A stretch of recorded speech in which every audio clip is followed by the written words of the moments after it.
full intense PvP action brawler game.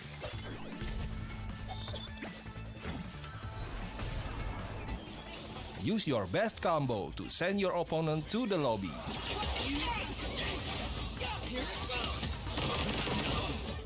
Select your legends and be the winner.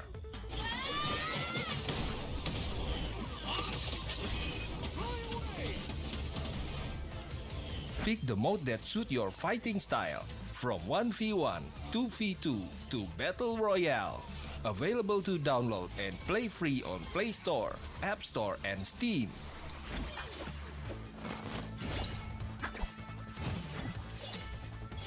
Let's be legends today!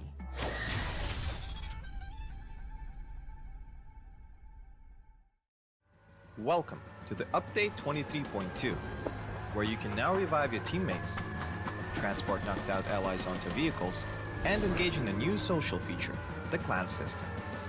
Let's dive right in. First on the menu is the brand new revival system. To reduce frustration during squad play and promote diverse strategies in normal matches, you will now be able to revive your fallen teammates. Just retrieve the blue chip from their death boxes and register it at one of the transmission towers scattered across the map, or through a wireless transmitter item obtained through farming. They can then rejoin the match via a respawn plane that flies once per phase. Note that this feature is available only in normal and custom matches on Erangel, Miramar, and Destiny. Next, we're introducing a new DBNO feature, allowing you to carry knocked out teammates and place them inside vehicles. This addition provides players with an alternative way to evade danger without having to only abandon or revive your teammates. We are also finally ready to unveil our new clan system. Create or join a clan, play matches, and earn XP to level up your clan. As your clan levels up, you will be able to upgrade your clan tags. Not only that, but you can also earn a BP boost by playing with your clanmates. Definitely worth. And as always, make sure to check out the patch notes for all the details. Update 23.2 has plenty more in store this month, including a DBNO rebalance, general lobby UX UI improvements, a slight buff to the Ace32, and more. Starting with this update, prepare to become your team's hero, transport teammates to safety, and establish your own Pubg Battlegrounds clan for double the excitement. And we'll see you on the Battlegrounds.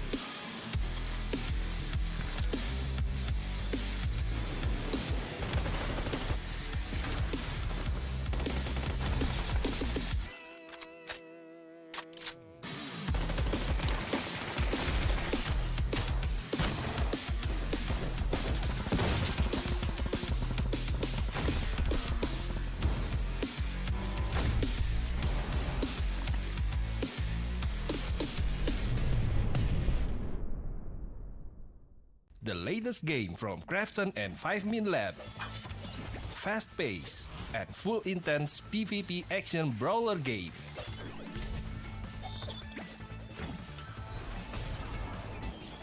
Use your best combo to send your opponent to the lobby.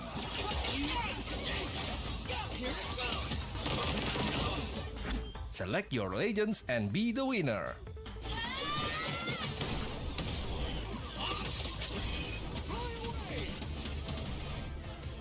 Pick the mode that suits your fighting style, from 1v1, 2v2 to Battle Royale. Available to download and play free on Play Store, App Store and Steam.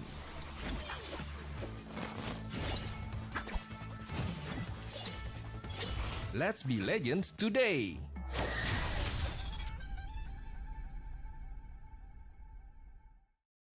Welcome to the Update 23.2, where you can now revive your teammates, transport knocked out allies onto vehicles, and engage in a new social feature, the clan system. Let's dive right in. First on the menu is the brand new revival system. To reduce frustration during squad play and promote diverse strategies in normal matches, you will now be able to revive your fallen teammates. Just retrieve the blue chip from their death boxes and register it at one of the transmission towers scattered across the map, or through a wireless transmitter item obtained through farming. They can then rejoin the match via a respawn plane that flies once per phase. Note that this feature is available only in normal and custom matches on Erangel, Miramar, and Destin. Next, we're introducing a new DBNO feature, allowing you to carry knocked out teammates and place them inside vehicles. This addition provides players with an alternative way to evade danger without having to only abandon or revive your teammates. We are also finally ready to unveil our new clan system. Create or join a clan, play matches, and earn XP to level up your clan. As your clan levels up, you will be able to upgrade your clan tags. Not only that, but you can also earn a BP boost by playing with your clanmates. Definitely worth. And as always, make sure to check out the patch notes for all the details. Update 23.2 has plenty more in store this month, including a DBNO rebalance, general lobby UX UI improvements, a slight buff to the Ace 32, and more. Starting with this update, prepare to become your team's hero, transport teammates to safety, and establish your own Pubg Battlegrounds clan for double the excitement. And we'll see you on the Battlegrounds.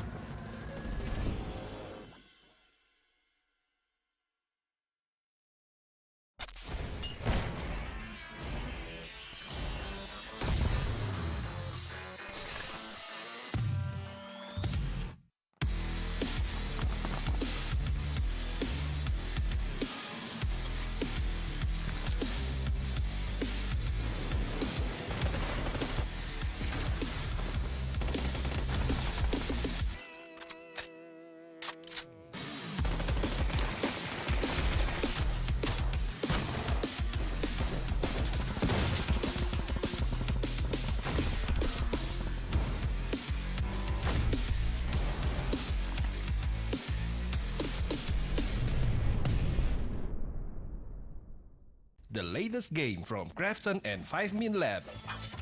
Fast pace and full intense PvP action brawler game.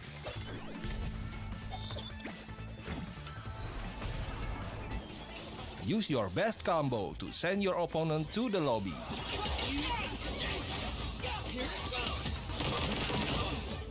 Select your legends and be the winner.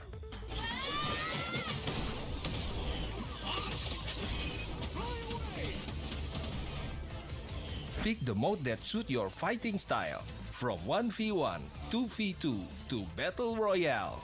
Available to download and play free on Play Store, App Store, and Steam.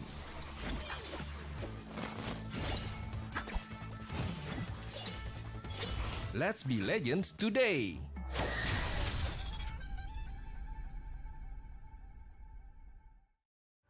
Welcome to the Update 23.2, where you can now revive your teammates, transport knocked out allies onto vehicles, and engage in a new social feature, the clan system.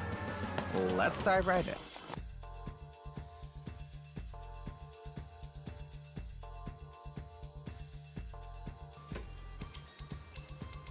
Welcome, ladies and gentlemen. We're back with the PUBG Asia Super Cup 2023 Summer Edition. My name is Victor Cax. Joining me here is Sir Cloud. We're going to be bringing you guys another jam-packed weekend of PUBG PC action, because now that we've already finished with the group stage, you know what day it is today? Oh man, it is a Saturday. It is a Saturday. It is a Saturday. It's also the first day of the last chance for 16 teams to make it into the grand finals here for the PUBG Asia Super Cup. Are you excited, my man? Oh, I'm excited. I'm scary at the same time. I'm scared at the same time. I mean, this is the first time in this series that we'll see eliminations. But of course not today. It's going to be tomorrow. But who knows how far the gap will be today. Yeah, so as you guys know, after the end of day number 3 of the group stage, 8 teams have already secured their slot to the grand finals. And That means that there's still 8 more slots remaining, which means that the remaining 16 teams that did not quite qualify to the Grand Finals yet will still have yet another chance this weekend to fight it out for the remaining 8 slots. So, as I said, only tomorrow we will see the eliminations happen, but I think today, it's going to be a full reset for everyone involved. The points are going to be back down to 0. I think it's going to be a brand new page here for all these PUBG teams. Yes, it will be. So even for like teams who didn't do well, like maybe they end up like at the far end of the overall charts for the past few days, it's their opportunity to reset themselves. And who knows, they might show up this time around. Maybe this is where they've been waiting for. They'll be like, okay, we don't want to go up against the top 8 big guns. We want to go through the rest and hopefully make it to the grand finals. I know. So on the May 20th, which is when the first day of the last chance qualifier has begun, and after that, the next week itself is going to be grand finals stage. So essentially, these whatever remaining 16 teams that didn't quite get to the grand finals had to fight out 2 extra days now in order to get to that point. And I think especially when you look at the performances from yesterday as well, I think some of these teams know that they have a lot of room for improvement under this new rule set and format.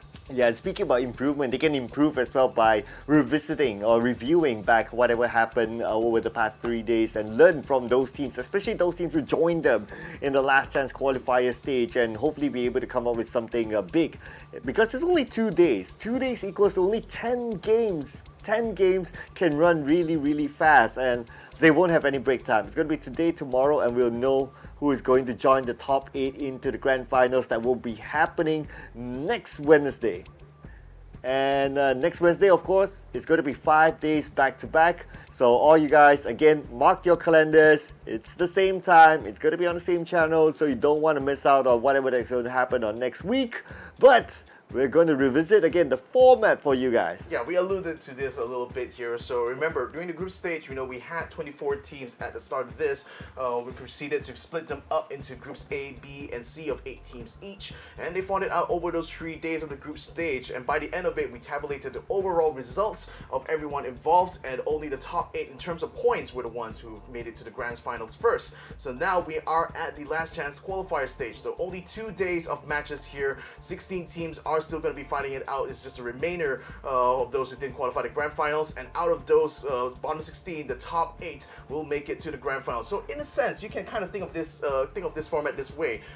There's an upper bracket of teams that have qualified directly to the grand finals, and now there's a lower bracket of teams who still have to fight out to earn their place in the main event. Yeah, so it's all about being in the main event. You want to end up there because that's where all the big cash prizes are at. And of course, our first place prize is going to take home the biggest prize of all. It's going to be $20,000. We're going to revisit that a little bit later, but this is going to be the challenge for all these teams here who are currently in the LCQ, because it's going to be elimination day tomorrow, so games will run out fast. But let's revisit again in case you just joined us for this season.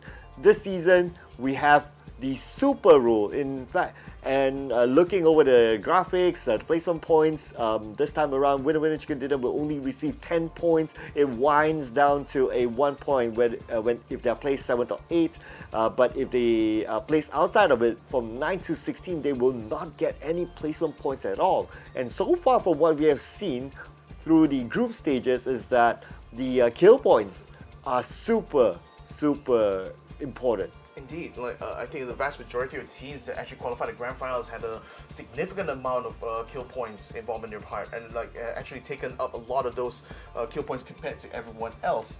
So when it comes to this super rule here, it's the brand new format that Krafton has announced here that bridges the gap between the esport mode as well as the rank mode and this competition here.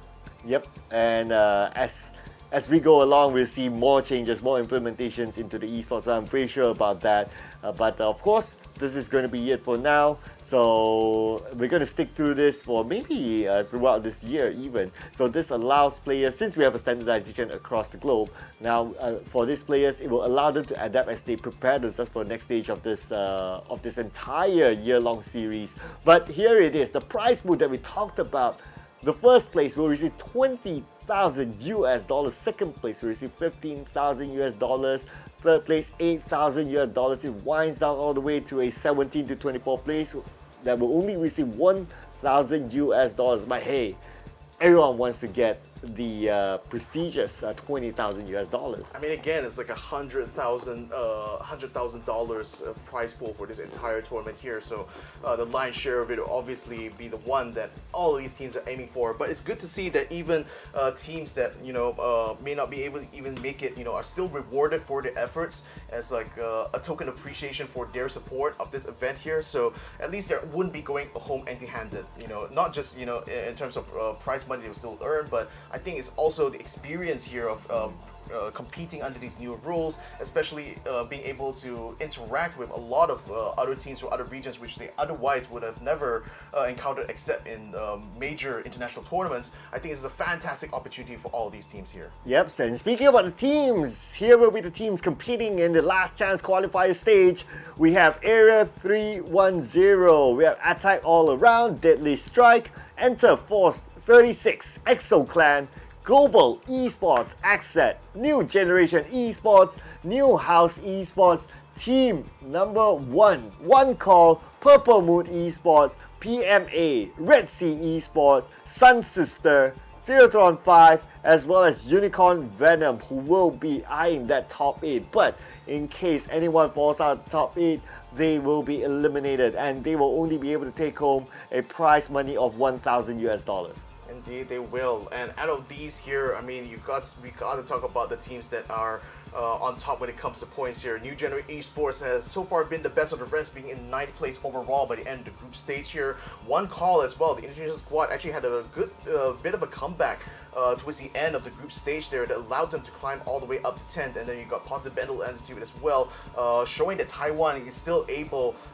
still has a good chance here getting to the grand finals. These are going to be the match we're playing today. If you've been very familiar with this, if you've been following us since the group stage here, because it's literally the same rotation of maps.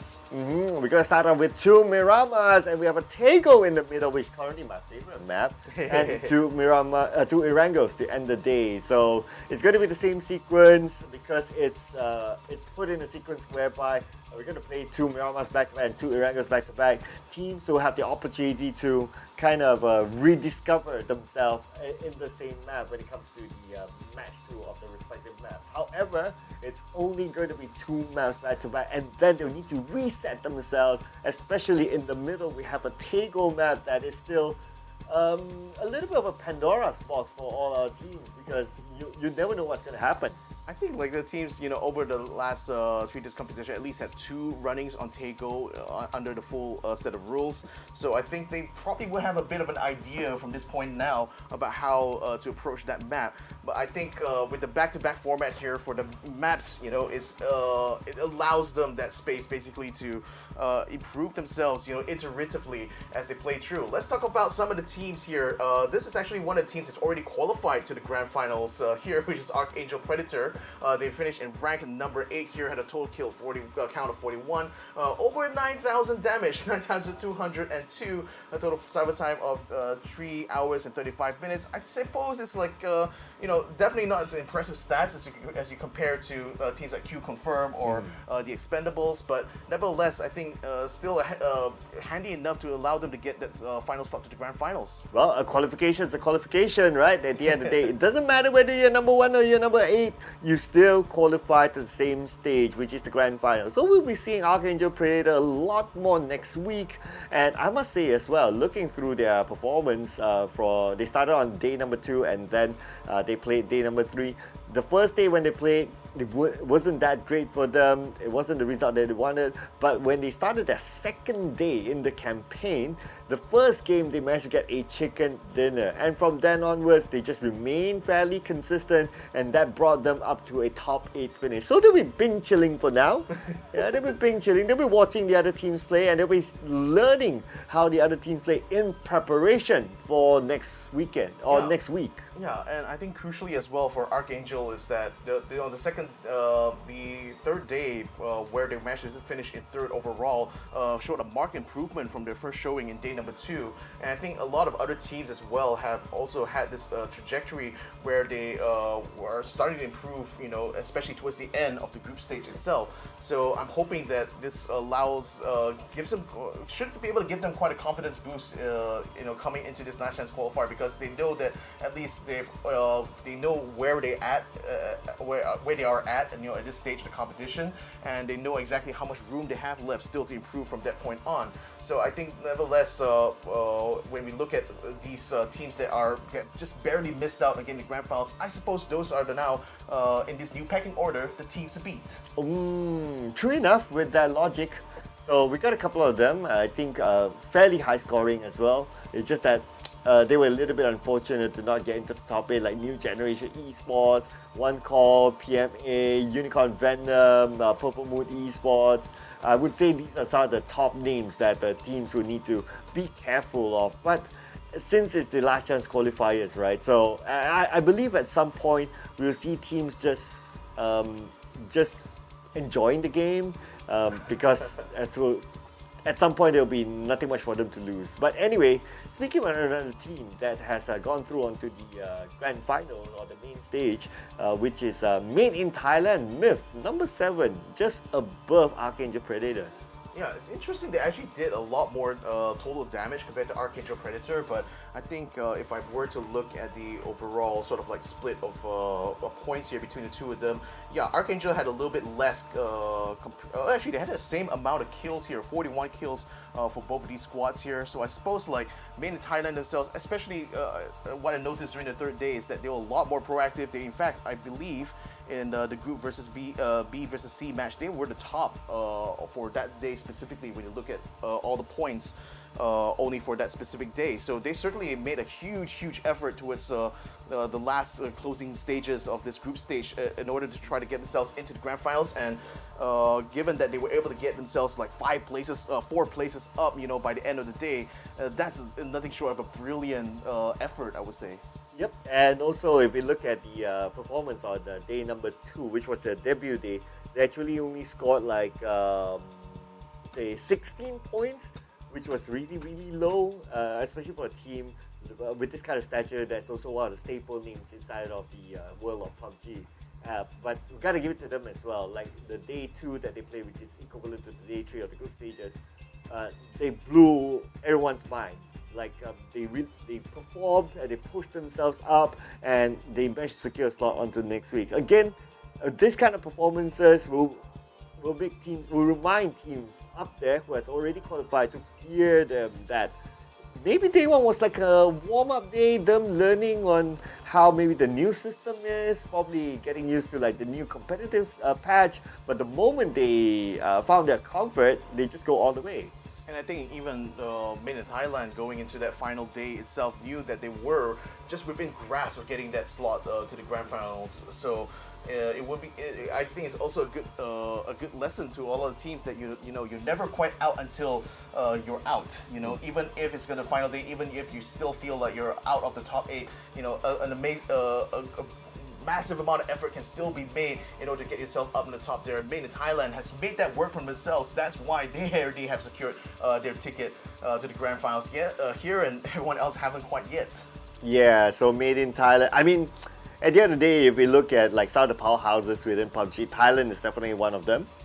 Although like the Expendables coming from Vietnam isn't, but anyway, it's going to be Vietnam, Thailand, some of the powerhouses. Archangel Predator coming from Philippines is also one of them as well. So glad to see them all up there. Now this will be the challenge for the other regions. Can they make themselves into the grand finals as well? Because we still got a good amount of Thai teams in the last chance qualifiers. And any Vietnamese teams? Yeah, we have a couple of Vietnamese teams as well, I believe. So this.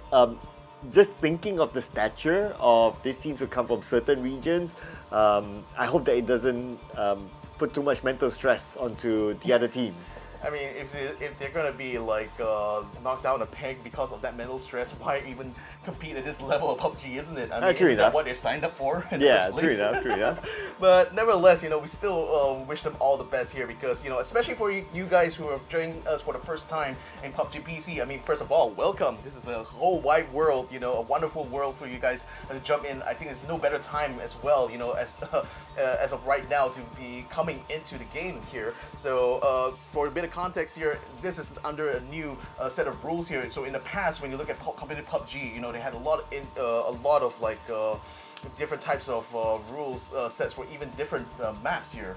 Particularly blue zones spawns were different, things like that. But this year, Krafton decided to standardize all of that into a single rule set that combines the ranked play experience together with the esport mode to make it things a lot more relatable, I suppose, for all of you at home. And I think one of the key things about this format here is that everyone has to play in first-person perspective. You're doing it in all squads. The spawns on the map are a lot more consistent now, so vehicle spawns will always be at the indicated locations. And when it comes to like the blue zone, it's been standardized across all of the 8x8 maps here.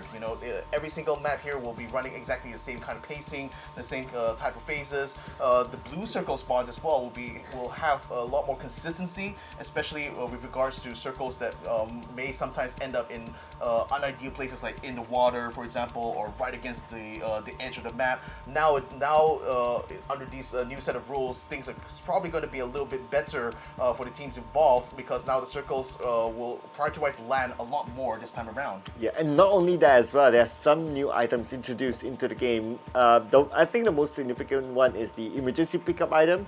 We did see a good number of teams actually using that to their advantage, but of course, to their advantage, maybe not, depending on where they It's a drop. double-edged sword. Yeah. It is. Very much a double-edged sword. Now that I can't think about it, I think we did see like more teams actually dropping into, maybe accidentally dropping into other teams as compared to dropping into somewhere safe. As of the group stage. Sometimes it's a bit of a gamble, like especially when you're up in the air. You wouldn't be able to see. The players can't actually see each other on the map itself. They only have to rely on what their eyes and their ears can tell them, right? And when you're up in the air there, while granted you can see like the landscape itself, you can't exactly pinpoint, is a team hiding in this one complex here? Are they out in this field here? You might see some vehicles moving around, but you don't really get a sense of like where they came from or where they're going. So I think like it's always a bit of a risk, nevertheless, to use the e-pickup to get in the middle of a hotly contested zone. But I think that's the kind of risk you will take anyway, because the chances are that teams that are like far away from the circle, either way you're going to be risking it a lot more trying to proceed to the circle on foot or on vehicle. The chances of you colliding with another team is even higher that way. So at least the e-pickup, somewhat, I would imagine it'll still be quite tense for the players because they never know what to expect when they go for the drop. But I think you still feel like you'd rather take that option there instead of having to hoof it on your own. Yeah, absolutely. I think it's shown by that's why we got a good number of teams actually using the item instead. And calculative-wise, maybe it's better for them, so that's good. But another thing about if you use the e-pickup item is that when you land, despite you landing somewhere safe, you might not have a vehicle with you. So from then on, yes, you get to wherever you want to go safely, no one's there, but if you don't have a vehicle, for you to get from there to wherever else that the circle will be, then it's going to be hard. So like you say, like it's a double-edged sword. It's a double-edged sword. I mean, we talked a lot about the emergency pickup, but there are also other new items that are added into this new super rule here. Particularly a lot of items in the unranked mode, like the blue zone grenade, the foldable shield. I think we've seen quite a few foldable shields being used by the players even across the group stage as well. Okay. And like, but the thing is that I think a notable sort of like exclusion in this list here is the revive system that's been implemented in this current patch. And I think it's worth for me explaining to those who are new to PUBG is that the esports mode actually works 2 patches behind what is currently in the ranked patch here. So the revive system is not implemented for this tournament here. So I know some of you commenters actually were like complaining about that revive system, potentially being a little bit unbalanced, but it's not going to be a factor here at all. So rest assured about that. But you know what is going to be a factor here is that currently the clan mode inside of PUBG is already available. So with the clan mode inside of PUBG Battlegrounds available, you guys at home can actually band together with friends, whether they are newfound friends or whether they are your old friends. You can just you can band together, and by you collaborating with the clan mode, you're able to reap the benefits of getting rewards in game. So yep, do try it out and let us know in the comment section what do you think about it.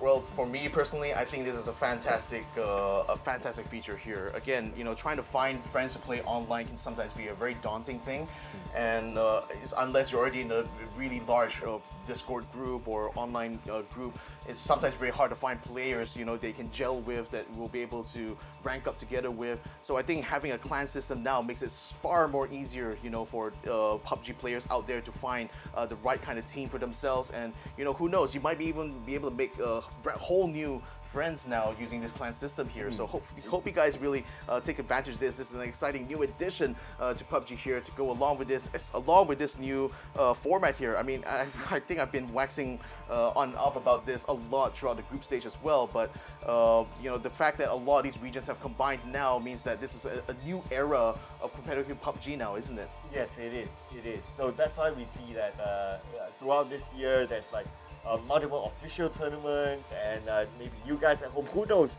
you could be the next big star by qualifying from stage to stage and so on and so forth. Even like just before this, we just had the Challenger Rumble. I think that was like a month ago. So now we're here at the PUBG Asia Super Cup. We can see how much investment that the Krafton has for this league right now, and and this opportunity for you guys at the other day to show and be proud of your own achievements, especially if you're able to win.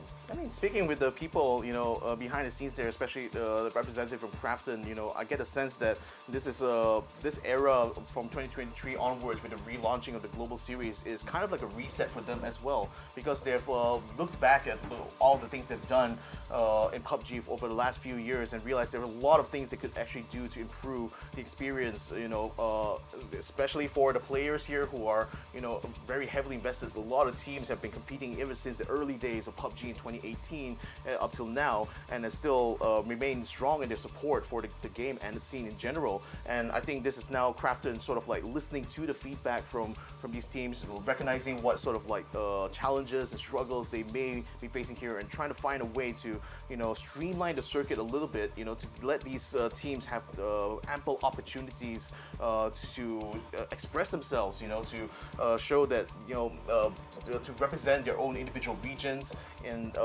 just also be able to get good experience competitively as well. And with this new rule set, they also are re-looking into how they implement systems within ranked, in comparison to the esport mode, trying to bridge the gap between the two of them to make things a lot more relatable. And I think that's a very important step here that PUBG has made so far. Absolutely, absolutely. And besides that as well, of course, there are some things that happen outside the game as well. Like there are some regions who have newly appointed partners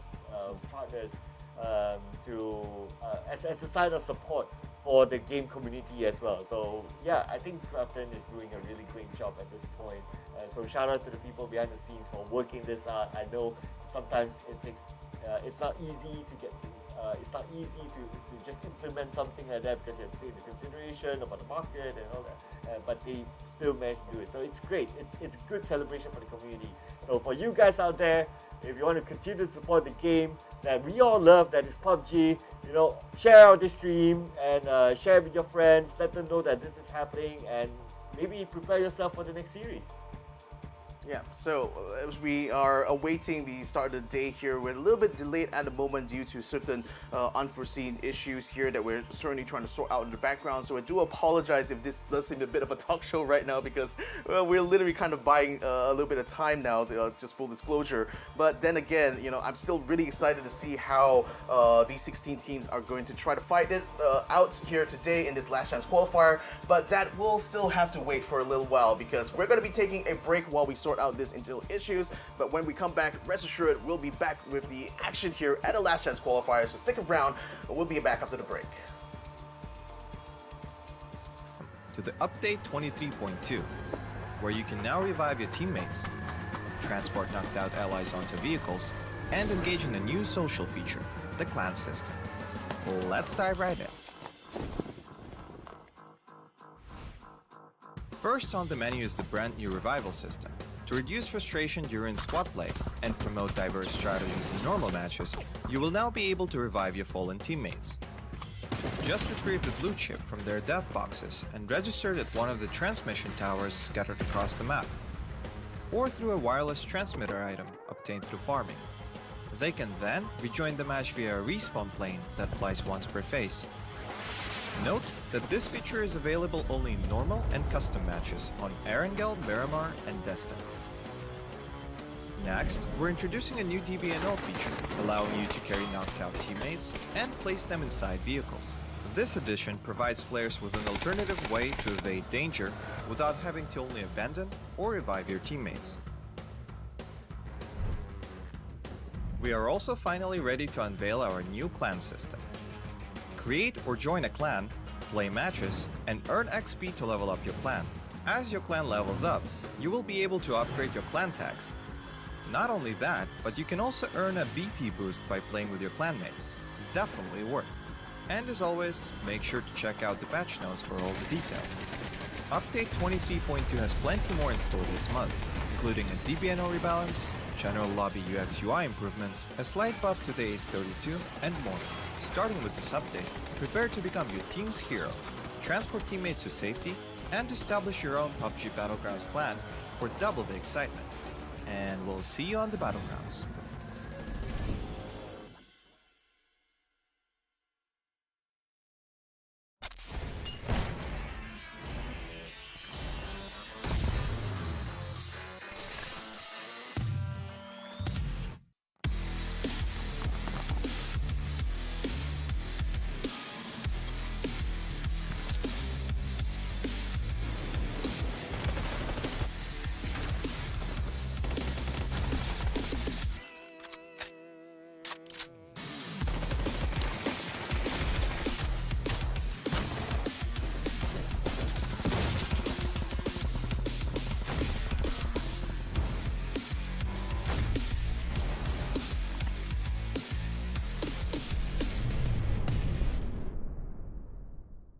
The latest game from Krafton and 5min Lab.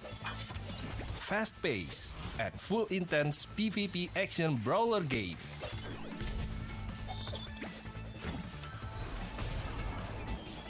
Use your best combo to send your opponent to the lobby.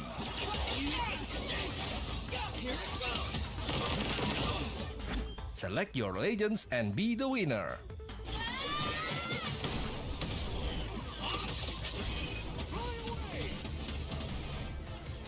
Pick the mode that suits your fighting style, from 1v1, 2v2 to Battle Royale. Available to download and play free on Play Store, App Store, and Steam.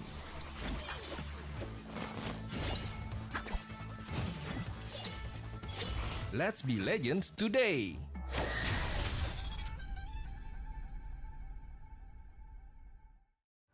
Welcome to the Update 23.2, where you can now revive your teammates, transport knocked out allies onto vehicles, and engage in a new social feature, the clan system.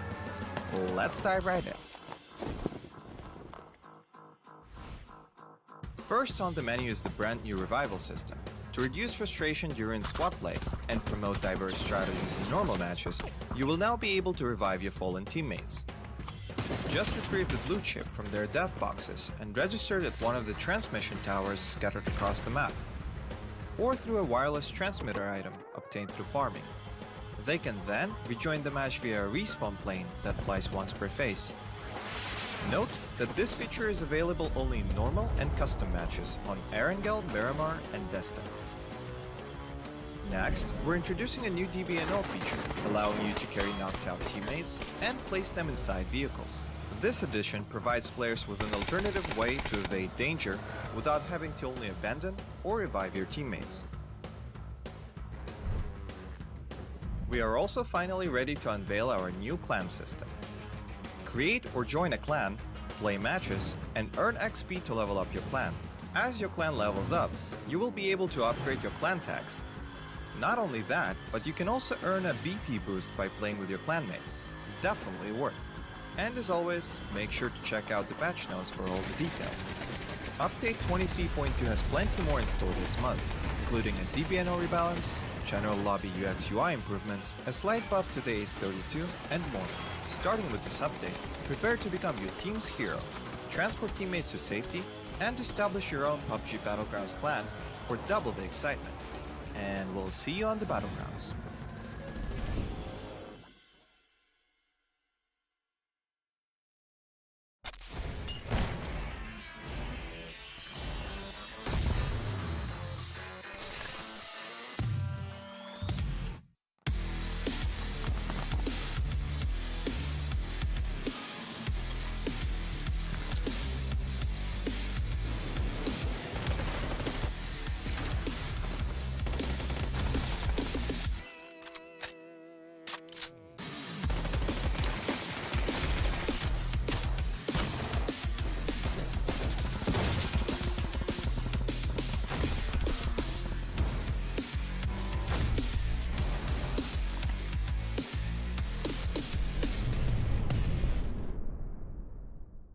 The latest game from Krafton and 5min Lab. Fast pace and full intense PvP action brawler game.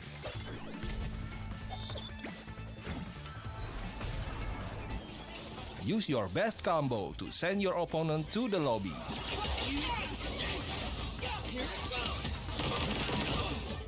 Select your legends and be the winner.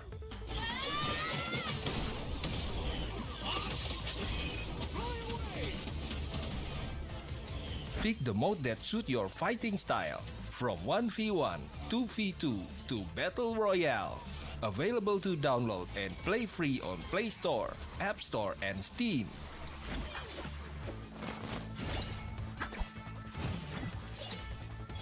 Let's be legends today!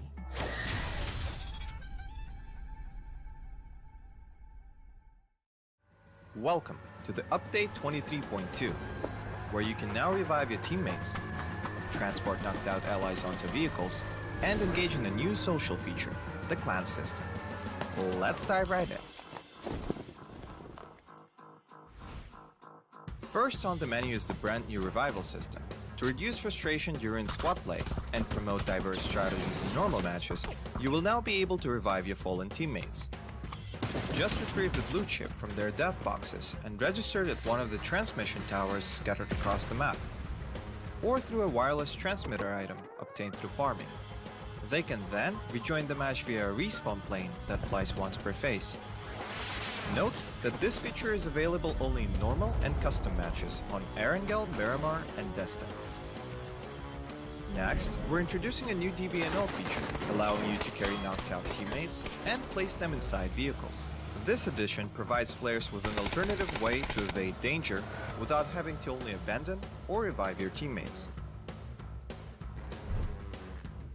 We are also finally ready to unveil our new clan system. Create or join a clan, play matches, and earn XP to level up your clan. As your clan levels up, you will be able to upgrade your clan tags. Not only that, but you can also earn a BP boost by playing with your clanmates. Definitely worth. And as always, make sure to... Welcome to the Update 23.2, where you can now revive your teammates, transport knocked out allies onto vehicles, and engage in a new social feature, the clan system. Let's dive right in. First on the menu is the brand new revival system. To reduce frustration during squad play and promote diverse strategies in normal matches, you will now be able to revive your fallen teammates. Just retrieve the blue chip from their death boxes and register it at one of the transmission towers scattered across the map, or through a wireless transmitter item obtained through farming. They can then rejoin the match via a respawn plane that flies once per phase. Note that this feature is available only in normal and custom matches on Erangel, Miramar, and Destiny. Next, we're introducing a new DBNO feature.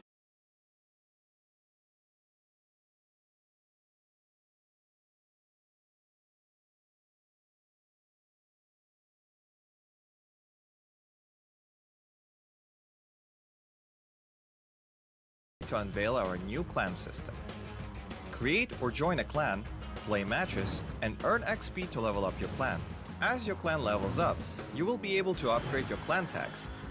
Not only that, but you can also earn a BP boost by playing with your clanmates. Definitely worth. And as always, make sure to check out the patch notes for all the details. Update 23.2 has plenty more in store this month, including a DBNO rebalance, general lobby UX UI improvements, a slight buff to the Ace 32, and more. Starting with this update, prepare to become your team's hero, transport teammates to safety, and establish your own PUBG Battlegrounds clan for double the excitement. And we'll see you on the Battlegrounds.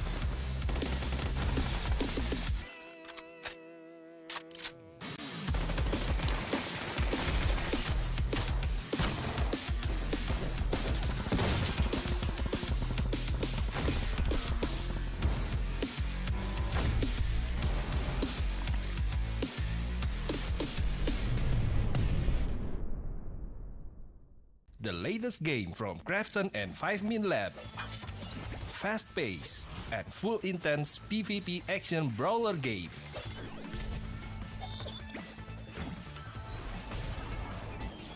Use your best combo to send your opponent to the lobby.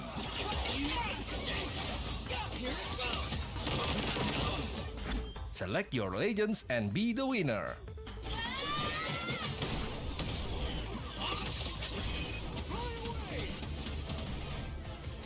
Pick the mode that suits your fighting style, from 1v1, 2v2 to Battle Royale.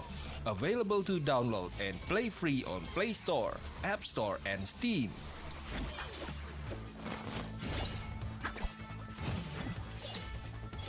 Let's be legends today!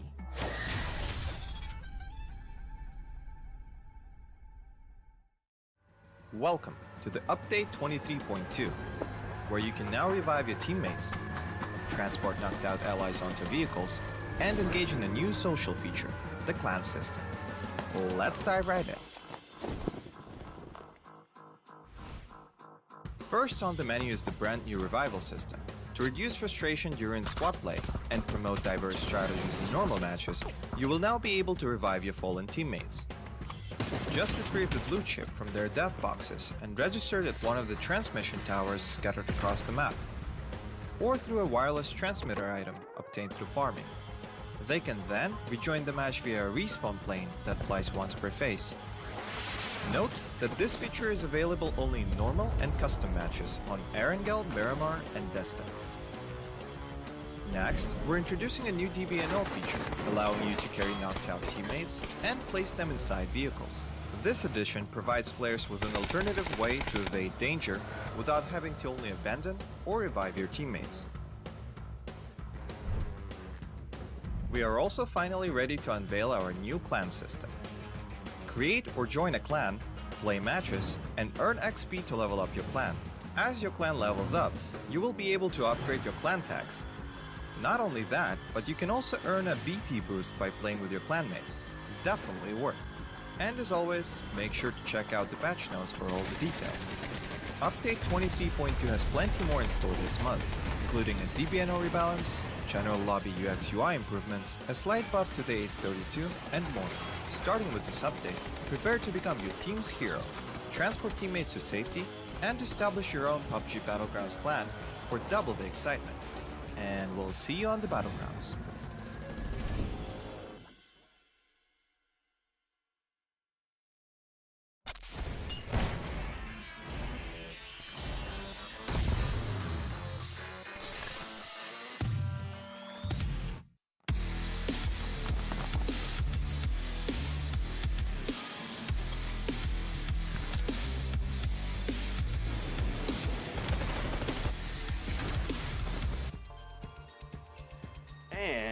Welcome back, ladies and gentlemen. This is again the PUBG Asia Super Cup. We just had to take a little bit of a break there while we sort out some issues on the back end, but it looks like we should be able to get the match back up and running now, isn't it? Yes, we want to save the best for later. Not the last year, of course, but for later. Of course, this is the last chance qualifiers. But anyway, enter Force 36 gearing up for the last chance qualifiers. It's going to be the first game, and it's always important for the first game for whichever team to set the tone because they can bring the momentum to the following games. We only got 10 games to play. It's going to be a very short last chance qualifiers for these teams. I mean, it's even shorter than the group stage, considering all things here. There's really only 2 days of chances here, 10 match in total that these teams will have to play. Now, granted, I think over the course of the 3 days group stage, the teams effectively does play 10 rounds, but it'll spread out over those 3 days itself. This is a lot more intense, I think. There's less room for error here for sure. Make one mistake here today, you're going to be paying for it for the rest of this weekend here. But I still consider like the first match to be a bit of a toss-up, really, in the grand scheme of things. It does indeed, set the tone for everyone involved, and especially getting a good result here can certainly set you up a lot of momentum going for the rest of the weekend. With that all aside right now, ladies and gentlemen, looks like we're ready to take flight right now on Miramar. This is the first match of the last chance qualifiers here. Day number 1 is going to be a go. Yeah, here we go. Flight path from the left to the right, cutting across the middle of the map. So it's a fairly balanced kind of flight path. So far, from what we have seen, the hard drops from the group stage. Power Grid is one of the hard drops. Picado is one of the hard drops. I would say these will be the 2 main places. The rest of the other places, so far, we have not seen an early clash just yet. But, of course, this is a new set of teams that will be facing off against each other. So anything can happen. We might see a hard drop into somewhere else as well. Maybe even into places like Chumasera will be very, very interesting as well. Los Leones, super huge town. Even if you see 2 teams, 3 teams even dropping into Los Leones, well, there's still a lot of space for them to play. But anyway, here, early gum shots by MT, it did not connect. I'd say okay. It's just warning shots. I mean, it's just pistols anyway. EXO Clan right now getting their boots on the ground here. It's especially interesting to note that teams like PMA and Red Sea had kind of jumped out early here. It seems, but then one call, Triple A as well jumped in quite. It's the flank! It's flank getting into a bump right now with New House Esports. He actually took out Ho An in that. I think New House Esports is now coming around here to try to deal with the situation here. But Papa Zayed spots T1, actually T7. Sorry, he's trying to run across with him on the motorcycle. Didn't get the knockdown though, so it looks like Red Sea is now scrambling to try to get back to where Mr. Flank is. But I think they're a little bit spread out at the moment. Though they did drop quite early on, as I mentioned, but it seems like they've dropped into quite a precarious situation here. Oh, Red Sea Esports, a team that struggled last week, but this is a good start for them by Mr. Flank winning the fight with DBS, close quarters combat. That's going to be the first point of the LCQ given towards Red Sea Esports. They'll be looking to revive their campaign here, and let's see if it can work out. But for New House Esports instead, unfortunately, they'll be the first team to lose a player in match number 1. Well, anyway, they still have 3 players, so it's still possible for them to make that comeback. We've seen it time and time again. Even though a team that has 3 players, they are able to make that comeback. Yeah, so we'll have to give you guys an update later on about that situation. For now, let's see what Unicorn Venom is up to. Currently, they're held up near El Pozo. It is up in the northern side of the circle there. Not much resistance they'll be facing going on until that point. But then we'll see whether or not what sort of movements they'll have to expect coming on here, because it's still a huge swath of area here in this next circle. But at least half of the teams are already in position there. Exos Clan, in the meantime, this is another team that has been relatively underperforming during this group stage here. There's been a lot of hope that the Australian squad here was going to be able to experience some success. That hasn't quite come to be yet in this tournament so far. But Exo Clan certainly will be trying their very best this weekend here, hopefully to get themselves a better target. Yeah, Exo Clan, I mean, a team that was the champions of the Rumble Challenger Series, unfortunately have to play the LCQ now. But now they have some action. MT versus Adapt Blue. Looks like MT is doing a little bit of scouting work. Will he really crash into Adapt Blue? Probably not. His teammates are nowhere near. So it's just more of like information gathering for him. Looking at, oh, okay, but he's being forced to take this fight now because he's being shot at. I believe it was from behind or something. Might be behind, might be in front, but then regardless, the rest of EXO Clan will be joining him on here because NGE's That Blue is like the furthest forward, I think, of the NGE clan right now. So we'll see whether or not EXO Clan will continue to try to take this fight. Looks like they will, going all 3 strong here. Actually, the whole squad is here literally to deal with this one man. So I think Fab might not be in time to save his teammate here. That Blue, in the meantime, holding a shotgun, waiting for the door to open up. Oh, he's having a world hurt coming his way though. Oh, runs straight. MT does get a knockdown on him though. That Blue, whoa, double! And he does get the double onto them, but they do manage to mop it up there. Could have been a bad one here. And Fab, of course, he was a little bit too late to the party. They're not able to support him in that regard, but That Blue only managed to get the knockdown, and that's the best he could do. Well, with that 2 knockdowns, probably the rest of NGE might want to crash in and take advantage of this. Don't allow time for EXO Clan to reset, but EXO Clan now managed to pick up 2 of their teammates, but will they have enough time to reset? Looks like it's going to be Cats with the knockdown to Fab. The rest of NGE, they are coming in.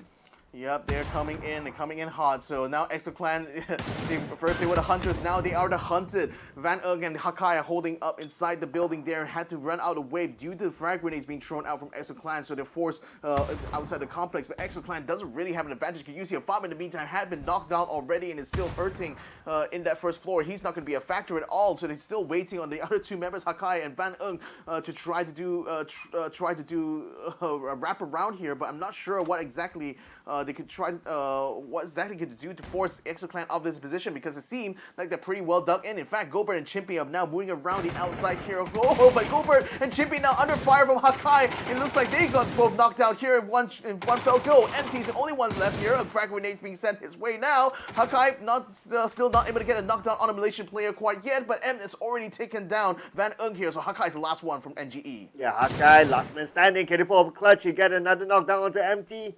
Can he pull off the final one here? Can he do it? Oh no! It was so close! So close yet so far. EXO Clan still stood their ground, and Cats clutches it for his team in that final fight there. Will be able to get the revive back into all of them and should be able to enjoy a healthy amount of loot, but that could have gone from a lot worse there for EXO Clan, got to say, but it looks like it's really great to see that Cats was able to get a good recovery just in the nick of time. It was a really close one. I was looking at his health. It's like he went down to like 40%. I think like maybe 1 or 2 bullets left onto him, and he'll be out. So that was a good shot there. But anyway, we saw the first team being eliminated, and it had to be EXO Clan, the team that I think before the start of this tournament had a lot of hope to at least get through onto the grand finals directly. But now it's only game 1.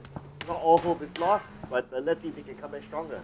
Yep, so Team No One and One Call actually almost getting to a bit of encounter, but it seems like No One, number 1, has actually been able to peel away from this. It will be moving away from that position. Enter Force 36 as well. It's just arrived at this nice little complex here. Doesn't seem like there's going to be any resistance they will counter coming through this point here. Starlord though, he had quite the day of days really in the second day of the group stage. We're hoping that he's going to continue to carry his team to victory here. Ooh, Starlord, yeah. Speaking about carry team to victory, in the day 2 of the group stages, he managed to carry his team by clutching 2 teams back to back within the blue zone. So that was something of a big feat. I still think that that's one of the biggest highlights of the tournament so far. But anyway, it will be interesting to see if we can repeat this sort of feat again, especially now that a lot more is on the line, and that's going to be elimination if they can't bring themselves up to the top 8. Now, Deadly Strike, another team that's going to be vying to show themselves here in this kind of competition, had a relative amount of success, but not quite enough to get themselves to grand finals, obviously. But nevertheless, it's great to see that they were actually getting into some really decent fights, especially towards the final day here.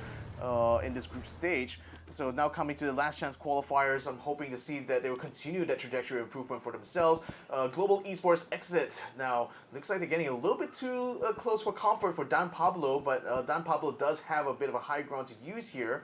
But I think Gex has already pretty much spotted his position and now trying to move to take this complex and make sure that Red Sea will not have a decent time holding this hill. Well, I'm looking at the move. It has joined him in the same compound, so they just but need to. Mr. Flag! Oh, what? Wait, what? Mr. Flag? What happened? He got taken down by Leo has to take him down with a shot and then finishes him off with the frag grenades. And now it looks like he will be able to take his position there, while Yuri has only just come here and he was expecting to be able to link up with his teammate. And now, with him already having taken the kill onto that, I think Dan Pablo's position is a lot more precarious now. Yeah, Dan Pablo, without his teammate Mr. Flank, he won't be able to continue on the fight. But it was a little bit unfortunate that Mr. Flank, I think he had the idea of like, okay, you want to crash into the compound, but that just happened, and immediately Dan Pablo had to retreat, and they needed to reset. But at least the good news for Red Sea is that they are within the circle right now, and not only they're in the circle, they have the high ground. So at least for now, they're okay. Yeah, it's still going to be very crowded indeed. We got E36 coming in from the north side.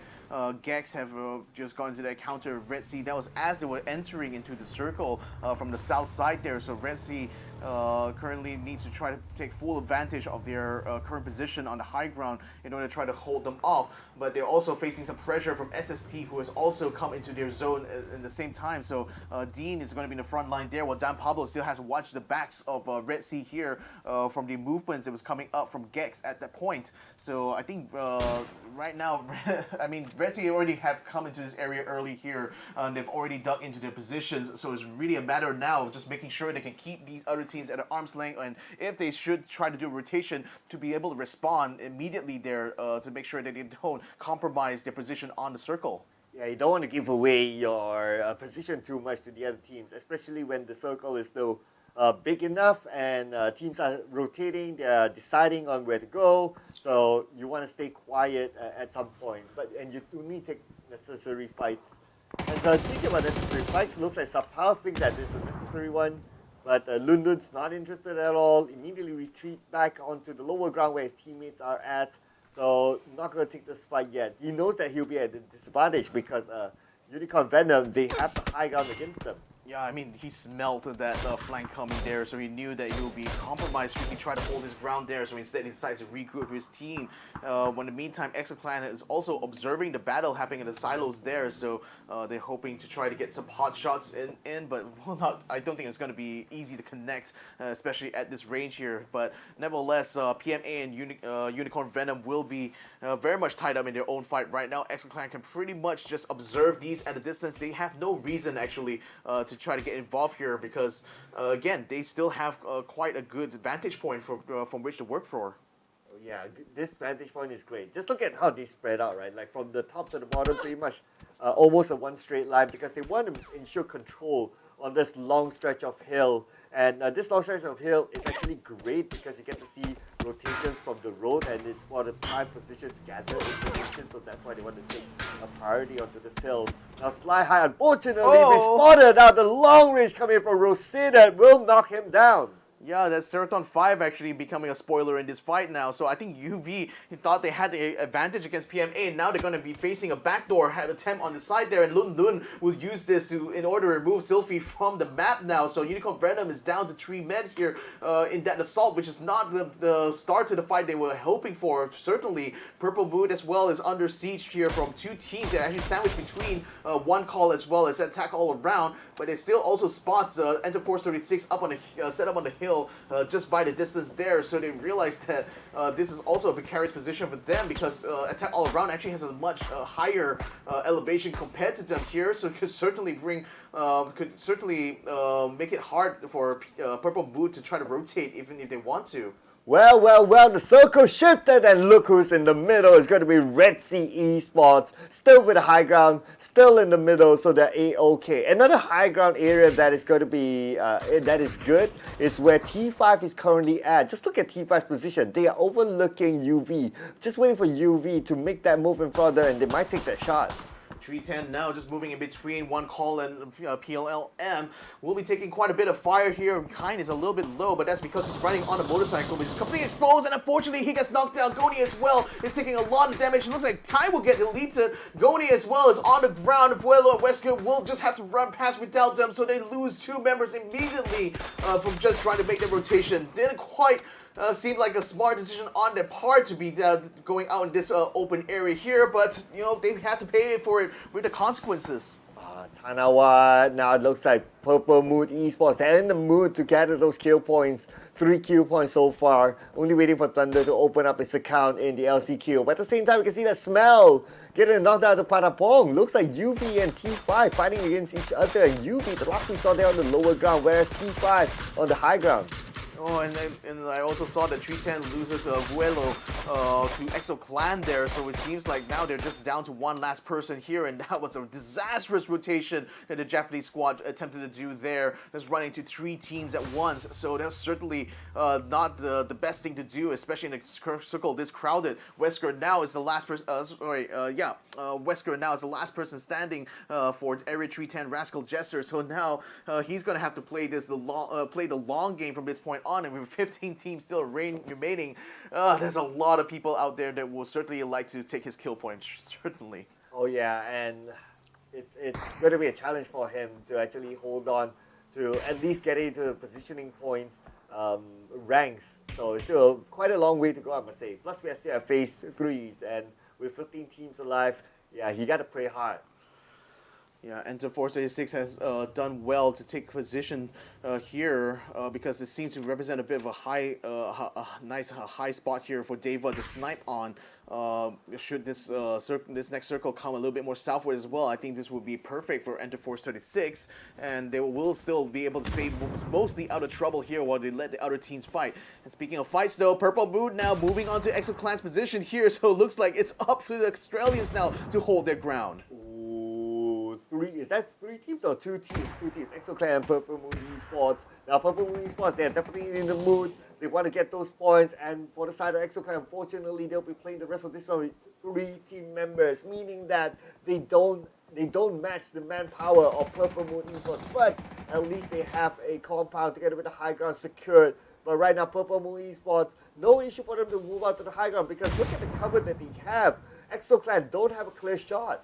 They don't, exactly. And Purple Mood has come up against them from an angle where they can't exactly pour some fire onto them. There's not a lot of windows that MT can use here in order to do that. Now he's going to be forced to try to take a revive on the back there while Purple Mood continues to rain down grenades. A frag and a flash has been sent in multiple rooms there. Fortunate that it hasn't quite connected on both MT as well as Gats, so it's still able to hold up in that building. But now Purple Mood is rapidly rotating here, going for the flank, trying to take control of the ground floor, which is Chimpy is the one who's going to have to fight them hand to hand right now. Fluky is going to kind of run back here.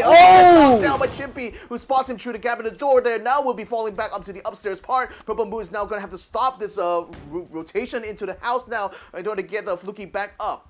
Oh, Thunders. How are they going to do this right now? They need to really coordinate with each other. One person going in for the pickup, the rest of them giving cover. And yes, they have done it. Now the pickup will happen. But then you can look at the minimap. There's another team actually approaching. One call is coming in. They are observing the situation, waiting for the fight to start, waiting for the fight to end, and they'll come in.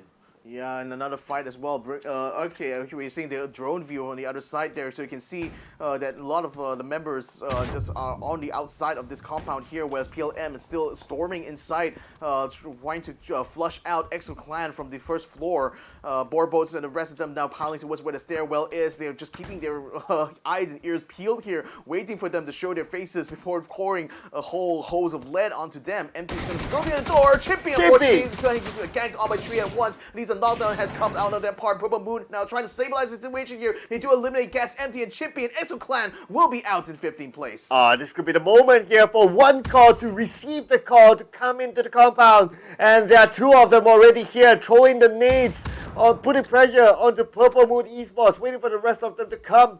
And now this could be the points that they want to steal away. For now, one call is coming in with a sort of, that's going to be Jaxi. Yep, Jaxi now going for the entry here. He doesn't find anyone on the ground floor because everyone from Purple Moon has already gone upstairs. So he needs to, they need to all go up at once though, or at least be able to suppress them from getting up in the windows. Oh, Jaxi getting close call there. It's Tanawan runs into him for the door. Oh, Jaxi! Thunders goes for the drop from outside the window, takes him down to the garage door. Now Trick is still on the other side of the building. Here he comes through the doorway, only to meet Fluky with his shotgun, and will be taken down. Borbos finds Seymour around the outside, takes him out completely, and one calls Chibirit. He is going to have to turn tail and run down because all of his team are now dead as a result of that failed assault. Oh yeah, Chibirit will say that, okay, nope, I'm not going to have any of this.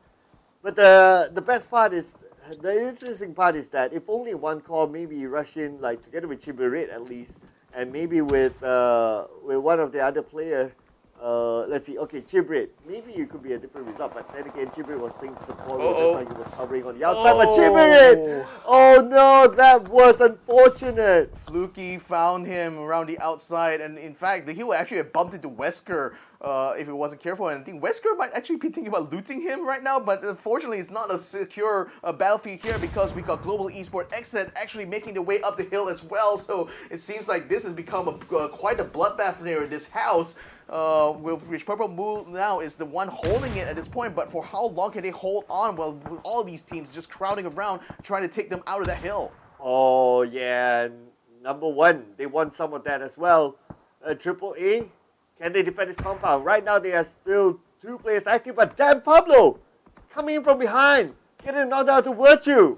Oh man, and they got, remember, SST K9 as well, hanging by the cliffside, but it doesn't seem like you want to be involved in Triple A's little quandary here because they are surrounded inside the complex. They seem to be held down because of Jedi being knocked down early on. Deadly Strike in the meantime doing a hurt onto Enter 436 as Deva has been taken out of the map there, so it seems like that battle is unfolding on the western side, while number one in the meantime still trying to hold their own here in this compound because even though they tried to assault on the Triple A by having Virtue 22222 taken out, now Mio is going to be alone here in his attempt to try to get onto Triple A. With SST now moving rapidly into the position, I think it's going to be really bad for Virtue. Molotov catches on the MIOU. Can he put out in time though?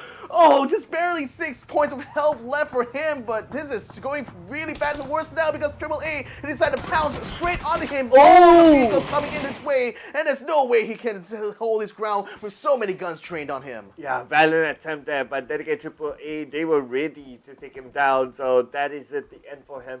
But we have now the top 10 teams. Only one more slot left for the team to not get a single placement point. That's going to be Deadly Strike. And now the placement points will start to accumulate over the time that the teams are eliminated. Yeah, they will. Up Chen, oh, just really running out the entire magazine, that mini 14 there, because he wants to finish off Imha.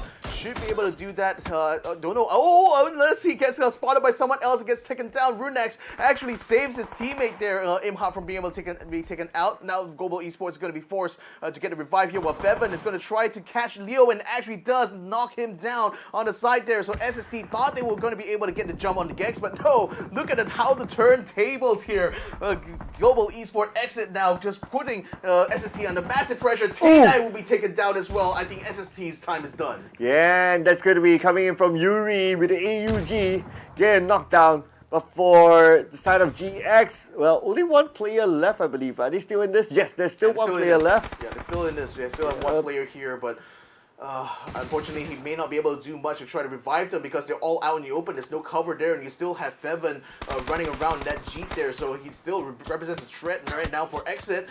Yuri now under fire, now under pressure. He's going to try to pop a smoke, but it doesn't seem to be in the right position, though. It gets him under the car there. He sends a Molotov out to try to hold off Fevan, but Imhak finds him from the side. Sweet, sweet revenge there onto Yuri as he eliminates Global Esports Exit in 9th place. Okay, here we go. The fight's not over yet, though. We can see that SST still needs to get up onto the high ground, still needs to get into the circle, but T5 might be waiting for the Dongley T5.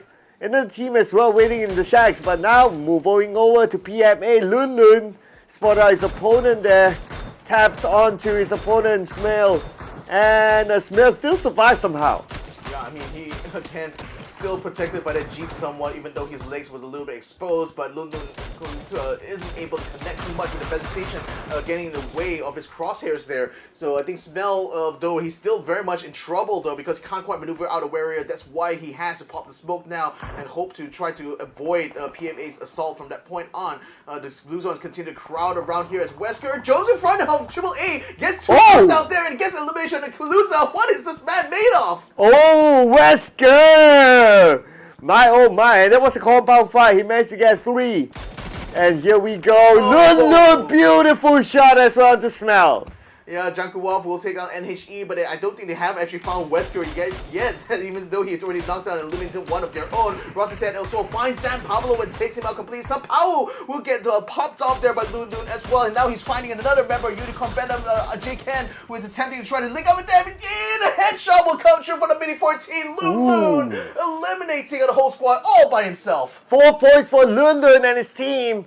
And now moving over to Red Sea Esports, they do have the high ground still, and they have the circle. Look at this, the circle is pretty much on their side, but now the next challenge is to go up against the other teams who are currently on the lower ground. We got PMA at the closest at their side. Wesker, he's not done yet though. Runex will be knocked down. Runex will be knocked down, and Rossitead will actually steal the kill away from Wesker, while Femin actually picks off their fellow countryman there, and that will be 310 eliminated in 7th place. Attack all around, sending flashbacks of frag grenades into the building where SST is currently sold. And I mean, man, that's just a magnet right now for all these utilities coming in. Him hiding in the corner there, waiting for Janko up, but the smoke is making it hard for him to respond to whatever is inside the building right now. Can they actually find him in time though? Elsewhere, Scrut actually taking a lot of damage there thanks to the Molotov, as well as the shots coming from outside. Attack all around, very much finding themselves in a very tight situation here with all of these teams just breathing down the necks. To make it even worse, there's a road in between all of these teams, and now it's a 50-50 in terms of road that they need to manage. But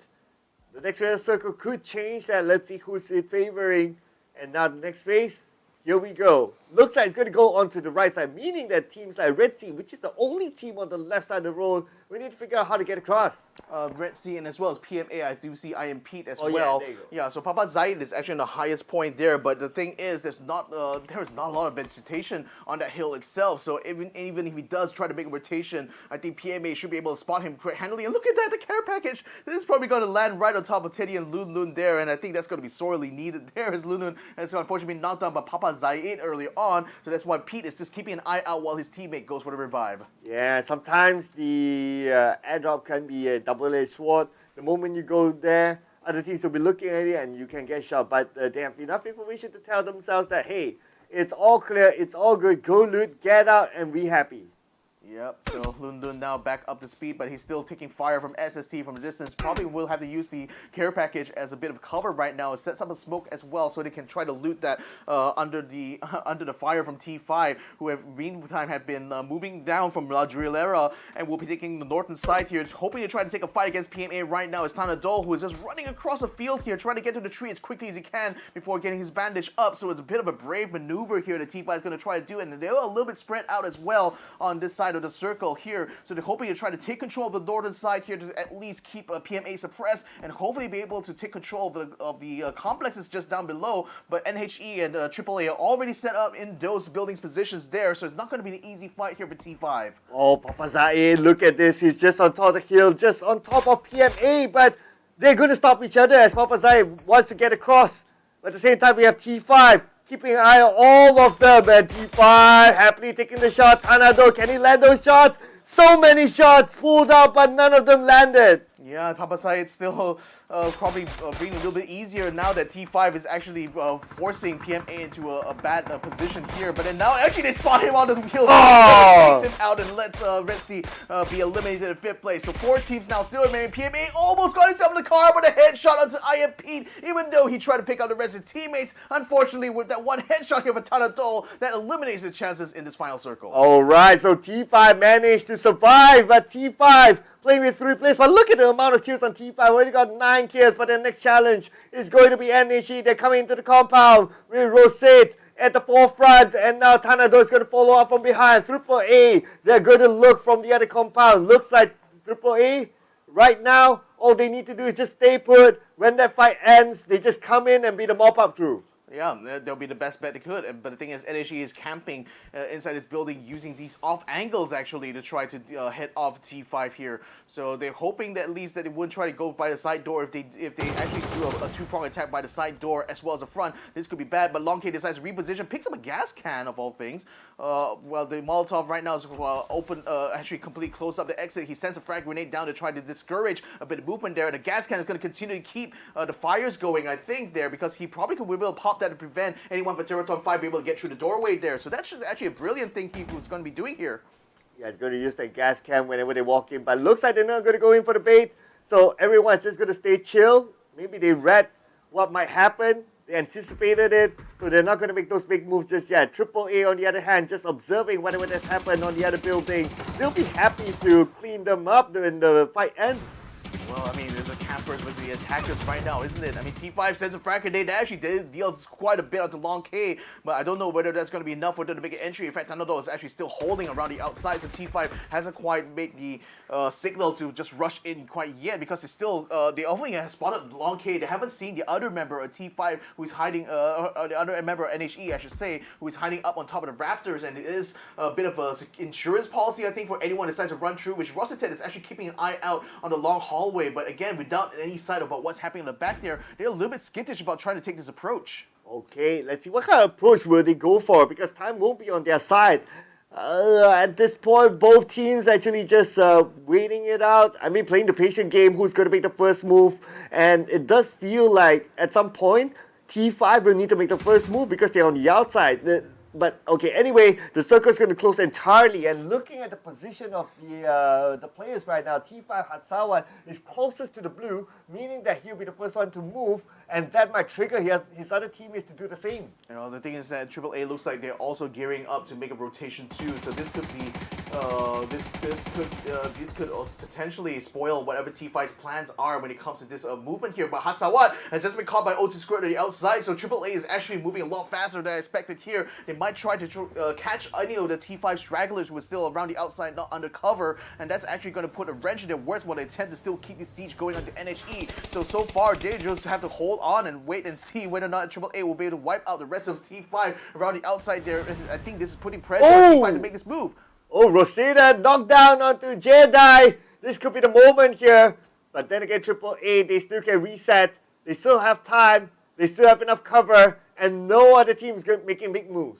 Yeah, I mean, T1706 is still camping in that same spot the entire time here, while Long K has moved down to the side here on the window and actually finds Jack Huoff, who attempts to try to get J-Dai back up to speed. So now AAA is already down 2 men here. Now Rossitet is going to use this distraction here to try to get up into the bell tower. Will not find anyone there.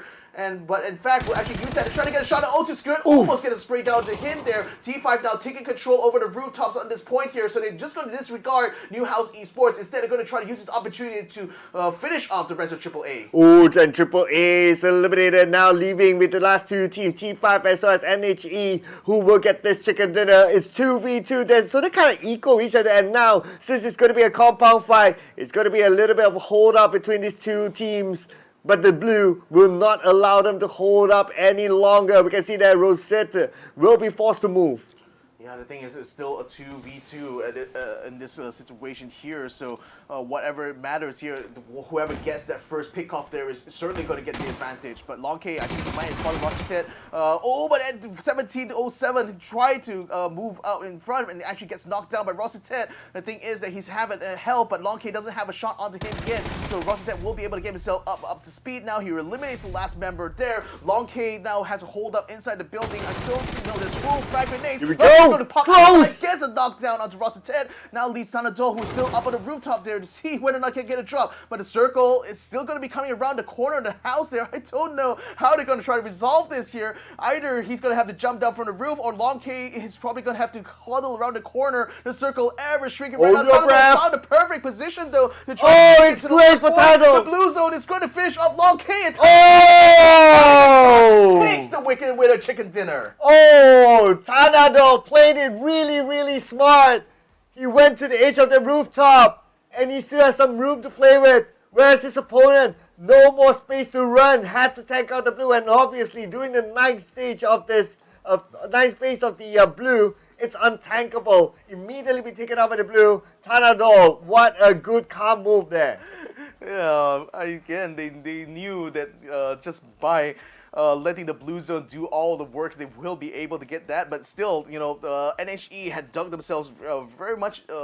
Actually, kind of pointed themselves in the corner with T17 deciding to move outside there, right into Rosset Jr. And I think that pretty much made it difficult for Long K to actually get out of his position there, because they already had him hold up that shack. He needed T17 to get a pick off, but he failed to do that, which means that and then Thunderdog was up on the roof anyway. He was a bit of an insurance policy, really, to Rosset as he attempted to try to assault Long K, but that worked out in the end with the way the circle kind of closed around on the corner there. I thought that Long K may have a little bit of space there, but it seemed like Thunderdog, just being by the edge of the roof, still had more than enough. Yeah, Tanadol, very, very smart play there, very calm, and that was a great decision.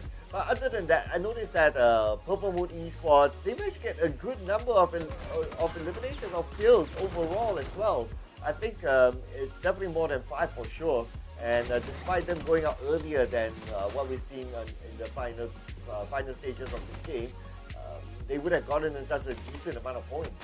It certainly did, and this is where AAA actually found Miou Yu, who had attempted to try to assault the compound, or rather just attempted to scout their compound, got caught out on the outside here. This is where Gex and SST, along with PMA, were involved in a three-way fight there on the side of the cliff. And Lun Lun, this is an amazing sequence here where he just basically eliminated the entirety of Unicorn Venom, who attempted to take control over the hill, just found themselves just sniped one by one with this Mini 14. Oh man, that's devastating. I mean, it's just that one man eliminating your entire squad from a long range. They probably didn't know what hit them until, well, the feed came up. But this is T5 stopping PMA from moving, doing pretty much the same thing like how his opponent did earlier on. And during this final moment, it was a standoff. 3 teams standing off with each other, and finally AAA was the first team to make that move, and T5 took advantage of it, and leaving Newhouse Esports and T5 to duke it out for this chicken dinner. And at the end, Tanadol smartly waited at the edge of this rooftop to get that chicken dinner. I cannot express how much of a big brain this is for Tanadol. I mean, to control the rooftop when he knew that NHE was camping inside of the building itself, and knew that, Long K was just holding to that little shed there, so that's why he took the rooftop. He could just look down and basically spot him if he comes out the stairwell. So that was why T1706 was forced to come out there, because Rosset was already putting so much pressure on him. Rosset instead took him down, and that was where things, I think pretty much that fight effectively ended there for New Generation, because Long K couldn't move out of the shack there. Tanadol was up on the roof, so he knew that he could find at least the last bit of circle and stay out of the blue zone. And it was a blue zone in the end that finished off Long K, so much for the camp, I suppose. Yeah, well, I guess he was kind of deciding whether, okay, you want to go out and try to fight, but obviously if you jump out the window, then you'll be at a disadvantage. There won't be enough time for you to flick and go up, right? So he'll rather like, okay, let's just deny my point and get the chicken dinner and take the chicken dinner away. Yeah, well, big brains all around there for Terraton 5. And the first chicken dinner of the day is certainly going to be setting the mood for them now, because that's a massive, massive haul here for them, and certainly a good base for them to start with, for the rest of today's matches here. So there'll still be another round of Miramar. Hopefully we'll be able to get you guys the updated scores when it's going to be live here. But for now, I think these teams, they've already had a lot of experience fighting each other, to be fair, during the group stage here. They've already experienced the heartbreak of Miramar one too many times here, especially for these teams who didn't quite make it to the top 8 at the end of the group stage. So now that Terraton 5, without all those other teams kind of breathing down the neck, has actually found themselves in a good position here to spread their wings a little bit and start to fly up to the top of the leaderboard. Well, but it is still one game. It's still one game, okay? True. It is still one game. Okay, let's hold our horses, but then again, hopefully they'll be able to remain consistent, because from what we see, they are a good quality team. They know how to work as a team, like one person down, one person up. They know how to position themselves. So if we are able to see them onto the grand finals, hopefully they'll be able to use this sort of coordination to really challenge the other team. And just I think just the instant kind of like the instant it clicked, I suppose, for T5 was when they took control over the bell tower first, because they knew there was one location that is not being held that heavily by NGE, and that gave them the full access to the rooftop. So I cannot stress enough, like just those kind of decision making is what you want to find in an in-game leader there. Just one who can read the situation perfectly and realize that, you know, okay, they knew that NGE was camping inside the house. They knew that going through the main door was going to be death because T1706 was held up on the top there. So what do? Do they still hold out the outside? AAA was already on the move. You know, they were already attempting to try to flank Teraton. They in fact took down Danawat, who was taking on the high ground on the opposite side of where that chapel is.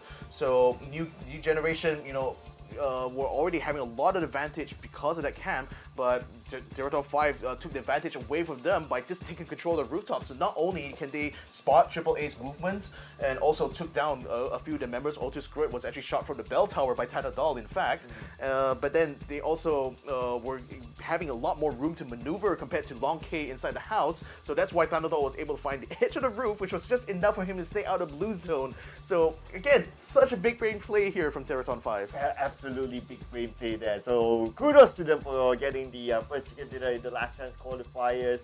And I think besides that final moment, in this round in general, there were a lot of good individual moments as well. I think we saw at least 2 different clutches, as far as I remember. So there were good highlights here as well. I remember clutch or almost clutch. Yeah, either one of them. One that comes to mind right now is like, we didn't quite get to see that on stream, but Wesker actually took on like 3 people, got 2 knockdowns and eliminated 1 before he had to run away. And considering the fact that the Rascal Jesters were kind of out of it, especially after having taken that failed assault against, I believe it was, I wanted to say it was AAA, but I can't quite recall. But basically, you know, they lost their big fight. Wesker was the only one remaining, but still managed to earn at least 1 kill point there. So, you know, all things considered, you know, it's a salvageable kind of like round for them. Yeah, but anyway, what's going to matter is, of course, the points collected by the teams. Let's review round number 1. So T5 obviously with a chicken dinner with 10 kill points, giving them 20 points. AAA, they kind of stayed put during the final stages, but then again, they were forced to move because of the circle, so 11 points for them. Red Sea, 10 points, a double digit. Hopefully they'll be able to bring that momentum. But look at Purple Mood Esports. Who needs placement points? Who needs placement points indeed when you already have 10 in hand, and that already is enough for 5th place. So imagine like this is like the kind of meta that is right now. You know, you as a team in this under these new rules, you have to be proactive. You have to go out there. You have to be able to farm those kills. Otherwise, if you're only relying on the chicken dinners or the placement points, you're not going to be able to get far. Look at comparison to other teams like who is that? Like PMA only has like 4 kills and 4 placement points there. Other teams have only 1 or 2 kills but 0 placement points. They weren't able to keep their squad together, especially like Dead Destroy as well as E36 got eliminated, got a whole squad decimated quite early on. So now but then, you know, when you talk about the whole package there, Teraton already has that on lock because they not only got a chicken dinner, they had already killed 10 people in the process of them getting to that final circle. In a sense, you could still say that, you know, it's still important to aim for the chicken dinner anyway, but if you're not able to, if you're not going to be able to farm those placement points, then you have to prioritize those kill points. Yeah, I guess the example is that if, in case like Archangel Predator's game, I believe it was one of the Miramas yesterday, is that when the circle keeps shifting away from them, like you don't have the circle, meaning that you want to go for placement points, it's a little bit difficult. So you might as well like, okay, whoever's in front of us, we take the calculated unnecessary fights just to try to gain those placement points, rather than trying to chase the circle for placement points, and it becomes really difficult and you end up maybe without a single placement point. You might as well learn from what Purple Moon Esports did. Like whoever's in front, just take the fight, win those fights, because believe in your gun skills and get the points. But even as teams like PMA and SST, and to a certain extent AAA had to experience as well here, was that you cannot afford to be bogged down too long by those fights, because the risk of having a third party enter is way too high. So in essence, like even if you want to try to camp certain complexes there, you know, is I guess like for the campers specifically, their goal is going to be trying to delay the assault as much as possible. Whereas like if you're the assaulter, you need to be able to make the move quickly and wrap up the fight. Otherwise, you're just only going to attract more attention. Especially if the fight gets overextended, you know, and you're running low on health or ammunition, etc. A third party that's fully equipped, fully ready to fight, there is easily going to be able to overcome you. So I guess this is kind of like the 50-50 sort of like decision making that, you know, really good IGLs are able to provide there, where to know like whether or not should they take the fight or should they pull away, because you know if you're going to be taking the fight, if you cannot finish it fast enough, might as well you try to go for another approach instead. Yeah, totally agree. So it's very situational. I mean, we can craft all the theories behind like, okay, do you get placement points? Do you get kill points? And yada yada and so on. At the end of the day, it's very situational because PUBG is a 360 game. It's not only about, okay, in front there's someone, we're confident, let's take the fight. It's also knowing about the surroundings. What if, as you try to rush to the front, somewhere in the middle, someone from afar just shoots your teammates down, and then it just goes all the way down. So it's very situational, and that's where, like what you say, really good IGLs know how to make the call. Yeah, and you can imagine like the pressure really on that position there, because one mistake on your call, that means like your whole team gets taken out. Yeah. So, you know, but that's the value of having, you know, those kind of players on your team in the end of the day, because those are the guys who help ensure that you're going to be able to grasp that victory, especially the opportunities that come about in these kind of second-to-second sort of like situations. Yeah, you know, my theory about how an IGL would work within PUBG is that I theorize it as the IGL is playing an RTS game. Like he has control over, like, okay, the other three, they are like his minions that move according to whatever he says, something like that. But of course, a difference with an RTS game is that whatever that you command, they will do. This is like they have to understand what you're telling them. They have to be confident of what you're telling them before they can execute it. Again, like when you're, especially in a competitive FPS game, you know, communication is extremely important. Being able to feed information to your IGL and for your in-game leader to be able to process that information as well, and to be able to provide orders, letting know, okay, you move this way, or like you set position here, you know, timing the queuing, you know, of all of these actions. Yeah, to your point, it is very much like an RTS. You know, it's a huge strategic element to everything that the IGL has to do, and in the end, he's the guy who's basically having the full picture of the fight. You know, not necessarily the people, you know, who are going out in front actually getting the kills. So. Nevertheless, though, we are going to be looking at PMA's face cam right here, and these guys, you know, hailing from all the way to Taiwan, a region just like Japan, where there are significant amount of skilled players in PUBG, but they just really haven't seen that translate into success international scene here so far. So I'm glad to see that at least they have an opportunity here to show that they are fully capable of fighting against some of the top teams in other regions here, and that's really glad to see that they're also having a lot of fun with it.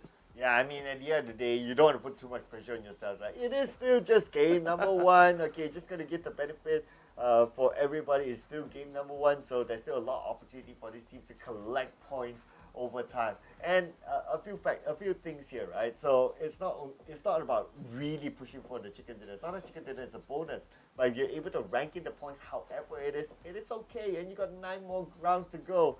And the second point is that, well, you got 9 more rounds to go. So whatever happened in round number 1, you can still be like, okay, maybe it's a one-off thing, maybe it's a warm-up thing, or maybe it's a wake-up call thing. And once round number 1 is over, okay, round number 2, we gotta get going, because you don't want to leave it until tomorrow and put unnecessary pressure on yourself. And I think a mark of a really good team, especially at this level of competition, is one that's able to adapt rapidly on the fly. And it's very rare to see this, you know, in the scene in general. But teams, especially ones who have been playing together for a long time, who have like streamlined their communications, who, you know, to a certain point, you know, they certainly do kind of think alike. You know, sometimes they, especially for an IGL, is always kind of like it's always a good thing to have like minions who are smart enough to make decisions on their own. Yep. You know, although you don't want them to be doing that most of the time. But then again, if your minions think the same way that you do and are able to react accordingly to the situation, that's exactly the kind of team that I feel is always well geared in order to win out fights, because you know a team that is rapidly able to take the input, to be able to observe the situation and make the right kind of decisions on what to do, where to move, etc. Certainly going to be a team that will have a lot more advantage compared to another team that just scraps by. Yeah, absolutely agree. I mean, yes, the IGL can make the call to like, okay, you go here, you go there, you do whatever that you're supposed to when you reach that spot. But as you reach that spot, situations could change, and the IGL might not be prepared for it because it does not have the field of view that the player would have at that particular spot. So, like what you say, right? It is up to that player to kind of like decide, like, okay, does he still want to continue on with the plan, or does he want to fall back, or whatever that he wants to do? So, it is yes, in essential, the baseline is that IGL makes a lot of calls, and it is very crucial. But when it reaches a certain stage, then or situation, then it will be really up to the player to be independent on deciding what they can do for themselves and what will be beneficial for the team overall. Because if there are some players who their play style is like, okay, they want to go for individual style of kills, but sometimes it's detrimental to the team because if they overdo it, then the team will lose one player, leaving them to have to play the rest of the round with 3 players.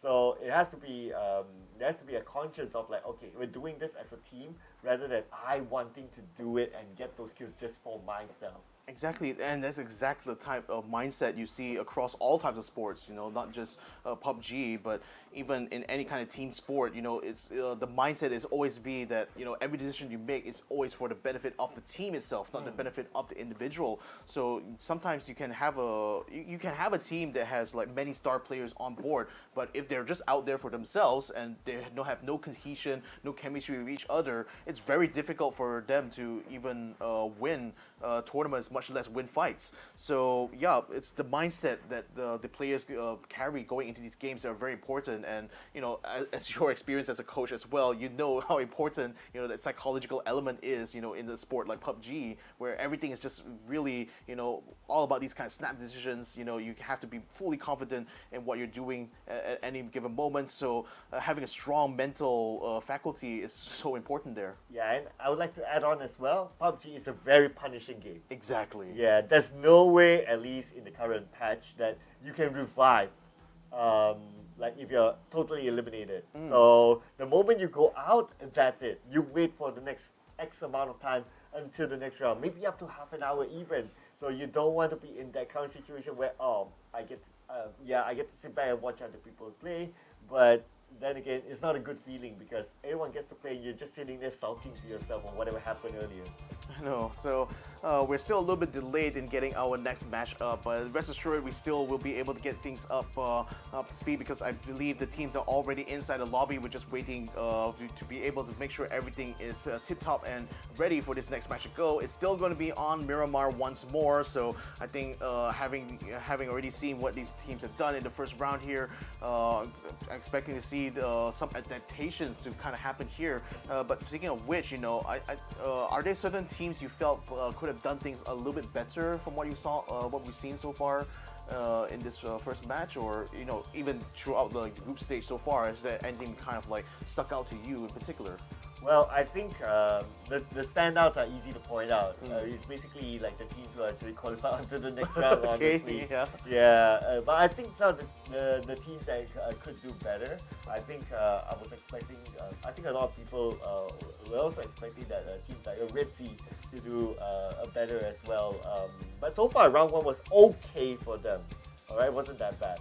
But the question will be, are they able to maintain consistency? Because that's what we saw in the group stages. It's like, yeah, you can have one good round, one decent round, and then the next round is kind of wonky for them. So I think now it's about trying to get that level of consistency. Because if you kind of think about it, the chances to move on to the next round is higher as compared to the group stage. Because group stage, you got 24 teams. Here, you got 16 teams. But the amount of slots onto the next round is the same. It's still going to be 8 slots. So your chances of moving on is going to be 50% as compared to 33% during the group stage. So as long as you're consistent enough, yes, round one they did well. Hopefully they'll be able to continue on because they are an OG team and they do have the potential. Would like to see them move on as well to the grand finals. Yeah, so we're having a look at Sun Sister here. Got themselves in quite a few good fights actually throughout the whole week. Even if you look at the group stage as well, they had even gotten a chicken dinner for themselves during the group stage, which is super cathartic for them, given that they're one of 3 Japanese teams who are competing in this regional tournament, and the Japanese region generally being one that's consistently kind of like. Sideline, I think, when you look at stronger regions like Thailand or Vietnam. So hopefully we'll be able to see them a lot more as we jump into our second match now in this last chance qualifier. This flight path looking very similar to what we had in the last round actually. So going from the west to the eastern side, splitting the map completely in half. We still have Red Sea jumping out very early on here. It seems like if I see where one call is, I think they should be jumping out somewhere near the middle there, probably headed towards Picado as well. We do see a whole bunch of teams headed towards the Picado, Los Leones kind of direction as well. So looks like it's going to be even spread for a lot of these teams here coming into this next round. Yeah, and the fact that we saw no early fights in the previous round with a similar flight path, I think that it's probably going to be the same case this time around, that everyone's going to be A-OK during the start. Yeah, we saw one team being eliminated early, but that was not because of like you immediately drop and then you fight. It was like some sort of rotation and scouting, and they decided to take that fight at the end of the day. So I think we can expect the same thing to happen unless something changes. For example, EXO Clan and NGE just right next to each other, but looking at how they are moving right now, they're splitting up. So I guess they're going to call it truce for now. Definitely going to be much more preferred rather than trying to fight it fist to fist, isn't it? But it seems like they both kind of picked more or less the same complexes they wanted to take control of, then only realized midway down that, oh, NG is also having the same plan as we do. Okay, I guess it's going to be time for plan B then. New Generation has just picked up some good weapons here. Van has already got a Mini 14 in hand, so probably will be able to, probably wants to try to find a nice little scope for himself too. UV seems to be having this whole city for themselves here with the stadium at the same time, so that's going to be plenty of loot for them to try to hoard around, but probably a little bit too little people actually to collect everything.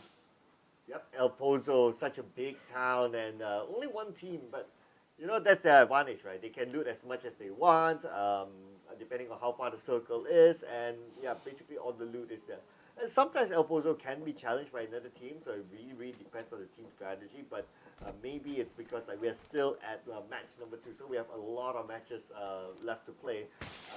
Probably some of the teams, or a lot of these teams, don't want to take that risk of really challenging other teams for now. And now we're able to get a good view of the circle. It's going to be a nice, kind circle in the middle of the map. Yeah, so no water to worry about. It's certainly going to be advantageous here for one call and AAA because they haven't had to move too much. They can focus a lot more on farming and hopefully be able to keep some teams coming into this way. Red Sea decided to take to the northern side. We got Dean all the way onto Alcantara, so they're going to have to make a long distance trip down to the center of the circle in order to do so. One call in the meantime continuing to farm. PMA is right on the edge of this circle here. Right on the edge of the town, really, and spread out quite a fair bit as well. I don't think we've been having any hot drops quite at this point right now. I think teams are just taking the safer route, as it were. In fact, like EXO and EXO Clan and New Generation were probably the 2 closest teams to each other. Only now that Van has already gotten an AUG as well as a Mini 14 and decides that it's going to be time to scan around and see whether or not I can spot the members of EXO Clan and hopefully catch them with their pants down. Ooh, okay. I'll be worried there if I'm caught with my pants down as well.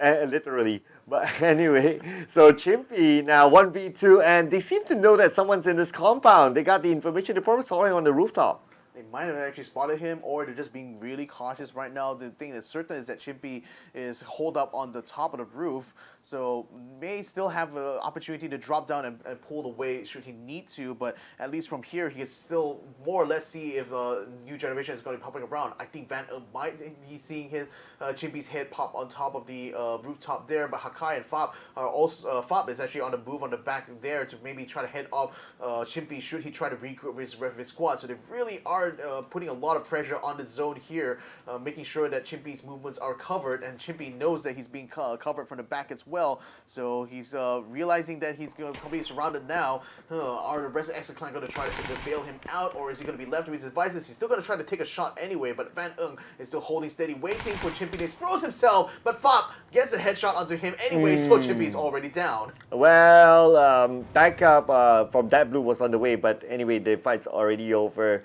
Too bad Chimpy was caught out. I think he was doing some scouting work. He was like trying to take a vantage point, gathering information for his team. But unfortunately, NGE came in and he wasn't prepared for that. Yes, we can argue that he had an exit point behind, but from our view, we know it's clear. But for him, you wouldn't know. Yeah, number one, Lambau was already taken on to tree 10 here. It looks like the team number one is moving onto the compound that tree 10 is hold in. Luvello is already taken on the outside there. Wesker has been knocked down as well. Miao Yu is on top of the field while Zico goes into the building. Wesker should be finished off now, while Lambau is going to be joining the rest of them, and Virtue will find Goldie as he attempts to get inside the building. Gets a kill as well to Kind, and that will eliminate the whole of tree 10 out in 60th place. The first team to be eliminated in map number 2. Not only elimination, looks like they wanted to burn the body as well. Oh, I mean, calm down, people. Calm down, people. It's not about the kills; it's about sending the message. Isn't it? Oh yeah, and plus it happened to be in a graveyard. Oh yeah. No! I mean that's in a morbid one kind of way, convenient, I suppose. Don't need to transport it out. Yeah, don't need to move out. You can just do it all here, all in one. But anyway, we see movement here coming in from E36, and look at the teams around them. They're taking a big risk here, cutting across a lot of these teams already securing their own compound. Yep, Chagrin is going to try to take some shots. I don't think that's going to connect, especially with E36 moving across like that. But who knows? I mean, maybe he still might get a lucky shot. Oh, the smell just smells an opportunity. Only forgets to take him down as soon as he got to the building there. But that's not quite the start that UV was looking for. They already lose a smell right away. Exo Clan rapidly responding to this. Sapao has to hold up in the complex next to just nearby, while J Ken will be joining up with him as well. Looks like they're going to be looking to try to get some revenge here onto Exo Clan. Unfortunately, he didn't smell that coming. Oh, nice. We're going to have a lot of puns with that name. Oh, we're going to be having puns all for days now. I mean, we got a whole weekend worth trying to build on these puns here. But Silhi will be joining up with UV as well. Exo Clan will be holed up in the building, and no doubt expecting a response to be coming in from UV at any time now. So they're already digging in and camping, waiting for Unicorn Venom to try to take on the position. But it seems like they will set themselves up in the compound right next to them to try to decide whether or not they want to try to take the fight. Okay, Purple Mood Esports, they're definitely in the mood today. They managed to get like 10 kills without needing a single placement point to place themselves onto page number 1 in game number 1, and essentially the overall chance because it's only game number 1. But Purple Moon Esports, this time around, they seem to be a little bit more chill this time. Probably no big opportunity yet because all the other teams, like what we saw, they're kind of clumped in one area, in one corner of the or one area of the map. So maybe that's why Purple Moon Esports didn't really have a target to work with. Teddy actually sees New House up on the hill here. It's going to try to spray as much as it can from the Mini-14 to only ping them out. Oh, and actually spots Gats as well on the out of the window. Might actually have landed a couple of hits there onto him. So that's certainly going to be interesting if PMA decides to try to take the fight to EXO here. But so far, it looks like they want to try to keep them at a distance for now, just mostly just spotting their positions and deciding what path to take for this next phase here, because phase 1 is still closing in here 1.5 minutes before the blue zone reaches its end. So you can see Red Sea Esports, who have been holed up on the northern side, are now making the move down south. Ooh, Red Sea Esports still alive though. I believe they're currently in the circle, but maybe playing by the edge of it. Looks like they're going to play a little bit safer this time around as compared to yesterday. They like to go all the way into the middle of the circle, and that kind of didn't work out for them. I believe it was 2 days ago anyway. But it's nice to have a reset and a shift of strategy. If you tried something that didn't really work, it's always good to realize that and try something else this time around. Yeah, attack all around, set up by Picado here, is right next door to where UV is, and looks like they want to try to eliminate any possibility for them to use vehicles in the area, which is a good call on their part. So that means that they were going to be holed up in that complex a lot longer, a lot longer now. Purple Mood taking up on the hilltop here. Thunders has a good view over Picado from this position, so should be able to spot any movements coming from their side. Anyway, Fluky conversely is feeling the pressure coming from Theraton 5 up on the hillside, so he's looking to try to reposition himself actually to try to meet that threat head on. Ho An is already on the car right now, being spotted by New Generation's Van Ung, but he's not going to be taking any fire onto him. In fact, he just wants to kind of see where exactly New House is going to be moving themselves towards. This next circle here is going to be coming up soon. That moves right onto Picado Power Grid, it says Monte Nuevo, so that actually works out well for the teams we have just hold up here at the moment. Yeah, and I really like the position of Purple Moon Esports in this current circle because they're on the high ground just on the right side of Power Grid, and that's one of the highest peaks within this circle. Very, very strategic indeed. They can observe teams moving around, they can take shots if they want to, and they can decide on when to go down. They can decide a little bit later when to go down because they're in the circle, obviously.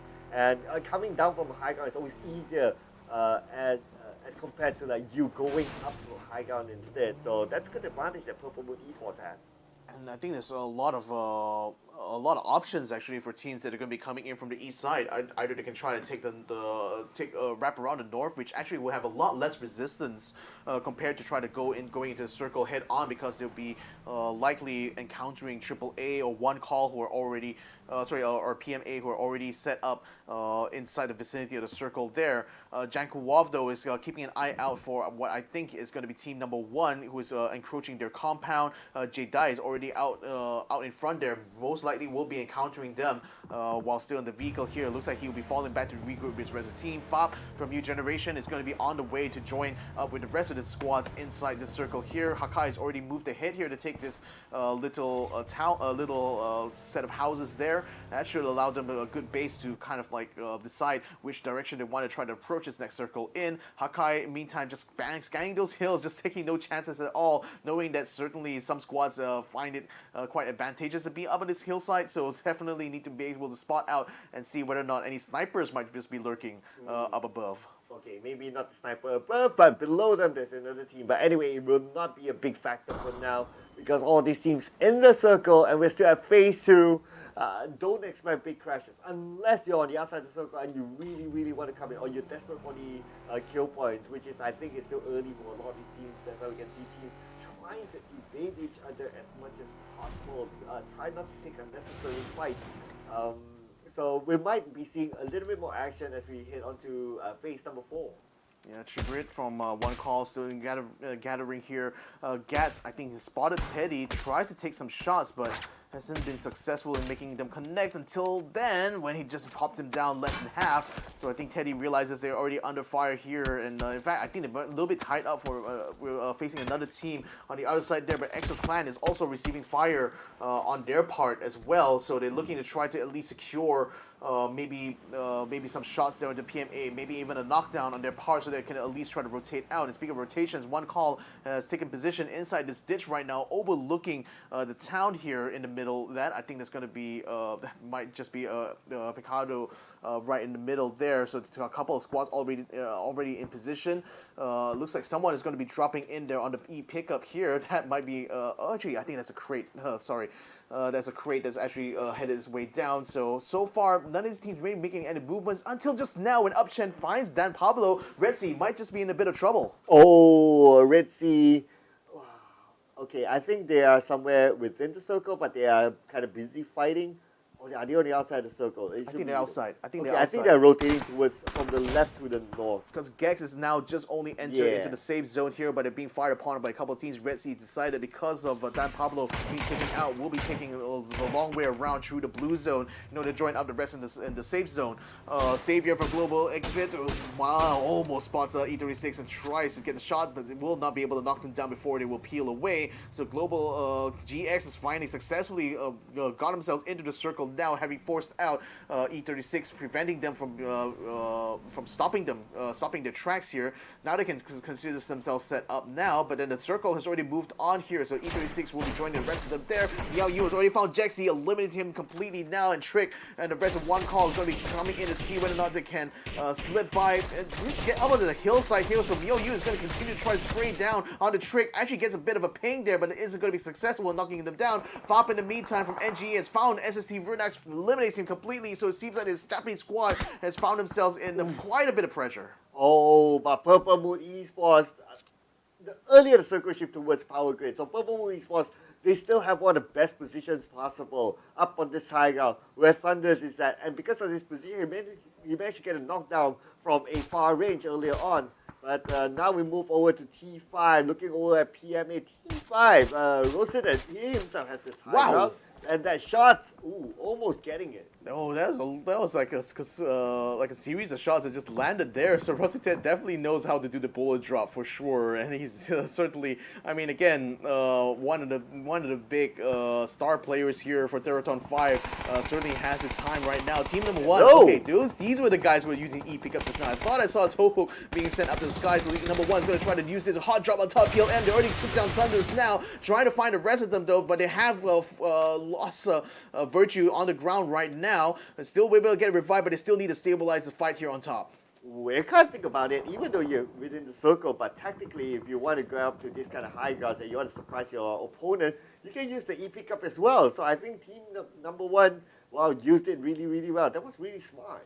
Well, we'll see whether or not it'll pay off though, so because they have taken control of this position here, but it still potentially can be sieged upon. Red Sea in the meantime looking like they're taking a fight against AAA right now, while Zika is just overwatching them, but Sapao from UV is already spotting them as well on top of the hills, and number 1 can't quite just keep the sniper fire going onto Red Sea. Eventually we'll have to peel back a little bit here and get their wounds bandaged at the moment. One Call is also still on the ground at the other side there where Zigao is, so they're not exactly in a secure spot, and I think the exits are very much cut off for them, so I don't know if they can maneuver or actually go and do any flanking maneuvers actually from their position.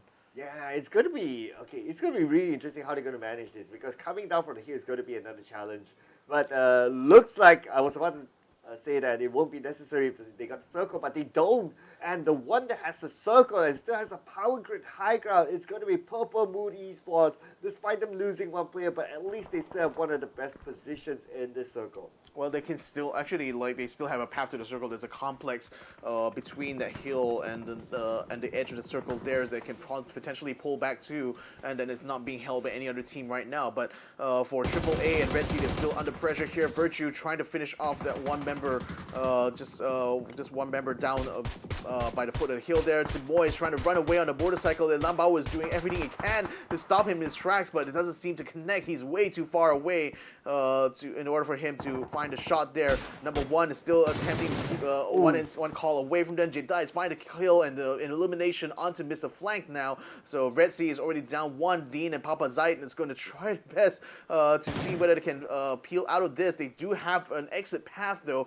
but they aren't able to move out because I don't know if they actually have vehicles available for them now. Yeah, I'm going to add on to the bad news for Red Sea. Not only they are on the outside of the circle, they also have AAA just behind them, and if they exit through the back of this city, which is Picado, then it's going to be high ground, and we know who's winning on the high ground. It's going to be Purple Moon Esports.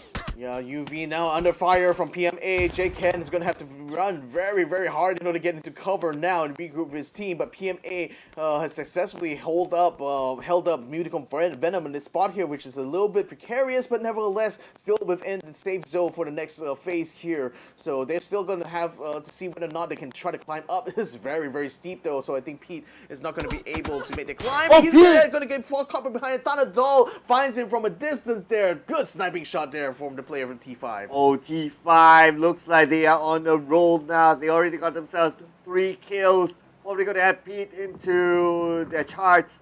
And now Pete's still yet to be picked up. And he's kind of far away from his teammates, so I doubt that he'll be able to be saved. Jedi still here with a frag grenade, eliminates 2 members of EXO clan right now. J-Ken! Gilbert is still trying to hold his own, but Unicorn Phantom's J-Ken will take him down, taking them out in 14th place there. What a shame for this Australian squad, but the fight is still not quite over because Unicorn Venom is still under pressure from PMA, E36, and Gex. Right now locks in a one-on-one battle here on this side of the circle, and with the terrain being as it were right now, there's not enough cover, so Deva and X-Key is going to try to flank around the right-hand side. Xavier and Leo are going to be, had already got eliminations onto Sylphia as well as Yuri. Yuri will be taken out completely. Deva sending grenades, but in the wrong direction though, because Gex is not set up in that position. Instead, now Leo will be able to watch them come over the hill. Oh yeah, but pressure is going to be on their opponents because when the circle closes, they'll be by the edge of the blue. They have 59 seconds to decide what to do next. Papa Zai at the other side. Looks like he's still alive for Red Sea. Managed to get a knockdown, but hasn't secured the kill yet.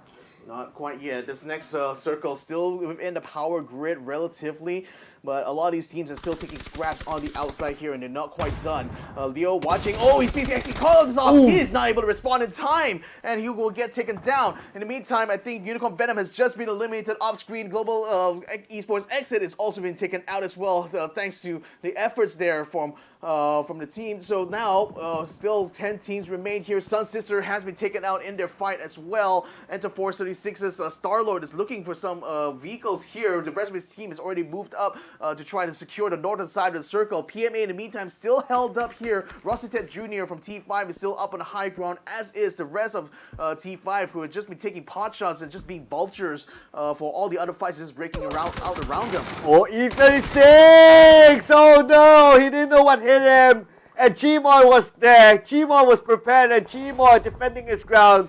The last man for one call. Yep, he is going to have to camp here really hard now. T5 in the meantime also finding NHE though, and Hasawat has already taken Hoant out of the map here.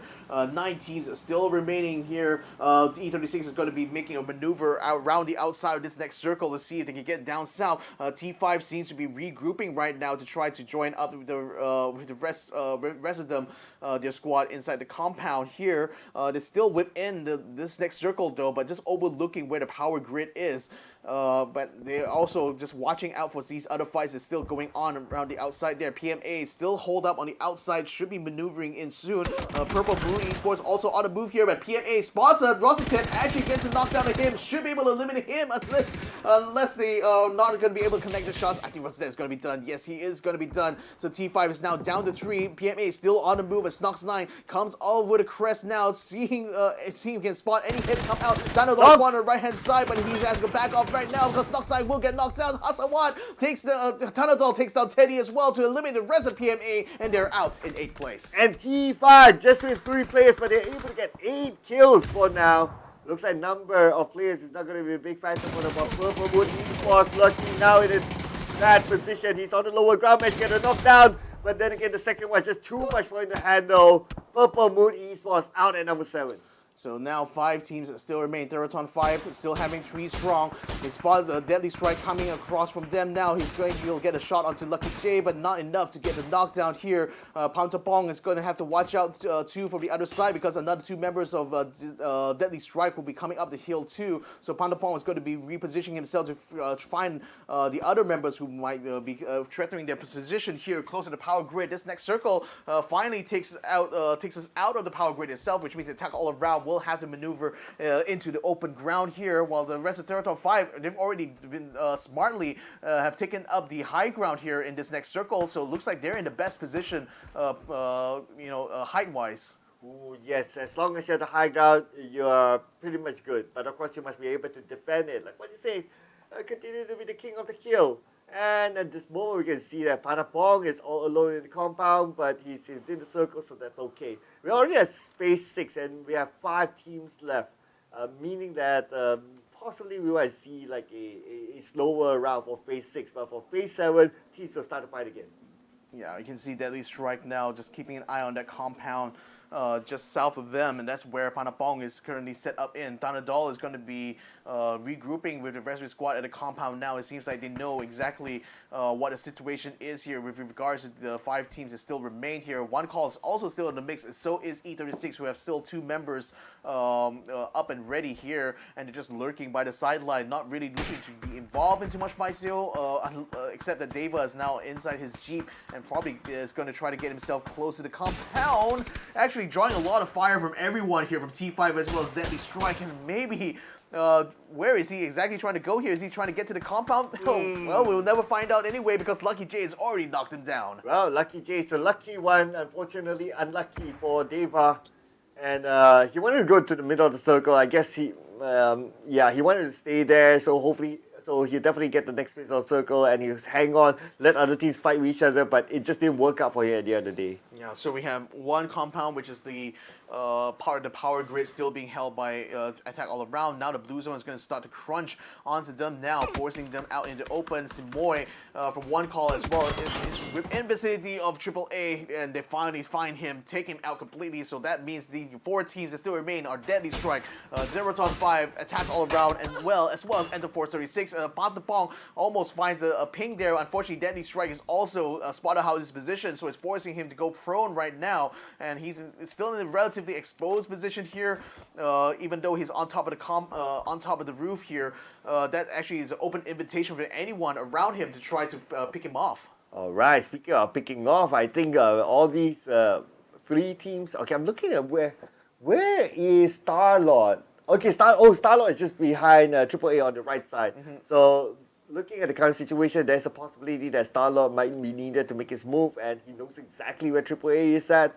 So he has to nade there, but he chooses not to toss it just yet. But instead, he progresses a mini 14 for those long-range shots instead. Yeah, neither team wants to come out in the open. That's a crucial thing. The next circle here is going to determine a lot, and it still forces them indeed to come out into the open. So although they did their very best to hold these compounds here, it seems like now they're going to be forced to try to crawl it out on the outside. So one will hope they will have stocked up a lot on grenades. I can see Attack All Around have like 5 grenades, 7 grenades in their pack. Smoke grenades, I should say. So that's going to become very, very critical at this stage of the circle here, because I don't think there's a lot of vegetation down there. It is low ground anyway. Zeraton 5 still potentially could use a little bit of angle to do something here. Star-Lord has just been spotted by Equilucia, so that's going to be E36 taken out. It means that the only 3 teams remain. Tanado and Hasawat will be making a move now to bring the vehicles down to the center here. Looks like they want to try to secure this next spot as quickly as they can. Alright, so it's 4v3v3. Normally, my theory in this kind of situation is that which team makes the first move loses. Because the final team will make the move can actually come in when everybody is wounded just to wrap things up. And at the same time, T5 is still alive. The current number 1 team with 9 kills in hand. They'll be looking to break that double-digit barrier again. Well, the thing is that Attack All Around is wrapping around on the north side while Deadly Strike is moving towards T5's position here. So this is actually working out well for Attack All Around, because now they have already laid out a path of smoke as well, covering their movements. So it's making it hard, make it less likely for Deadly Strike or T5 to actually spot them. But Jason, nevertheless, is still under fire here. Lots of grenades being thrown in the direction of Janku Wolf, who is still attempting to try to get the knockdowns onto T5 here. Equilucia actually finds a member of a T5 right side there. Panapong will be able to take out Jason as well, so they're not exactly going this unscathed. Janku Wolf goes tries to get a headshot, still isn't able to get it so far, but Tanadol has already eliminated a lot of members here from this Deadly Strike here, so it looks like their attempt to try to take on T5 has not worked out well, because Attack All Around moves in at the same time. Looks like women eliminated. Oh, and a frag grenade comes in, gets a knockdown on one of the members of AAA. Janku Wolf still gets a kill anyway, but then T5 comes in to bump up the rest and take the chicken dinner. And it's 2 chicken dinners back to back for T5, ladies and gentlemen. And look at their reactions. Their reactions like, yeah, we got this all the time. They're okay.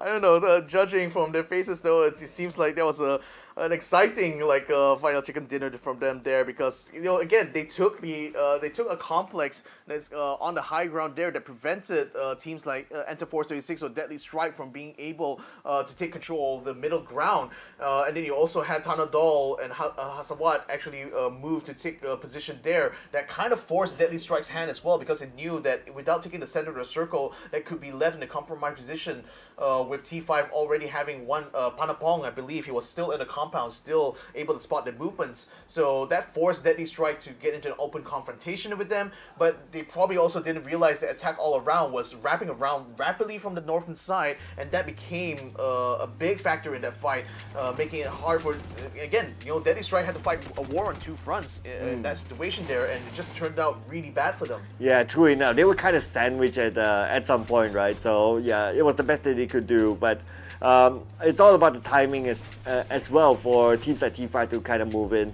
But let's look at the highlights from the previous round, and this was one of my favorite moves so far. This is a good offensive move using the E pickup to just take over that high ground. I think also lucky there was only one member of PMA really who was there, and with all three of them kind of dropping at the same time, that allowed them to get the jump on the PMA quite early on. But I don't think they actually eliminated PMA by the end of it. In fact, I think number one became very much a run factor by the late game stage here, as other teams around the circle were just getting pickups left, right, and center. In fact, number one actually, they actually did take out Fluky at the end there, so that did get elimination done nevertheless. But as we look on towards the rest of the circle here, I think it was quite crucial for these teams to still take compounds rather than just open air spaces on the hilltops, because I think just having that as a fallback base, as a fallback plan, is a lot more important really than just having the vantage point, as a sniper even.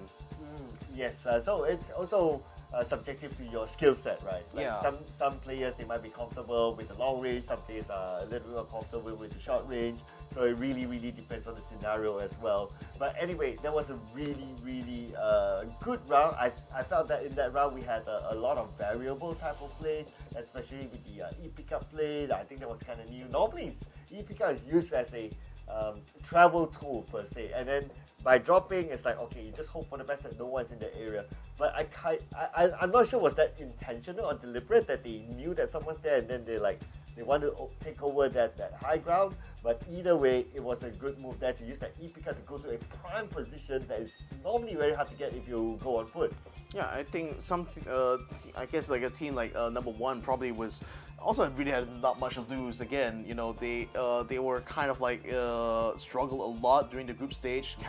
Couldn't even get themselves into final fights a lot. So I suppose, and given that the E pickup as well is a brand new item, I expect they're also trying to get a feel for how can they use this, not just as a defensive tool, but also offensively potentially. Did manage to get a bit of success to take control over the hilltop. We'll see whether or not other teams will be picking up on that kind of strat, but I just still feel that the risk factor of dropping in on parachute while in the middle of a hotly contested zone, I think is a little bit too high to consider it an effective tool for an offensive capability. But nevertheless, I think just from a strategic positional standpoint, certainly is another one of those tools that the team could use. Yeah, it reminds me of like an army's paratroopers. Yeah, pretty much. It's pretty much like that. Yeah. Yeah, you land and then you just shoot whoever there's it, and it will clear out the whole area. So, but anyway, it looked good.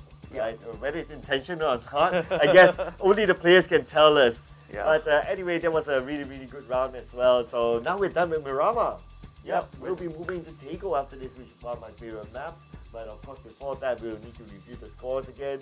But Tego, it's my favorite map for now. I think it's still up for exploration on how teams will maximize the capability of that map.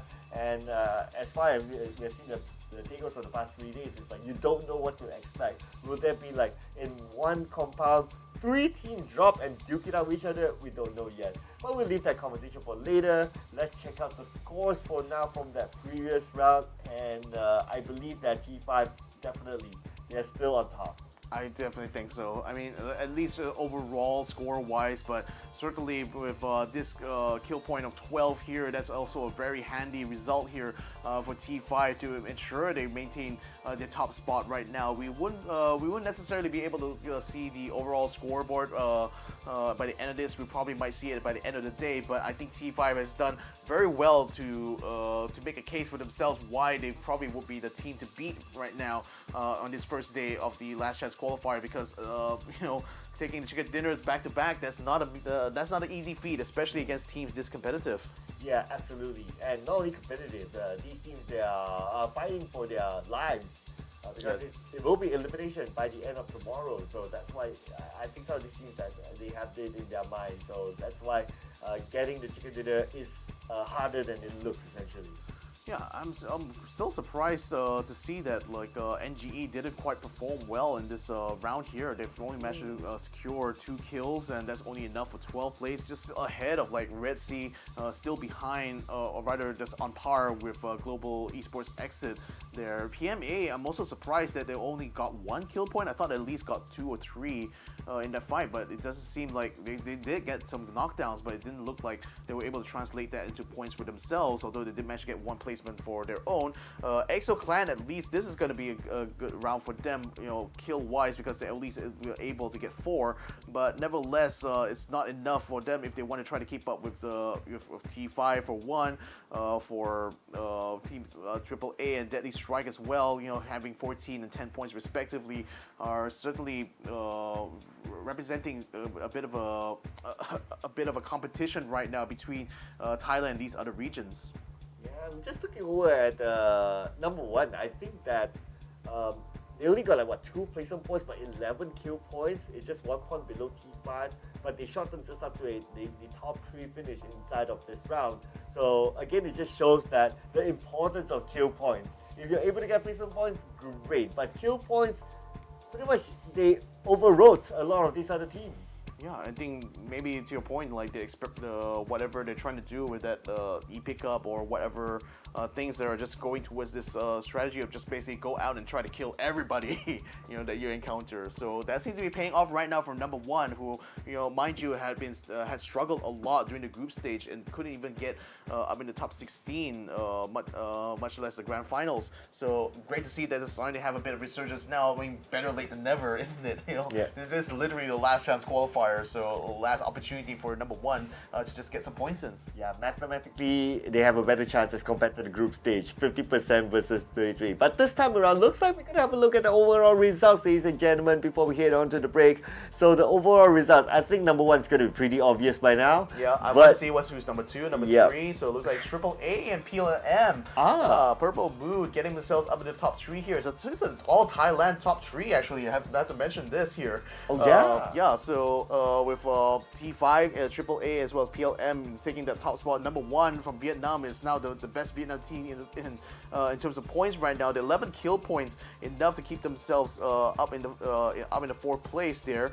I'm also surprised to see that like Deadly Strike and E36 are not doing too bad either, getting themselves in the 5th and 6th spot respectively here with 11 and 12 points. So it's still relatively close. Definitely up in the top 3. It's getting quite far. And Dirt on 5 again with 2 chicken dinners. It's going to be quite the act to follow for everyone else now. Yeah, just looking at where EXO Clan, I think they have the least care of all this. Like, we just go and shoot whatever that we see in front of us. That's why no placement points so far, but their kill points. 9 kill points, 9 points just out of that. And you can't think about it mathematically, they're only like 1 point behind NEC, which is just by the borderline of the grand final stage bracket. So, and 2 points behind Red Sea, 2 points behind E36. So far looking good for EXO Clan. It's just a matter of, again, you need to be super consistent because you're playing for the long run. Yeah. Again, I mean, yeah, we did say that having a lot more weightage now, obviously the kill point, but I think like EXO Clan also has to think a little bit harder about how they're taking some fights because, you know, if I recall correctly, they were stuck on the first floor where other teams basically ran on top and just overrun them. Nevertheless, that's enough for us talking about Miramar right now. We're going to be taking a short break, but when we come back, match number 3 Taego is going to be a go, so make sure you stick around for that. That will happen right after this break, so don't go away. Welcome to the update 23.2, where you can now revive your teammates, transport knocked out allies onto vehicles, and engage in a new social feature, the clan system. Let's dive right in. First on the menu is the brand new revival system. To reduce frustration during squad play and promote diverse strategies in normal matches, you will now be able to revive your fallen teammates. Just retrieve the blue chip from their death boxes and register it at one of the transmission towers scattered across the map, or through a wireless transmitter item obtained through farming. They can then rejoin the match via a respawn plane that flies once per phase. Note that this feature is available only in normal and custom matches on Erangel, Miramar, and Destin. Next, we're introducing a new DBNO feature, allowing you to carry knocked out teammates and place them inside vehicles. This addition provides players with an alternative way to evade danger without having to only abandon or revive your teammates. We are also finally ready to unveil our new clan system. Create or join a clan, play matches, and earn XP to level up your clan. As your clan levels up, you will be able to upgrade your clan tags. Not only that, but you can also earn a BP boost by playing with your clanmates. Definitely worth. And as always, make sure to check out the patch notes for all the details. Update 23.2 has plenty more in store this month, including a DBNO rebalance, general lobby UX UI improvements, a slight buff to the Ace32, and more. Starting with this update, prepare to become your team's hero, transport teammates to safety, and establish your own Pubg Battlegrounds clan for double the excitement. And we'll see you on the Battlegrounds.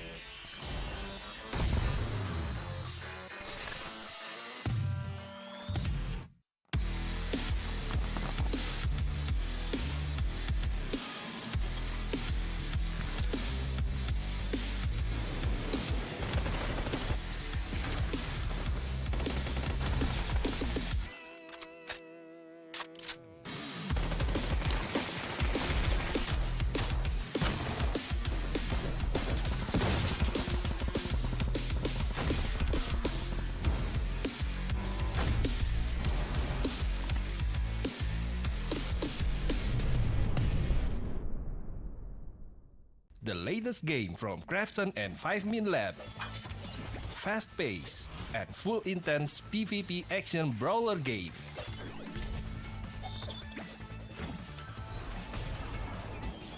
Use your best combo to send your opponent to the lobby.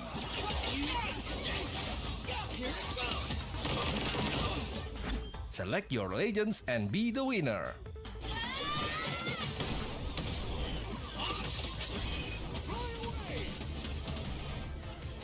Pick the mode that suits your fighting style, from 1v1, 2v2 to Battle Royale. Available to download and play free on Play Store, App Store, and Steam.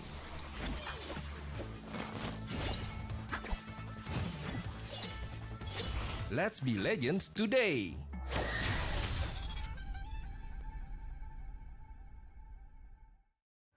Welcome to the update 23.2, where you can now revive your teammates, transport knocked out allies onto vehicles, and engage in a new social feature, the clan system. Let's dive right in. First on the menu is the brand new revival system. To reduce frustration during squad play and promote diverse strategies in normal matches, you will now be able to revive your fallen teammates. Just retrieve the blue chip from their death boxes and register it at one of the transmission towers scattered across the map, or through a wireless transmitter item obtained through farming. They can then rejoin the match via a respawn plane that flies once per phase.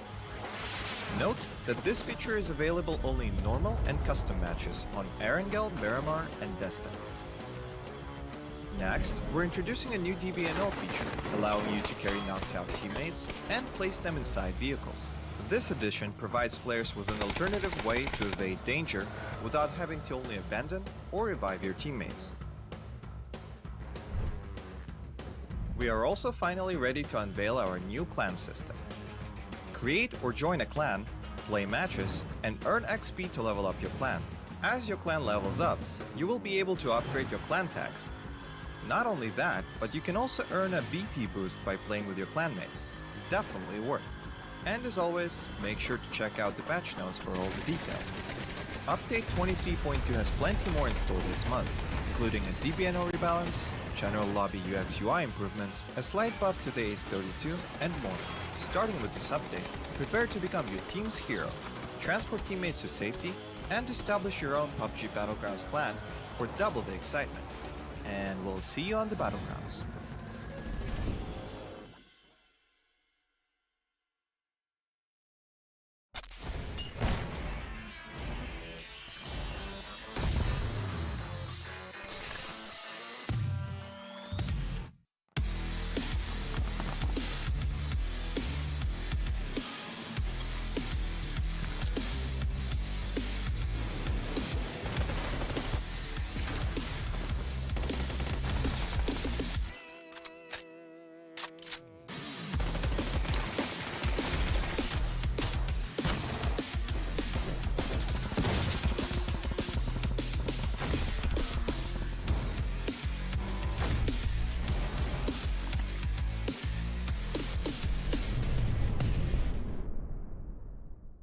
The latest game from Krafton and 5min Lab. Fast pace and full intense PvP action brawler game.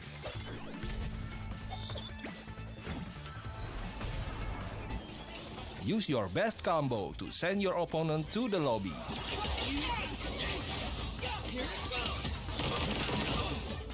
Select your legends and be the winner.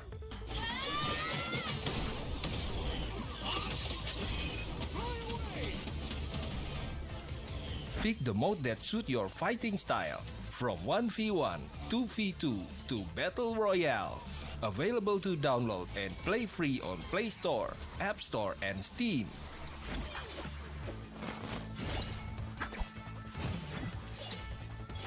Let's be legends today!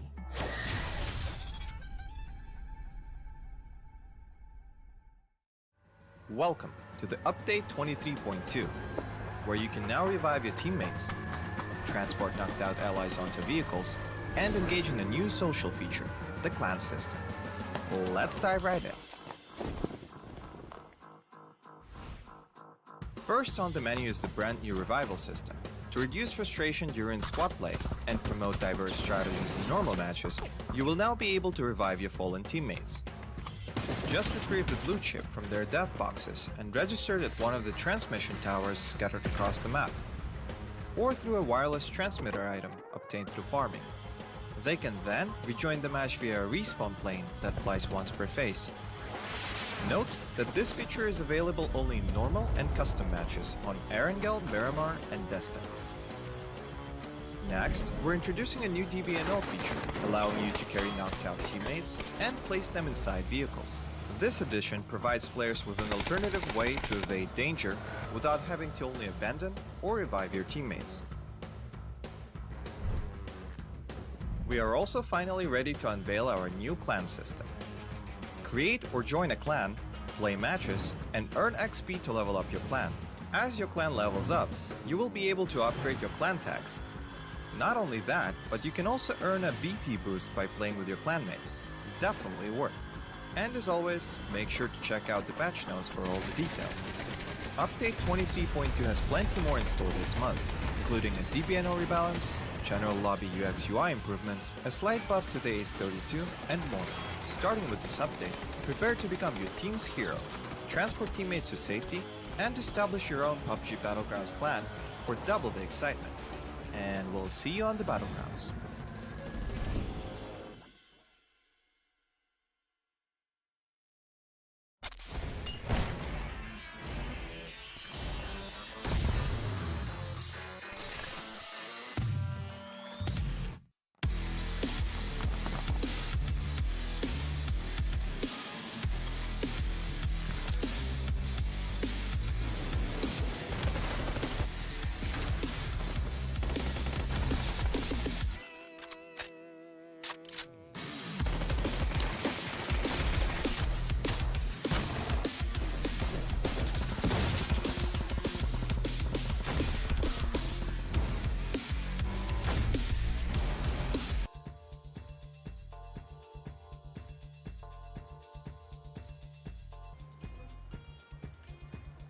And welcome back, ladies and gentlemen. This is the PUBG Asia Super Cup 2023 Summer Edition. My name is Victor Cax. Joining me here is Sir Cloud. We've already witnessed 2 rounds on Miramar so far, so you know what that means. It's going to be up on your favorite map. Oh yeah, Tego! My goodness, it's going to be great after this because it's a smaller map and we don't really know what teams are going to do because we only played, 3 Tego so far. Even that, it's a shuffled group. So now with this new group of teams, we still wouldn't know what they might do. I know, so this is going to be interesting as well because this is the last chance qualifier. These teams, you know, they had a little bit of experience playing for it, but in this format,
To see how these players really fare somewhere around the ears of Wolsong, Heimosa, that kind of place. I think that'll be pretty fun. If not, Harpo would be pretty nice as well.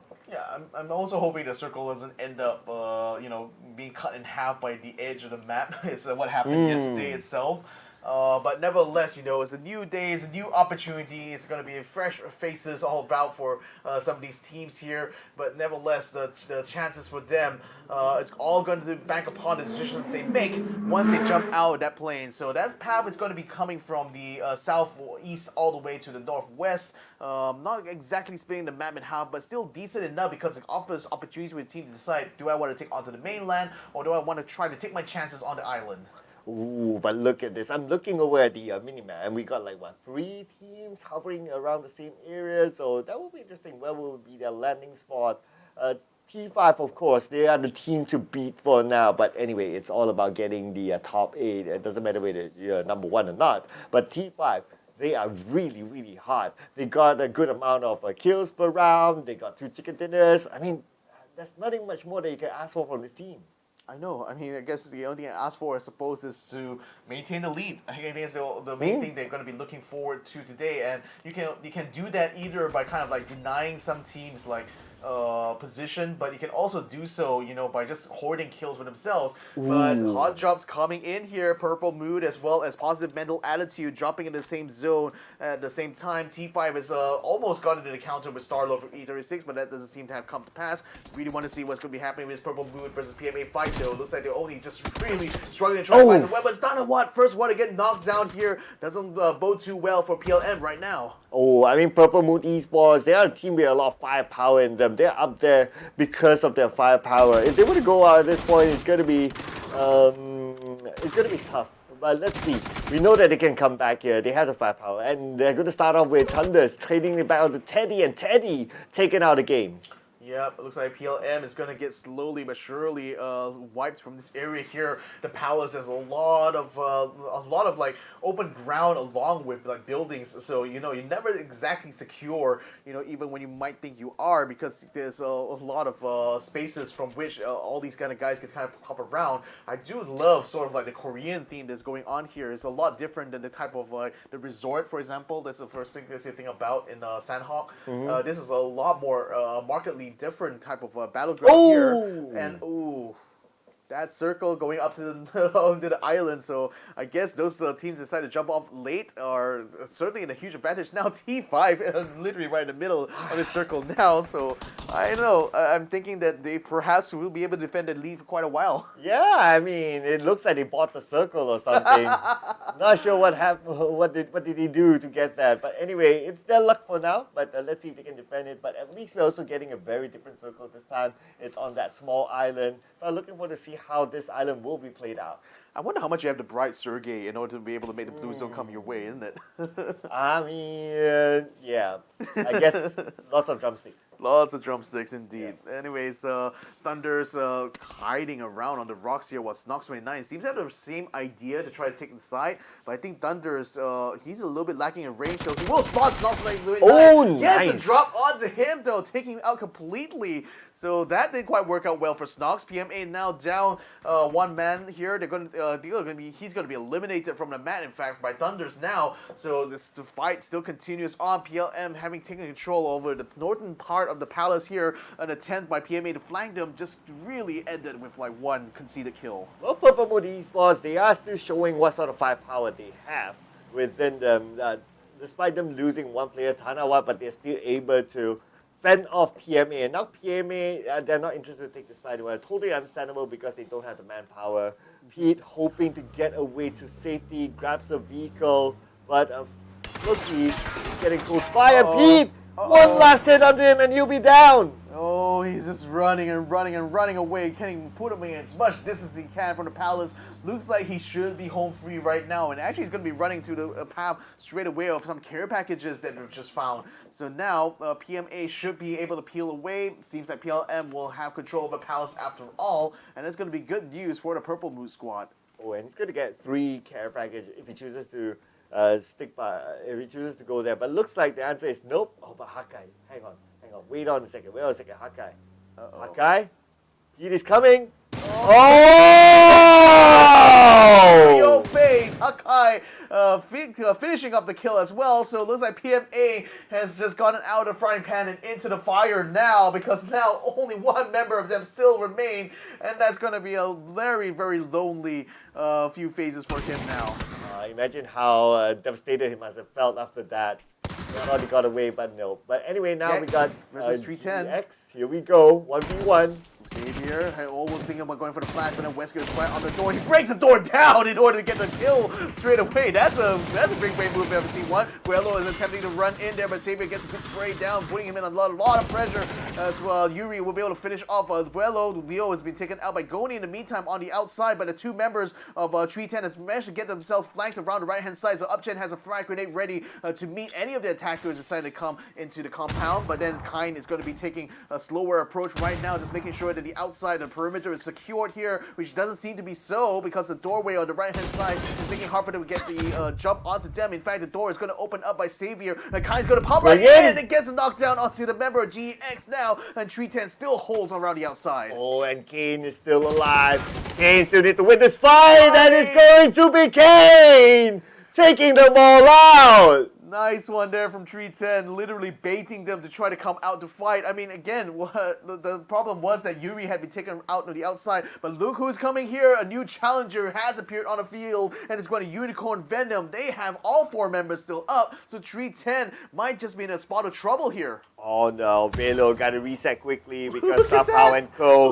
wants to get on that. Skull straight onto Vuelo, so he's immediately taken out. Kian and Goni and the last 2 members remaining, but Unicorn Venom rapidly moving into the convenience store. Will take down Goni. Now Sapao is going to come in front, gets a spray. Bam! And Kaden will take out 310 Rascal Jesters. Oh man, 310, just when they wanted to celebrate that win, immediately Unicorn Venom had to come, and that's going to be 4 points for Unicorn Venom. And not only that, they are at the edge of the circle, at the edge of the island, together with the compound. It's going to be a good place for them to defend.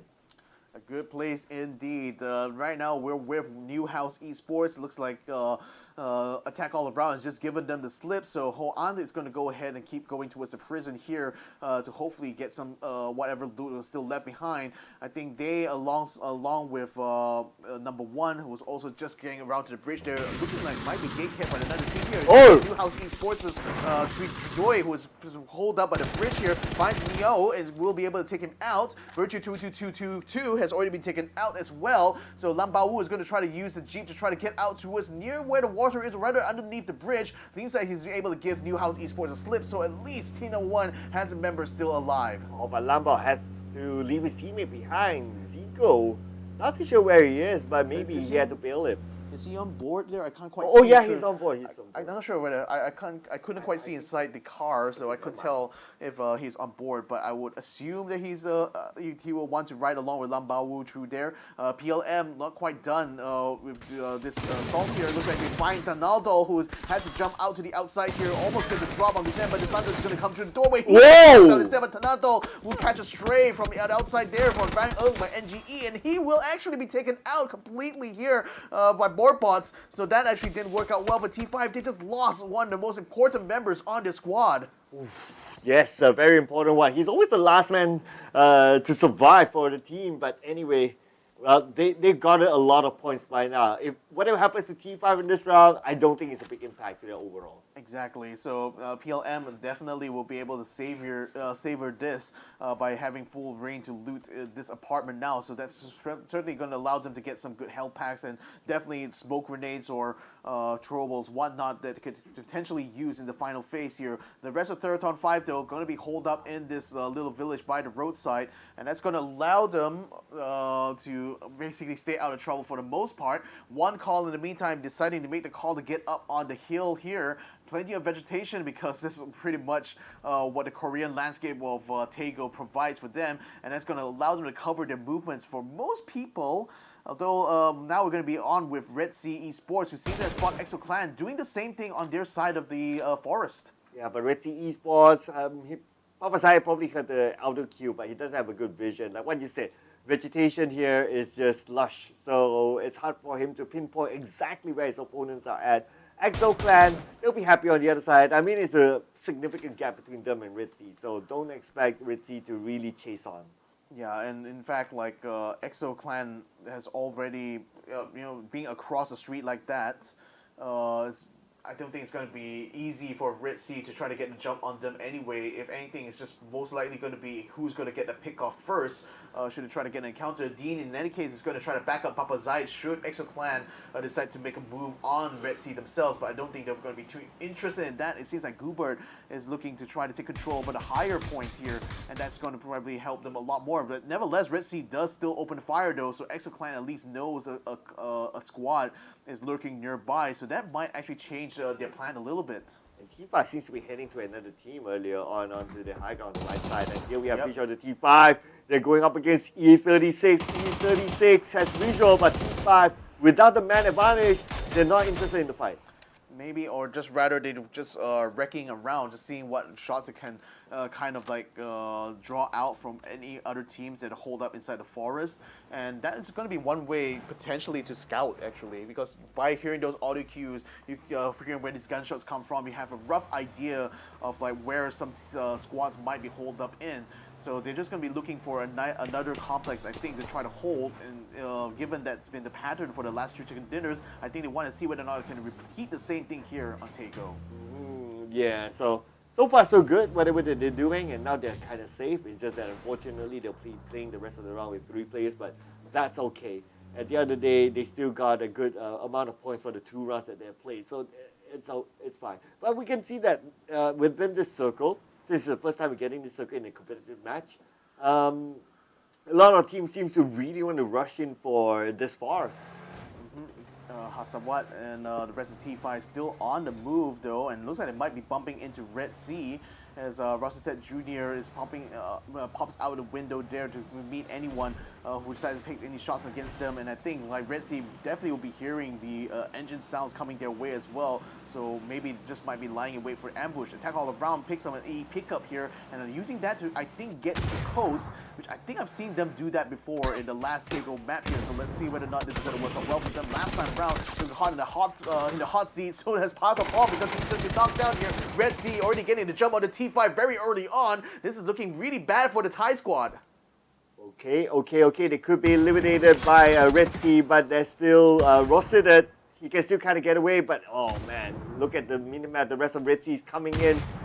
He might not have an exit route after this. He may not. In fact, with like Red Sea circling around here, they sense the blood and the water right now, and Rosstedt is just bleeding out along with the rest of his team. The last, he's just been spotted by Zayed, so now they know they've been locked inside the house here. So Red Sea Esports, a fantastic opportunity for them to take out the team that's on top of the leaderboard here. A frag grenade is going to be sent out around here. Can't quite pop into where Rosstedt Jr. is, but again, he's watching in the doorway. He sees Mr. Flank and sees Dean. He almost had an opportunity to get a pot shot, but didn't quite take the shot there, unfortunately. And Zayed is going to come around and flank the side. Mr. Flank in the meantime sends a frag grenade into the building, does do a little bit damage. Rosstedt who only comes out to be caught out by Dean, and that will be the end of T5's run here on Tago. Well, that's going to be 3 points for Red Sea. Defended their compound, but now they have one call coming in. Jaxi managed to get a knockdown to Papa Zai, and with that knockdown, one call could make the call to rush in. I mean, it's effectively a 2v2, right? Unless they are, unless the revive does come true here from Mr. Fan or Dean, but they're still stuck in their respective parts of the building here. Nevertheless, for this next fight here, the circle still lands on top of them, so they can at least focus right now on trying to get the eliminations done here. One call will be sending whatever's left of the grenades now in order to try to obscure the area. Smoke grenades all abound here from Red Sea to try to obscure where exactly Papa Zai is, but Jaxi actually finds a shot from the side there and takes out Papa Zai, so now Red Sea is down to these two now, Mr. Flank as well as Dean, as now the rest of one call is joining them with joining them on the top of the hill. And speaking about joining, E36 wants to join in. They pull out a couple of shots onto Red Sea, putting pressure onto them. And now one call's making the call. They're going to come in from the other side of the building, and they want to rush in. They want this compound. They want the points. Chibirit as well as Simoy now joining Trick as they assault the compound here. They still have plenty of troubles to go. Simoy still has three smoke grenades, a frag as well as a Molotov, so he can certainly afford to spend quite a bit coming onto Red Sea here. Dean still holding up, camping by the corner here, waiting for anyone from one call to decide to pop in there. Dean in the meantime is on the outside here, can't quite spot the rest of one call through the smoke at the moment. Mr. Flank still on the other building there. Number one is also joining into the fight here. Dean spots a Chibirit, goes for the spray, but doesn't quite get a knockdown. Now has to run through the smoke now, putting himself in a precarious position here. But one call can't quite spot him yet, so Dean's a little bit safer now, but frag grenades are still coming true to try to flush him out. They flush him out, they did. Chibirit almost gets his jump on him, but Dean down and takes him out completely. Dean, beautiful from Dean, but he's not out of it just yet. 10 health left for Dean. He needs to reset quickly. Now, tossing out the stun grenade just to buy time for himself. But no! Dean loses the fight, and it's going to be Chimoy that takes him out. Oh, Chibirit actually found his teammate Mr. Flank on the other side, and Jaxi was providing a bit of a flanking maneuver as well, joining in with this assault on the compound. So now Red Sea has been eliminated here. It seems like that's going to be the pattern here. While other teams are now crowding around this circle here, we're on board with Purple Moon Esports, who seem to have spotted Sun Sisters just opposite the road from them, busy looting, I expect. Number one and E36, they were lurking close by to where one call was, but it seems like they may have encountered each other because Sylvia is just scanning the tree line right now, trying to see if he can spot anyone, either Scout or someone else. Oh! Frag grenade is going to come his way, but Lambao Wu was just in front of the tree, just in front of him, and then actually gets knocked out of the hit instead. Starlord will be able to come from the back there to keep Lambao Wu under pressure, but unfortunately, he's duck off there with 1% of health left, but Lambao Wu will be caught out with X-Key 1 from the flanking side, and that will be the end of team number one. Well, E36 managed to win this fight, so they got 2 kills in the bag. E36 at this point, they're currently at number 5, are doing pretty okay, but they could use more points in order to secure their top 8 position. But here we have SST going up against Purple Moon Esports, a team that has a lot of firepower, and If they were to go up against them, it's going to be scary. But anyway, the both.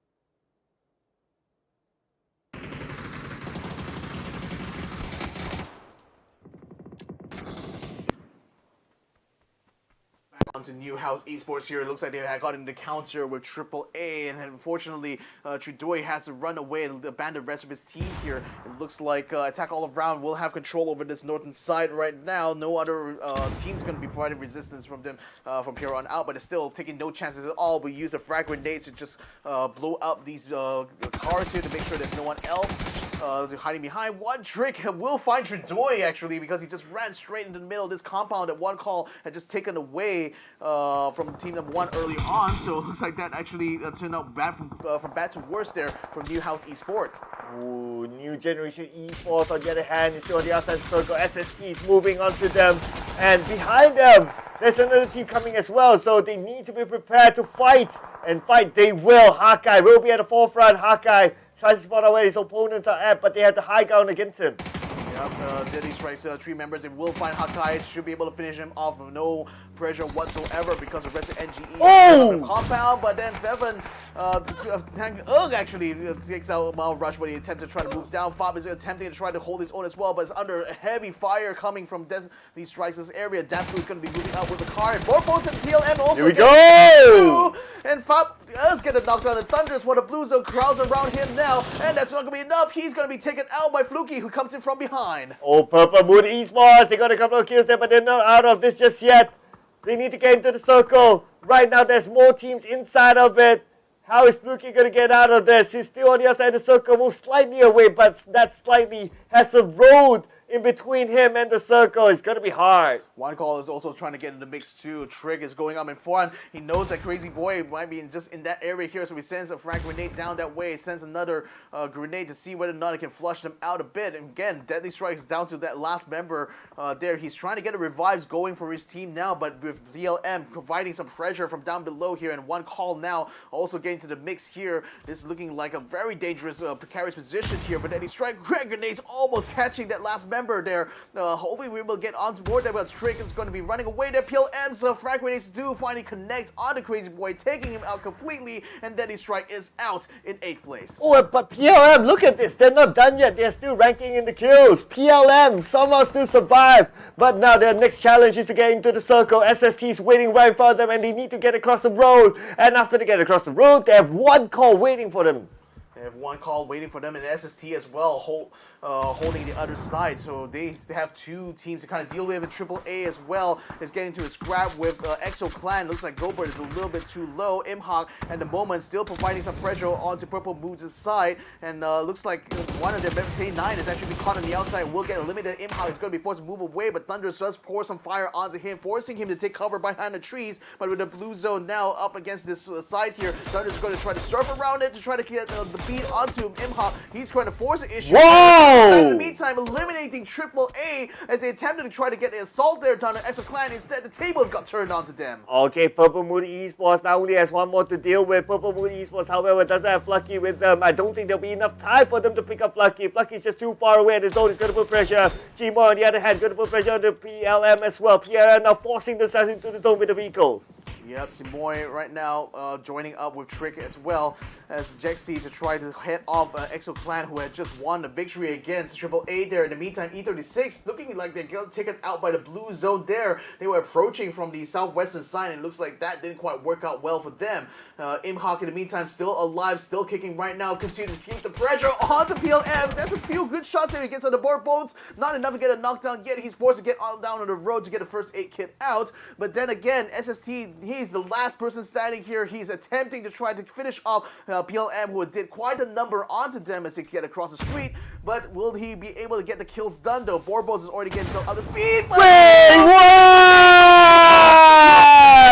Off! Oh, I'm here from the outside the circle, toss a nade to rule them all. That was kind of heartbreaking, but anyway, Purple Mood Esports still managed to get 10 kills.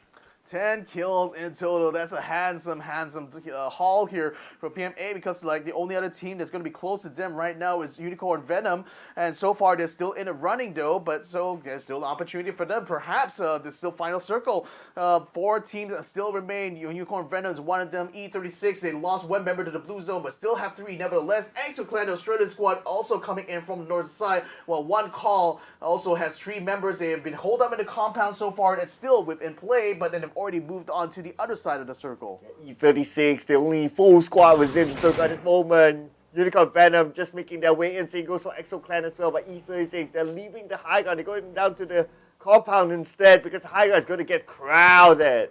It's going to get very crowded indeed, and the thing is that the edge of the circle is going to be where the battle is going to be for UV and EXO Clan.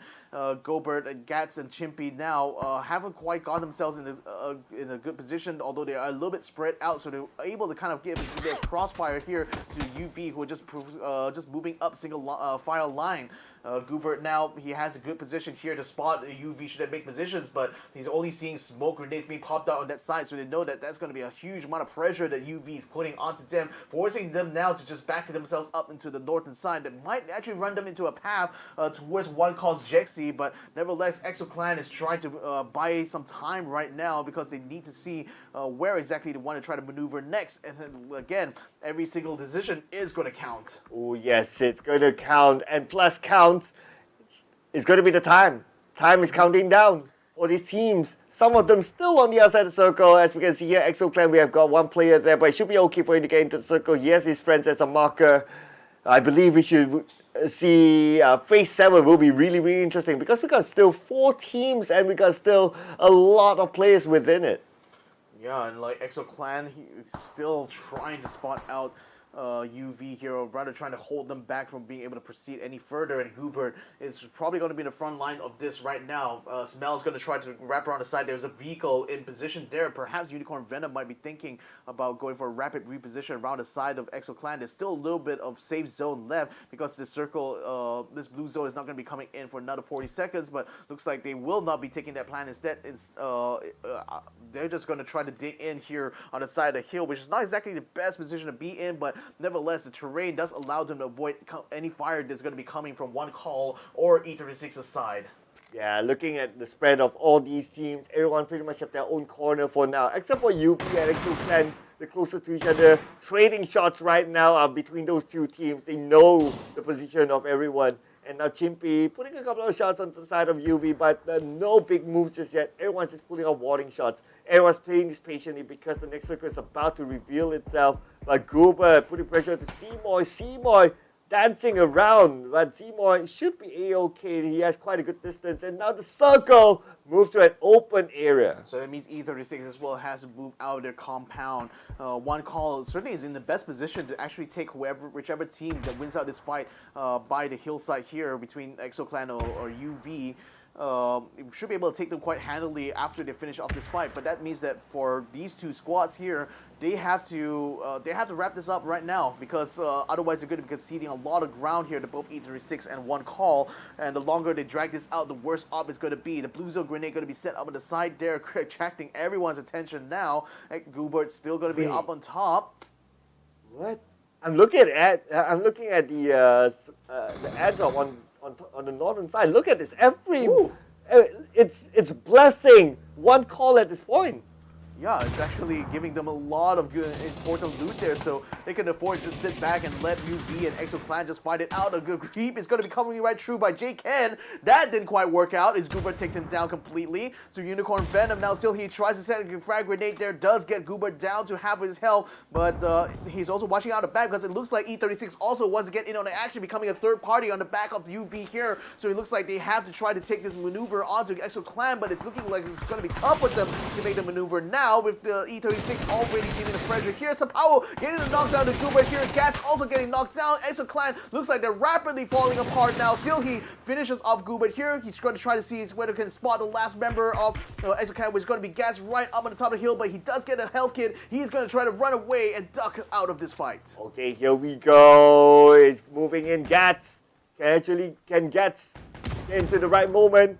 You'll be meeting up with UV very, very soon. Gets the high ground advantage. He spots one, but on the other side, he didn't see the one on the left, unfortunately. Yeah, and then at the Traverse 36 entering the fight now. They spot Sylphie, knocks him down. They just have to spot out Smell. Try to finish off Sapao, but it's going to be XT who find Smell on the back there. And Ender Force 36 will wrap up this fight here. Although they do have Sylphia knocked down, should be able to get him back up online. One call. I wonder what they managed to find in all those care packages there. And if so, is that going to help in the fight against E36 now? Well, it's a free resupply. Like what you said, it also depends on what they're going to do next. But looking good so far for one call.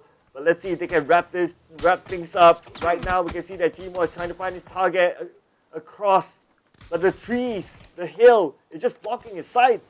Blocking his sights indeed, and Ender 436, still have a bit of that dune left. Although the blue zone now is up against their backs here, so the chances are the next maneuver is going to be out in the open, which will be perfect for one call here, as they have a lot of scopes and a lot of good weaponry. The Mark 12, that's definitely going to be from the care package that they picked up there. So Trick is really having firepower today. He spots Sylphia up on top, but the foldable shield has actually kept him alive for now. Star-Lord is still keeping an eye out for Simoy, as well as Jexi and one Trick. He may actually spot one Trick through the smoke, but see the pop there. He actually catches Jexi, does get a little bit of a spray down, but Trick is going to be able to take Starlo down instead. Sylphia still up on the top there. He's probably the last one standing here for E36, but one call now is going to be collapsing straight onto the Japanese squad here, but one last pickoff will secure them the chicken dinner, and finally, that's going to be, I think that was one call actually that got the chicken dinner. Yeah. We went to Ender Force's face cam there, but the Indonesian squad was the one who takes it at Tego. Yeah, so one call. I mean, we did talk about the blessing of the supply crate, right? So it was a blessing at the end of the day. They restocked themselves. They probably got some good weapons, and all they needed to do was just use their skills to wrap up the game, and yeah, everything was given to them. Again, I would expect they used a lot of the main thing they wanted to get is the scopes, because again, where one call was positioned was out in the open there. Now granted, E36 had a bit of high ground, but again, the thick vegetation was a huge factor in the visibility here. I think even if E36, even if one call decides to try to assault on the E36, they could still get quite close to them before E36 will be able to respond to that. But I think again, for the most part, one call just had to let Unicorn Venom as well as EXO-Clan fight it out on their side. E36 really was just being an opportunist there by taking the backdoor position from UV itself. That's how they managed to get themselves that situation there. But nevertheless, I think one call did the right thing by just letting the other teams fight. Yes, just let them fight and they come in later. That's always like the rule of thumb if you want to close things off at the end of the day. So they made the right call there. But looking over the highlights, I think this is a action-packed round, and that's the reason why I really love this map now. It's a smaller map. It forces teams to take fight after fight after fight after fight. And the one I'm most impressed on in terms of taking fights, of course, it's still Purple Mood Esports. Despite them going out somewhere in the middle bracket, but their amount of kills, they must get at least 10 kills still. Yeah, and certainly gives a good case for them to be part of the top 3 for this match alone. So we'll have to see how that turns out for the scoreboard. I mean, the fight they took here against NGE, was slightly, against T5 was slightly interrupted a bit, but nevertheless they did a good elimination there to take out one of the top, one of the top players actually right now in this last chance qualifier. But though T5, they had to move out the way, eventually bumping into Red Sea, and that ended up being a lot worse for them here because that's where pretty much the journey ended. Yeah, Red Sea. They managed to defend the compound the first time, but for the second one, they failed to defend it. But Dean, with a valiant effort, still managed to secure that one kill point before he went out. So that was the best thing he could do at that point. But anyway, Red Sea, so far, we can see that they're still in the top 8, and that's where it matters. And to 436 as well. Glad to see them actually become quite a factor, especially towards the end of this phase here. Deadly Strike as well, getting a good jump onto NGE, kind of forced them into a bad position here, which allowed PLM actually to just creep up onto the back and just eliminate the rest of them. Then SS Sun Sisters here, Tay9, actually I didn't realize that until I saw the kill feed. Tay9 took himself out with his own frag grenade, so I guess that must have been a mishit, and this frag grenade here from Imhawk was the one that finished off PLM. What a shame that would have been, because I think that PLM was kind of on track to get to the final circle and to join that fight. Yeah, they had a vehicle, they were in the circle, they were kind of okay until that one nade landed. And well, sometimes it's a little bit hard for you to anticipate whether someone's going to toss the nade onto you, right? It's like that one person cooked up the nade nicely, tossing it. By the time the nade lands onto you, you won't have time to react. So that just happened there. Yeah, well, what an action-packed takeover round that was, as we kind of come to expect now, having played 3 days of this during the group stage here. And I really want to see, like, with Purple Mood having been able to pick up 10 kills, but then they were bowed out quite early on, so I think they really may not have a lot of placement points for their own side. So we'll have to see, nevertheless, once the scoreboard comes up, where exactly they land. But I think this is still a good chance with them, being somewhere in the top 3 for this map. Certainly, One Call is using this as an opportunity to get a bit of resurgence, because I think out of like a lot of the teams here coming this last chance qualifier, they are the top 4 companies in terms of points by the end of the group stage of the teams that are now in the last chance qualifier, to be fair. So it's good to see that they're at least able to get a chicken dinner on this first day itself. So that, I think, gives a really strong case for why Indonesia needs to be in the grand finals here, doesn't it? Well, yes, I totally agree. I mean, they play really, really smartly, but it's all about consistency, right? I hope that it's not a one-off thing whereby they got the chicken dinner and then after that we don't really see them. Hopefully they'll be able to continue on the consistency, because it will also be nice in the grand finals if we can have like a diverse amount of countries within the grand finals. So there'll be something for, I'm sure, the respective region fans will be watching, and they want to cheer on for their own countrymen. Yeah, and just for context as well for everyone here, One Call, after 2 matches has been in the 12th place. Let's see how far would they jump after we get to the score line, which should be coming up to your screens right about now. And it is going to be One Call, indeed, will be on top. Only 17 points, which is fair enough. Not the best we've seen so far, but enough to keep them ahead of a lot of teams. But look at that, PLM, 3rd place Doing it overall. again. Doing it again. 2 placement points, but the 10 kills was more than enough to secure them a spot at the big boys table. Yeah, doing it again, PLM. Keep an eye on these guys. They're starting to realize that, hey, you know what? We must take fights, we must win fights, and that makes them a scary team. You gotta think about it, because anyone can be eliminated by PLM at this point. But looking over on the other side, we got a couple of teams trying to follow that strategy, like NGE, like Red Sea. 4 kill points each, no placement points, still putting them somewhere okay, not that bad. Same goes for 310, 3 kills, no placement points. So I think they're starting to see that, hey, you know what, we might as well try to get those kill points and don't think too much about the placement points. Yeah, at least, like, think about it when it comes to, the final circle, really.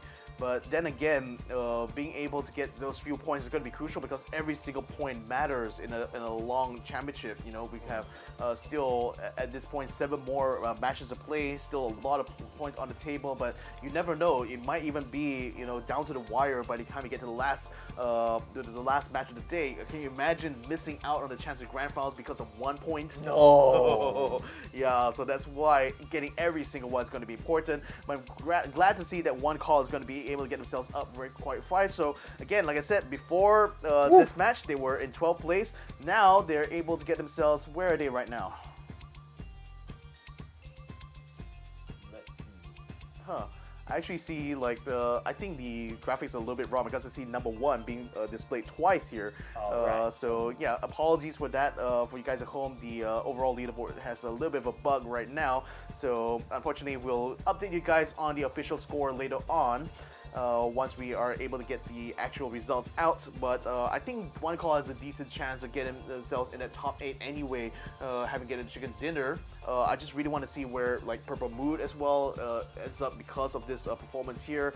And yeah, and E36 as well. Like they had a fantastic takeover round, like low key, you know, and brilliant sort of third party to the UV versus Exo Clan fight towards the last circle. So I'm also hoping to see that they will be able to get themselves somewhere in that top 8 too. Yeah, hope so as well because they've been putting on good performances, right? And yeah, I mean, I think the race is going to be tight, especially at the teams at the borderline at this point. I think the last time we saw Red Sea as well, they were just at the borderline with 15 points, and then number 9 was like someone with 14 points. So it could still really swap. And now we only have like what? We're starting to count down the games right now, right? We only have like what, 7 more games to go? Yeah, 7 more games to go in total, including tomorrow. So teams really got to take every point seriously. Exactly, and you know, to your point about like, you know, the kill points being a lot more important, I also feel that, you know, if you are a team who are really aiming very high, you know, especially if you're a team that wants to be amongst the top 8, you know, it's got to be a lot of things, a lot of placement points as well. They need to prioritize at the same time. So this should be adjusted overall leaderboard now. So yeah, One Call has made themselves up into 4th place now off of this Tego chicken dinner. So fantastic result for them for sure. Oh, we got 3 teams with 22 points tied in. So interestingly, I'm still impressed with the numbers of PLM. Only 3 placement points. That means 1 placement point per round on average, but they got 24 kill points, surpassing T5, who was the number 1 team.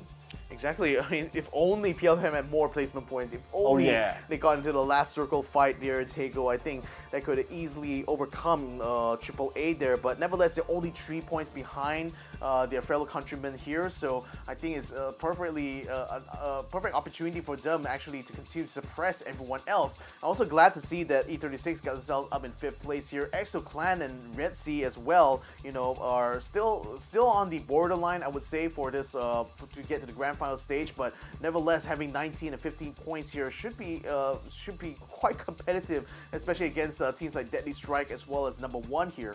Yeah, Deadly Strike only 40 points and number 1 13 points. You really have to think about it. Right? It's like 1 point difference up until PMA, and then there's a slight gap, but the gap is not that big anyway. So I would say that there's still a lot of opportunity for these teams to really shuffle around, and teams even on the top 8 right now cannot be comfortable at all. Even okay, T5, yeah, kind of okay.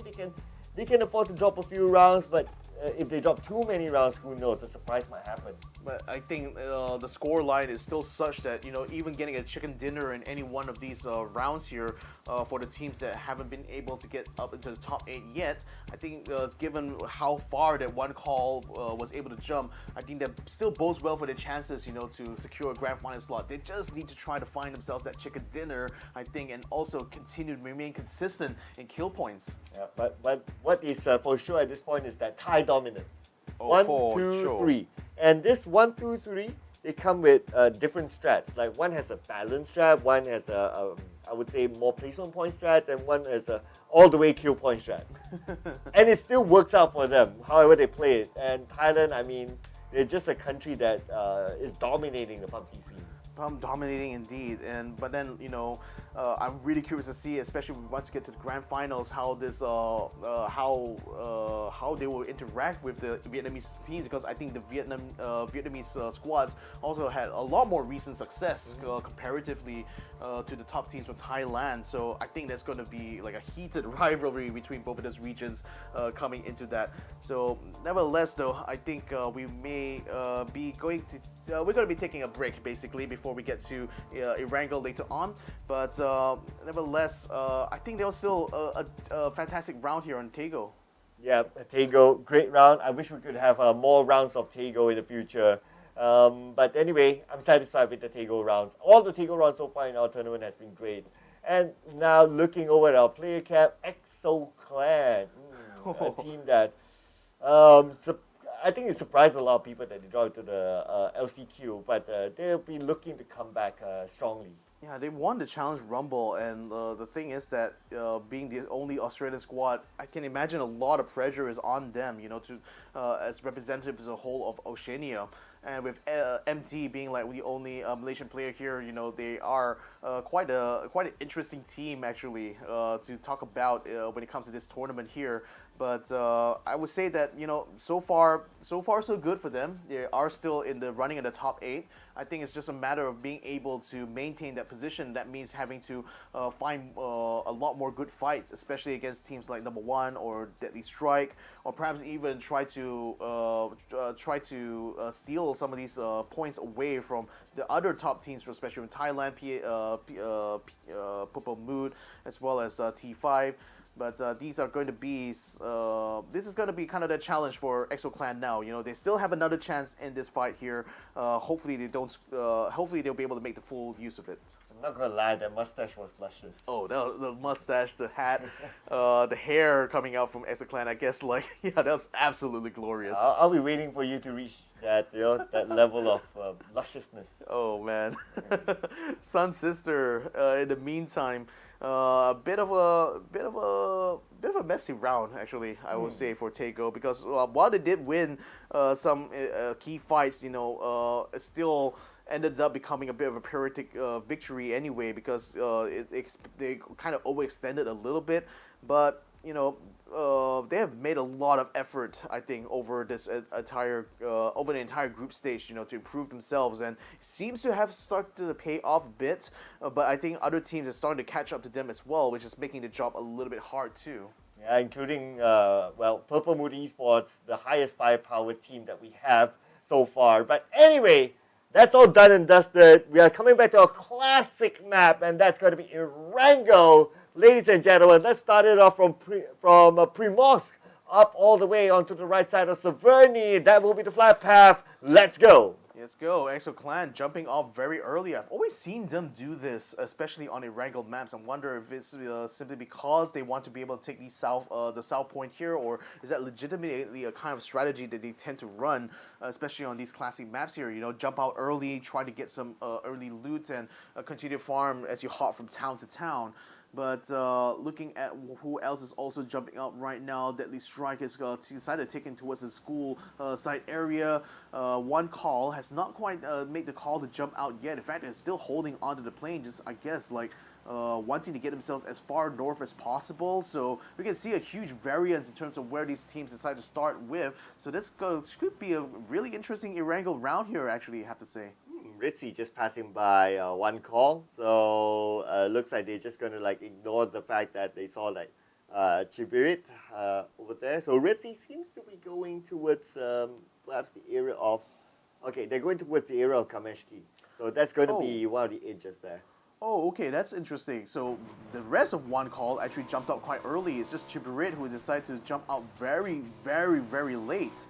So they're completely split out in the 3-1 formation there. I don't know what exactly the plan is. Well, I guess we have to wait and see. Leo spots Thunders and Fluky attempting to try to run away. It looks like they managed to only secure a bike. They don't have any weapons actually. In fact, the rest of PLM is still left around the outside here. They only just found a complex here to try to farm. Oh. And that's going to leave them a little bit high and dry. Ooh, okay, very interesting here. This circle going up to the north side, so that puts Jojo Paul definitely in play, the shooting range as well. But with one call being a little split up like this, I wonder how they're going to try to meet up in the middle here. Okay, this kind of circle is it's kind of tricky because you kind of need to make a choice whether you want to be on the upper island or you want to be on the main peninsula, which is the lower so-called island. And if you're there, sometimes it's difficult for you to go across, especially when the circle becomes really, really small. Imagine if it's like the 5th or 6th space of circle, but yet the circle still splits between up and down. That time it will be like you want to get across, everyone's so close to each other that you won't have room to do that. it becomes like a bit of a gamble actually, like whether you want to stay on the north side or do you want to stay on the south side, and there's an equal chance that the circle could land either way. So really, you might just be leaving yourself at the in the hands of the gods by the PUBG gods, I should say, by that point. But nevertheless, I expect that things are still kind of quiet at the moment. I don't think there's going to be there was any hot drops, at least as we saw just now from the map view. So it seems like teams are still going to be able to focus more on that farming run that they're doing right now. And I guess at this stage here, especially this last chance qualifier, we kind of talked about this off stream, but I think teams are just taking it a much more safer sort of route, especially during these early phase here, not trying to go for hyper aggressive sort of like early game plays. It looks like they're mostly trying to conserve a lot of energy for the end. Yeah, I think it's also the realization that it is an elimination match for today and tomorrow. So they don't want to make those big moves in case it becomes a big mistake instead. Well, unless you're PLM, then you probably are a little bit more confident to take those fights. But other than that, we can see that for the 4 matches, except for Tego, because Tego naturally is a smaller map, but for the bigger maps, we can see how conservative these teams have been playing, at least for the start. But that also means that when we reach the 3rd, 4th, or maybe 5th phase, that's where all-out warfare will happen. SST is making an approach from the paddy field towards the complex where one call is holed up at, comprised of 3 buildings there. Bunch of trees and dunes actually is going to make it hard for them to spot, so I don't know if one call is actually aware that it's being spied upon now by Sun Sister. Runax has been like feeding information and allowing Tay9 and Feven to try to come up the side, and you got Imhak coming up from the side of the east here. He's actually going to be on approach to the house now, while Tay9 and Feven are going to be flanking the other side. And oh, look at that, they're trying to use the E pickup right now, so it looks like SST has to move and take the fight here as quickly as it can. Gunshots already fired here. One call realizes they're being spotted now, and decided to try to scramble straight away to try to meet this threat head on. Okay, one call being surrounded. Where are they going to go from here? I mean, SST has every corner covered. They got the long range, they got the short range. They're just next to them. I mean, one call, man, they have no choice but to just win the fight.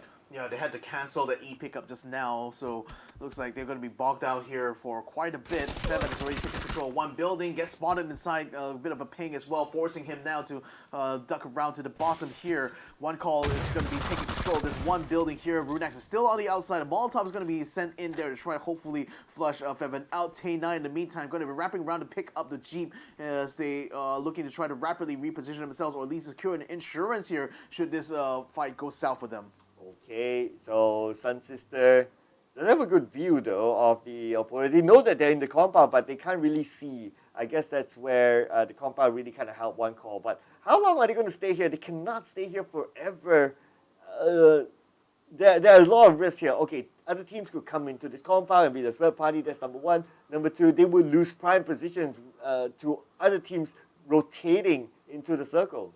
And and on a personal level as well, I hate to be the player that basically has to just sit back and wait for the other team to make the move now, which is pretty much the position that one call is at this point, because they can't exactly they can't run away there. They're completely surrounded on all sides by SST. They can't exactly poke their head out too much, because that's going to risk them getting pelted by frag grenades or molotovs or even smoke grenades. And SST now, they have a bit of a hard time actually flushing them out, because I think they're just running out of grenades to throw anyway. So they're just kind of stuck waiting, or rather just seeing whether or not they can maneuver around and hopefully bait out some sort of response from one call themselves. But one call, knowing that the situation, the cards is stacked against them, are deciding to just dig in, stay quiet, stay silent, and then wait for SST to make the first move.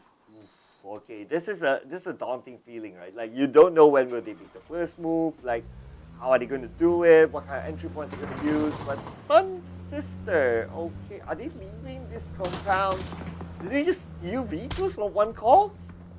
stealing vehicles. Yeah. One call. I mean, they are certainly getting some vehicles now. And one call sees, Yeah. they literally just peeled away from this. They decided, it's not going to be worth it to hold up here. I think they also might have spotted Exo Clan, which is just behind where the camera is, because they are also on the move as well. In fact, Exo Clan is also moving in the same direction that the SST is going in as well. So they might actually meet somewhere in the middle. In fact, now the battle has gone from them between them and one call to now Exo Clan. They're going to be getting back in the cars right now to hopefully just cut them off a little bit coming to this next circle. So it's a little bit of a rush now, a race actually to get themselves to the edge first. And it looks like SST is going to be able to get to the finish line. Wow, you know what? I think they sold the vehicles for one call. That means now one call does not have vehicles. Oh no, this is bad. This is bad. Yeah, and Exo Clan, I think they've also just attracted some attention from one call because they're turning around now to spot some people from behind there. Gas is still keeping an eye on SST in the meantime, but it seems like one call is going to have to proceed on foot-ish unless they manage to secure some other vehicles there. But Exo Clan has decided actually to just hold up here for a little bit, maybe try to regroup or rather reorganize themselves into their vehicles. Looks like the convoy will be on the way now. Xavier from Gex has found himself up on a mountain here. This car is definitely not designed for this level of off-roading, but Xavier is still going to try to do it anyway. Well, whatever it is, whatever floats his boat, or whatever drives his car, as long as he's happy, it's fine. But speaking about the Gaka Mountain, it's actually a decent place to be in because it's like, again, you get to see like rotations of other teams around that area. Now, it might not be the best because there's a chance that the circle might move away because right now the Gaka Mountain is just somewhat by the side of the circle. So I have a preference for this kind of circle to be inside of Jogopu because I think it allows better access to the other side in case the circle hard shifts to the other side of the island and you can still be one of the first ones to swim across. Yeah. Right now, things are slowing down to a bit of a crawl right now. New House Esports find themselves a nice little house here by the riverbank. Prime real estate, I have to say, because it does overlook some bridges too. Red Sea Esports also having a whale of a time going for their farming run. Have been just farming and farming constantly throughout this run, not really getting into any major engagements yet. Looks like one call. Ooh, this circle landing on top of the shooting range now. So that's a little bit more northward bias than I think Gex or even EXO would have liked, but nevertheless, that means that even though they took control over the Gaka Mountain, it's not going to be factoring too much now in this next circle. In fact, with the bridges also becoming a bit of a choke point, that could be a site for some action there instead. Yeah, so this is where it is going to be a difficult one for those teams on the main peninsula because they need to go through the choke points unless they have a different exit, which is using the emergency pickup. But if they choose to go by ground, they want to drive their vehicle, well, be prepared for teams actually defending the bridges. Yeah, PMA, looks like they use an E-pickup to drop themselves right on top of the shooting range. Came under fire a little bit. Now they're going to try to pour some fire onto New House Esports, who have switched out from the house to the cars now to cut across and hopefully be able to get to this next circle quickly. In the meantime, the PMA is still going to try to use whatever time they have left to just loot the area they're in right now. Teraton 5 also on the move, getting themselves in the middle of a city there, which is being held by another squad. PMA in the meantime having free reign to just continue looting here. The only thing they have to watch out for is perhaps a squad or two that might be coming across the hill. I do see another squad coming through. Resi Esports catches NHE here. Long K has been taken down. Should be finished off here by Papa Zayed, and looks like NHE might be getting a little bit more trouble than they bargained for. Well, it's going to be Red Sea getting the kill point, and of course they are currently at the edge of the top 8, so they definitely need the points in the flag there. They'll take it off anybody. So whatever they can get, they'll take it. But so far, it's just a rotation. Seems like they chose the upper side of the circle, so they're currently within the circle. I think the next few phases of the circle should be okay for them. Yeah, I mean, at least now that they found a complex to work out of, so they should be secure. This position relatively. One calls Jexy, just got a bit of an encounter now with Exo Clan. Looks like he's going to they actually picked up some vehicles themselves, and they're still out in a blue zone. Not a painful blue zone, to be fair, but nevertheless, not a good thing to actually bump into a squad right on the edge there. So one call is going to have to find another approach in. New House Esports still trying to keep Red Sea at bay right now, but they also have Theraton 5 coming in the other side. No. SSC having an pickup and dropping down close to where New Generation Esports is. They try to snipe them down. K9 actually takes a bit of a shot there, but I don't think that's going to be enough to knock them down or stop them even getting that away. Triple A in the meantime looks like he's getting into a counter now with Gex because Savior has been taken out by a headshot there. So New Generation just might have just gotten a drop there. Oh, look at the amount of teams starting to come in on the shooting range. On the minimap itself, we can see 3 teams, and there's more coming as well as ExoClan takes the emergency pickup into the circle up onto the northern island. And this is where the emergency pickup is so useful, and you don't need to worry about the choke points. But like what you said before, it's going to be a double-edged sword. Let's see where are they going to land. Yeah, let's see where they're going to try to land here. Again, most likely it's going to be by the coast. They know at least, like, you know, this is definitely not going to be any squads by the water. Although Chimbi is going to be backtracking a little bit here, so I think he's going to see whether or not rather just scout out this complex here. But you got 3 teams here: Sunstrike, Sun Sisters, as well as PMA in the vicinity. 310 in that house just up by the hill there, and that's going to be an open invitation to everyone else to try to pop them off while they get their parachutes popped out. Are they going to be able to get on the ground? Looks like MT has taken a bit of damage, but looks like no knockdowns there for ExoClan, so they're a little bit safer now. Oh yeah, it's lucky pick for them, and also lucky for them because the circle happened to be on top of them as well, so they don't need to move for the next missile circle at least. Now we still have 1 call on the main peninsula, just on the areas of Rosal, still not on the northern island or on the shooting range island just yet. So they still need to make their way, and the choke points is just not helping them.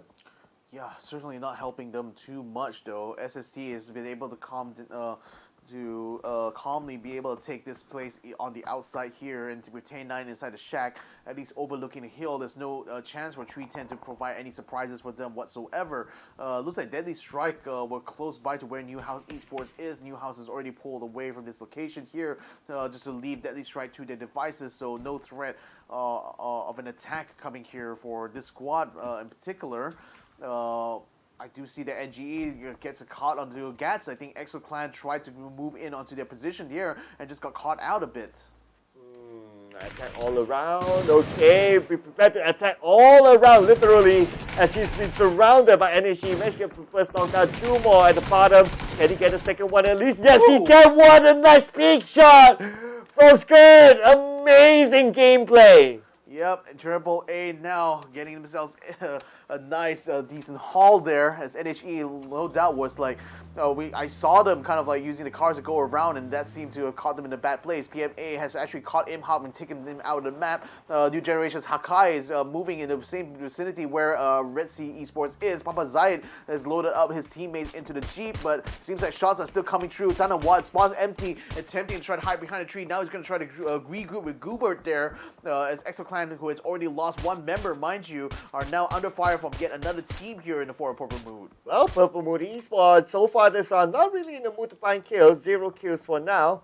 Well, unless they want to show up later and just wipe out everyone, we'll need to wait and see. But so far, we're still 15 teams available in this round. And we'll see the next video circle in about 10 more seconds. So far, everyone seems to be settled down within the circle. Even like 1 call from Rosa managed to find their way up onto the shooting range island. They're A-OK for now, but the next circle will determine if they will still be okay. But keep your eye on the top left there. Yeah, the top left, number 1 is collapsing onto UV here. I don't think we've seen any knockdowns coming quite yet. Instead, the knockdowns on NGE, who are also fighting on the other side with Red Sea here. Purple Moody's will continue to keep ExoClan completely suppressed there. Attack all around. Jack Wolf gets knocked down there by a shot from Yuri on the Mini 14. And that's even though they tried to get a jump onto him, looks like Yuri had a little bit of a last laugh. Ooh, yes, a beautiful one indeed. Let's see if Janku can be picked up there. But now looking at the circle shift, the ones that were fighting on the top left, well, they need to make this fast. Now look at this, the long range coming from Thunders. It does connect, but not enough to take anyone down just yet. At the same time, we can see that Blue together with Tanawan getting kills for himself. Yeah, I think NGE is sweeping up Red Sea, but Papazai is still putting up a decent fight right now. But Hakai is coming up behind him, putting a lot of damage on the Papazai here. He's actually going to catch him up. He takes him out completely from the back, and Red Sea is out in 15th place. That was a tough one there. Yeah. He turned his back, but anyway, his life was like about what 10% health left, so there was nothing much he can do about that. Purple Mood Esports, now this could be their first kill if only he can connect those shots, those long range shots. Not just yet. Speaking about long range shot, we got Enter Force 36 trying to stop UV from coming in. MT is at least able to get Fluky down for now. T5 also getting the fight with PMA, no doubt around the shooting range area. But PLM Borbos has a good frag grenade kill against Chimpy there. So they're also getting the mix, and Borbos gets a shot to knock down MT as well. EXO Clan under a whirl of hurt right now as Goobert attempts to try to head off this assault from PLM. It doesn't seem to be working out too well for him to go as MT gets eliminated and taken out from the map here. Thunder's continuing to keep his support. Goobert gets a ping onto him, tries to get a second one, but is not going to be able to get him through the trees until just Goobert! Another turn shot onto Goobert once more, but then finally he will get taken down by Borbos, who was just right by the hillside. Oh, just in time. The blue zone arrives on the Thunders, and Thunders immediately gets away.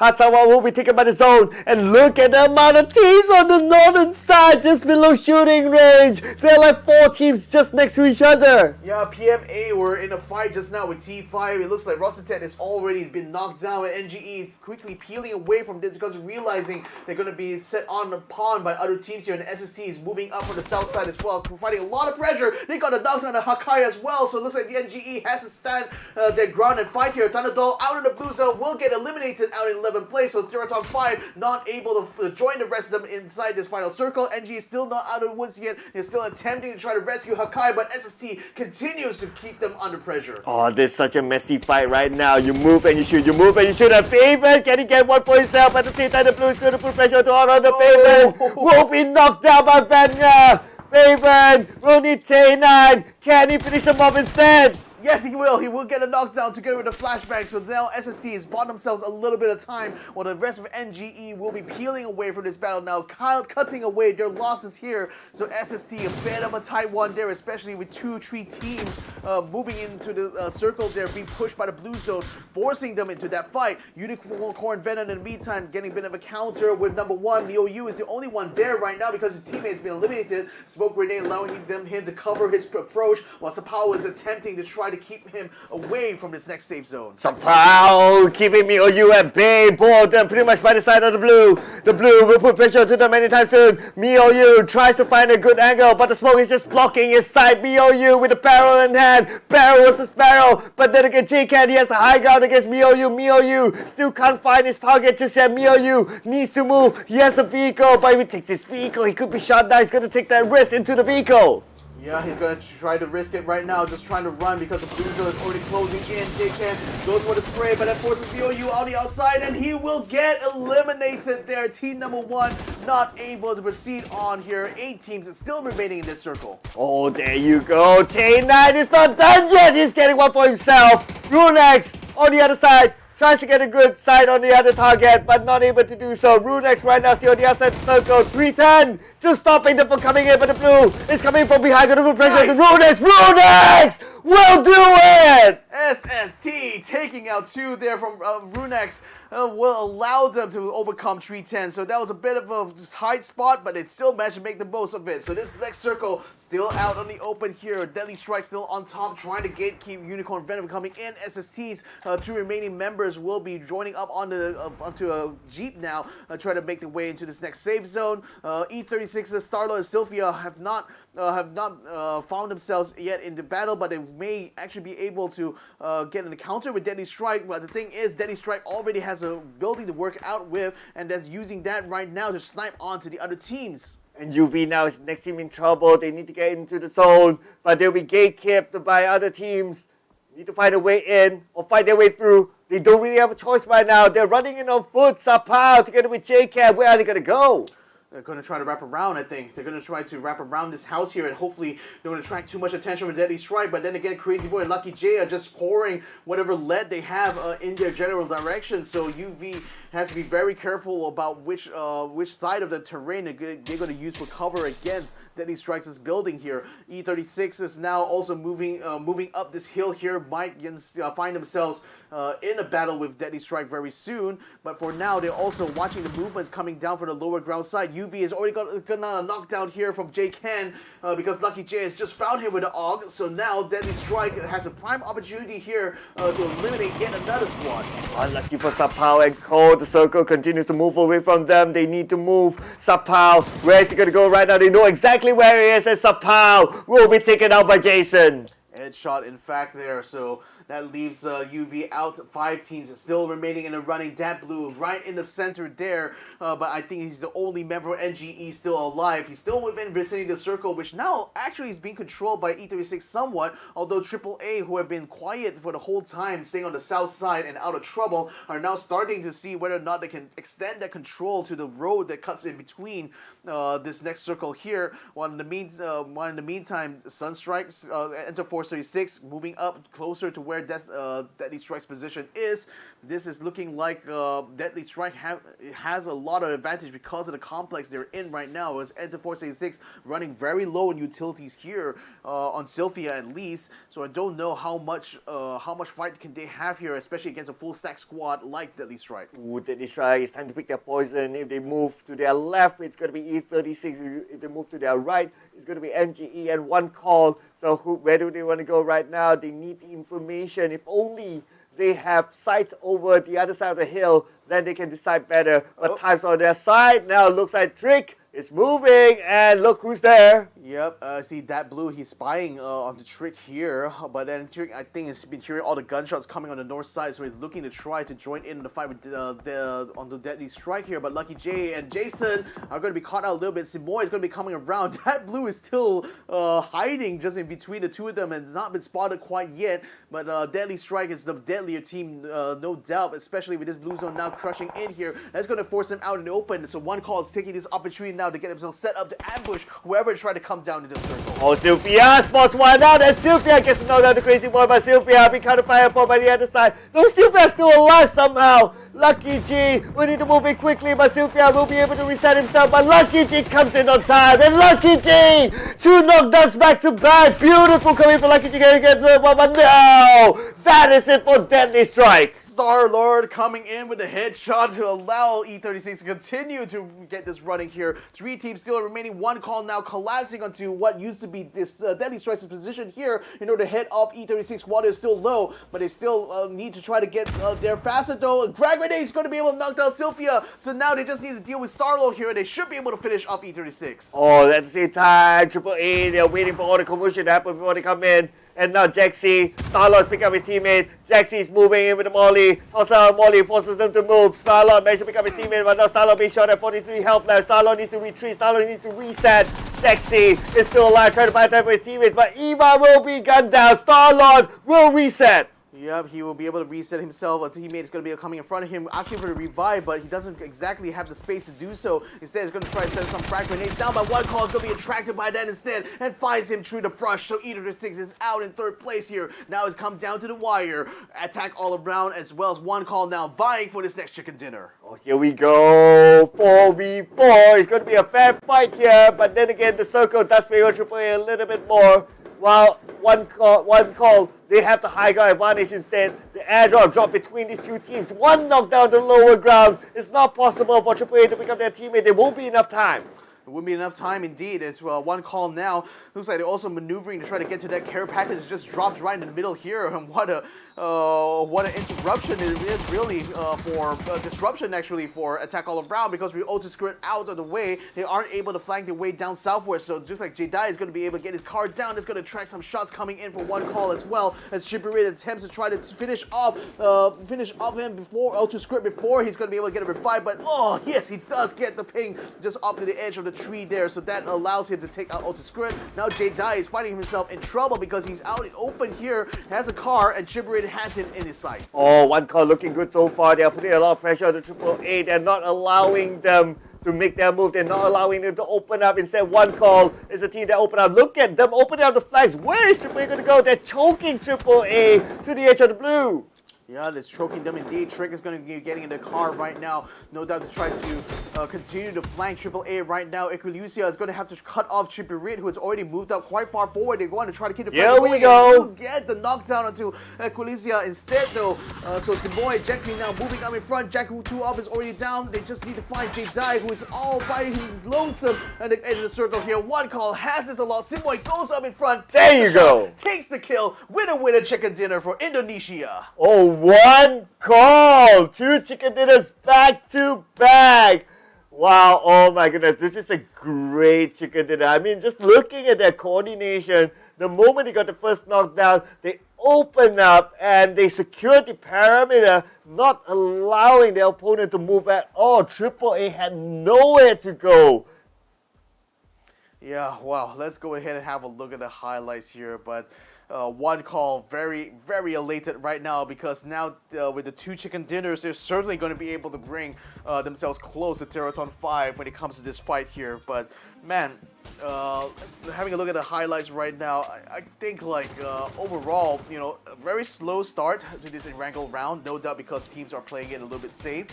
We saw plenty of maneuvering, plenty of a use of the E pickup here, and I think SST got themselves in a nice prime position here because it's in the middle of 3 different teams here. They managed to catch a little bit of Exo Clan, who also had the same idea, just having to drop off a little bit off to the side in order to avoid the field of fire that's coming out from the shooting range. Attack all around. We're getting this encounter here with NHE.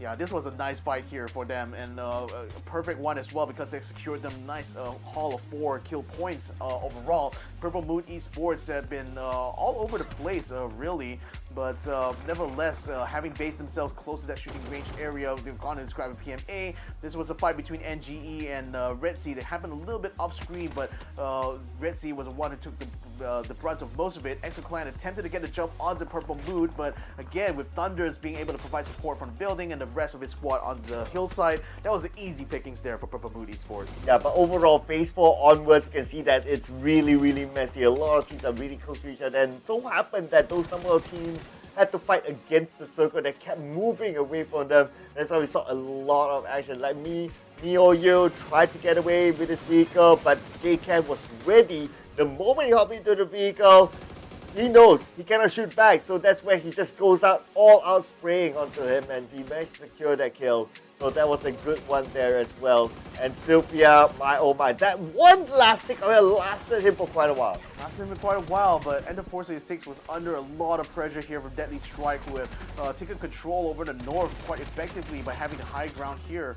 And even though Ender Force 86 tried to keep them under pressure, Deadly Strike, managed to secure a compound for themselves, which meant they still had a fallback plan anyway, which actually emboldened them for the fight. And then one call, just perfectly dissected AAA here. It was at the 10-point AAA side to try to flank them, but that completely put J-Dai out of position and unfortunately caused a little bit of their downfall, basically, by the final circle. Yep, and what a good coordination. We saw great coordination. We saw great individual gunfights as well. I mean, Erangel, that's why it's the OG map. All these players, they know how to play this map like the back of their hand. That's why they're playing it to their best.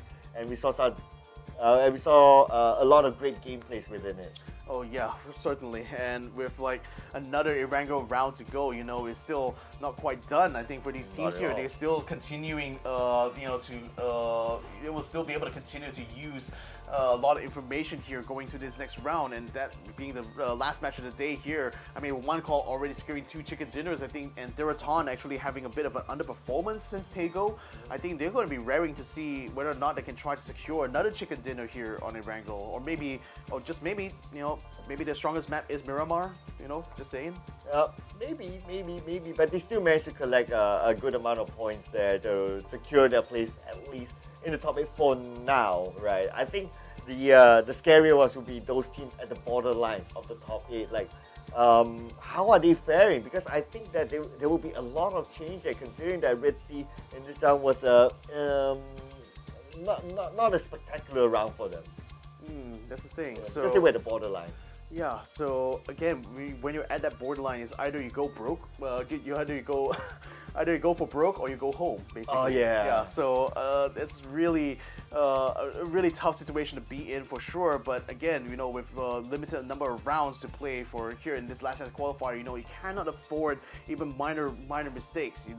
Just putting yourself either in a bad position like what Attack All Around did in that final circle, or just kind of like making an open invitation for a lot of other teams to just basically gank onto you instead. So you always want to be able to have a fallback plan. You always want to be able to get the first pick off really against any other team when you fight. Here is the leaderboard right now for match number 4. One Call, of course, taking the top spot right now with that chicken dinner and 11 kills for themselves, which is the most out of everyone here. AAA E36 as well as NGE, not too bad in this round here, earning 7 kills here, so allowing them to be 13, 12, and 10 points respectively.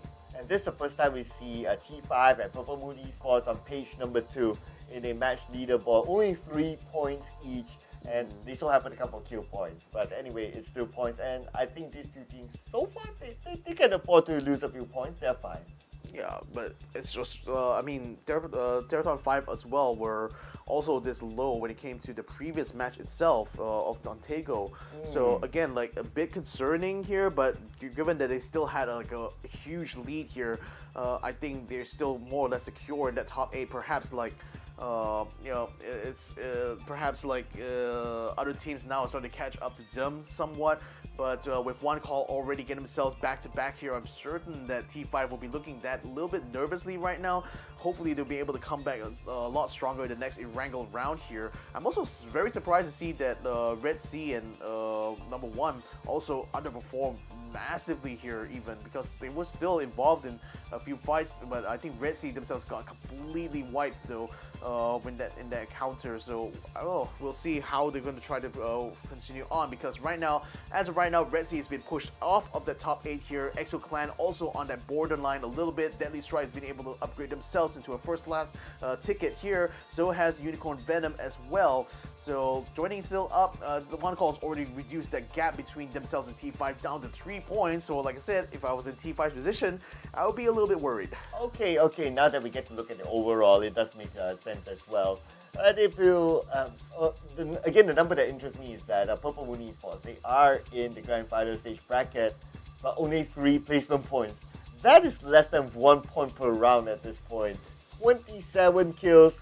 It is still the highest among everyone. I mean, Exo Clan also has like a similar sort of ratio going on, 4 placement points to 15 kill points. Now, it's still going to be on that borderline, but the vast majority of other teams are still quite consistent in collecting both kill points as well as placement points as well. But for the most part, these are teams that were very much involved in late game fights, very much able to survive through the typically very chaotic mid phase. So I think it's more about being able to survive that middle portion of the map. That's a lot more important should they still want to be able to keep up with the top 8 teams. But you know who has to keep up? There's a break time for us, ladies and gentlemen. So we'll be taking a short break here, ladies and gentlemen. Don't go anywhere. We'll be seeing you for the last game of today in Erangel after this break. Welcome to the Update 23.2, where you can now revive your teammates, transport knocked out allies onto vehicles, and engage in a new social feature, the clan system. Let's dive right in. First on the menu is the brand new revival system. To reduce frustration during squad play and promote diverse strategies in normal matches, you will now be able to revive your fallen teammates. Just retrieve the blue chip from their death boxes and register it at one of the transmission towers scattered across the map, or through a wireless transmitter item obtained through farming. They can then rejoin the match via a respawn plane that flies once per phase. Note that this feature is available only in normal and custom matches on Erangel, Miramar, and Destin. Next, we're introducing a new DBNO feature, allowing you to carry knocked out teammates and place them inside vehicles. This addition provides players with an alternative way to evade danger without having to only abandon or revive your teammates. We are also finally ready to unveil our new clan system. Create or join a clan, play matches, and earn XP to level up your clan. As your clan levels up, you will be able to upgrade your clan tags. Not only that, but you can also earn a BP boost by playing with your clanmates. Definitely worth. And as always, make sure to check out the patch notes for all the details. Update 23.2 has plenty more in store this month, including a DBNO rebalance, general lobby UX UI improvements, a slight buff to the Ace 32, and more. Starting with this update, prepare to become your team's hero, transport teammates to safety, and establish your own Pubg Battlegrounds clan for double the excitement. And we'll see you on the Battlegrounds.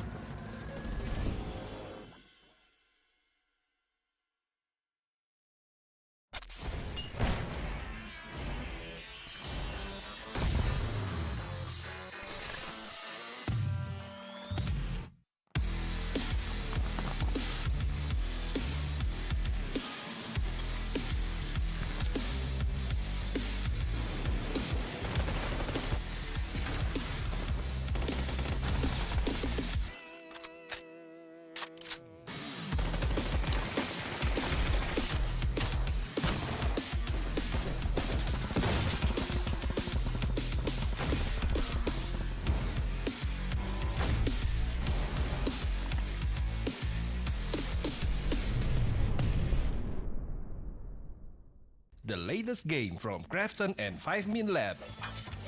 Fast pace and full intense PvP action brawler game.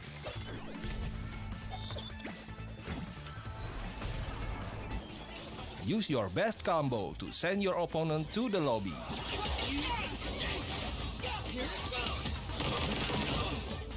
Select your legends and be the winner.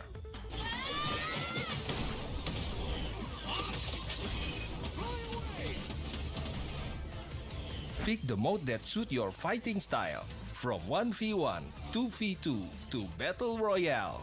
Available to download and play free on Play Store, App Store and Steam.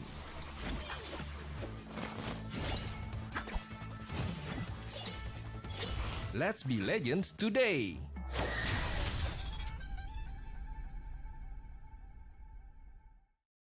Welcome to the Update 23.2, where you can now revive your teammates, transport knocked out allies onto vehicles, and engage in a new social feature, the clan system.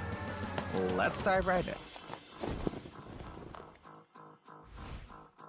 First on the menu is the brand new revival system. To reduce frustration during squad play and promote diverse strategies in normal matches, you will now be able to revive your fallen teammates. Just retrieve the blue chip from their death boxes and register it at one of the transmission towers scattered across the map, or through a wireless transmitter item obtained through farming. They can then rejoin the match via a respawn plane that flies once per phase. Note that this feature is available only in normal and custom matches on Erangel, Miramar, and Destin. Next, we're introducing a new DBNO feature, allowing you to carry knocked out teammates and place them inside vehicles. This addition provides players with an alternative way to evade danger without having to only abandon or revive your teammates. We are also finally ready to unveil our new clan system. Create or join a clan, play matches, and earn XP to level up your clan. As your clan levels up, you will be able to upgrade your clan tags. Not only that, but you can also earn a BP boost by playing with your clanmates. Definitely worth. And as always, make sure to check out the patch notes for all the details. Update 23.2 has plenty more in store this month, including a DBNO rebalance, general lobby UX UI improvements, a slight buff to the Ace 32, and more. Starting with this update, prepare to become your team's hero, transport teammates to safety, and establish your own Pubg Battlegrounds clan for double the excitement. And we'll see you on the Battlegrounds.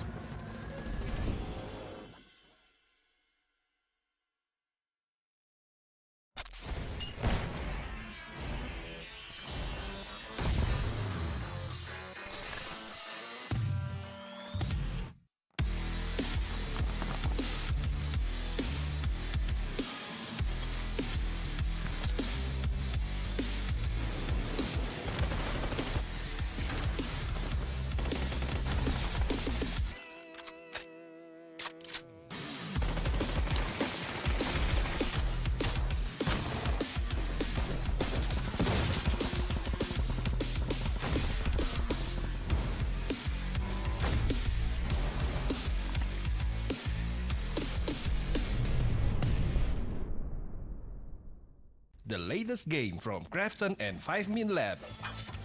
Fast pace and full intense PvP action brawler game.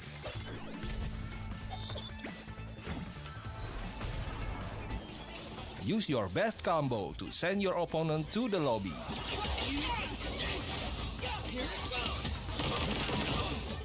Select your legends and be the winner.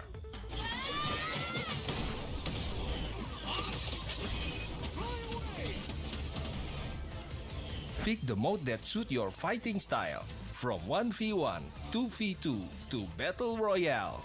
Available to download and play free on Play Store, App Store and Steam.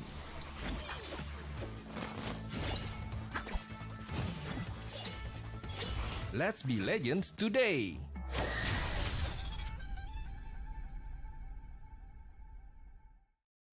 Welcome to the Update 23.2, where you can now revive your teammates, transport knocked out allies onto vehicles, and engage in a new social feature, the clan system. Let's dive right in. First on the menu is the brand new revival system. To reduce frustration during squad play and promote diverse strategies in normal matches, you will now be able to revive your fallen teammates. Just retrieve the blue chip from their death boxes and register it at one of the transmission towers scattered across the map, or through a wireless transmitter item obtained through farming.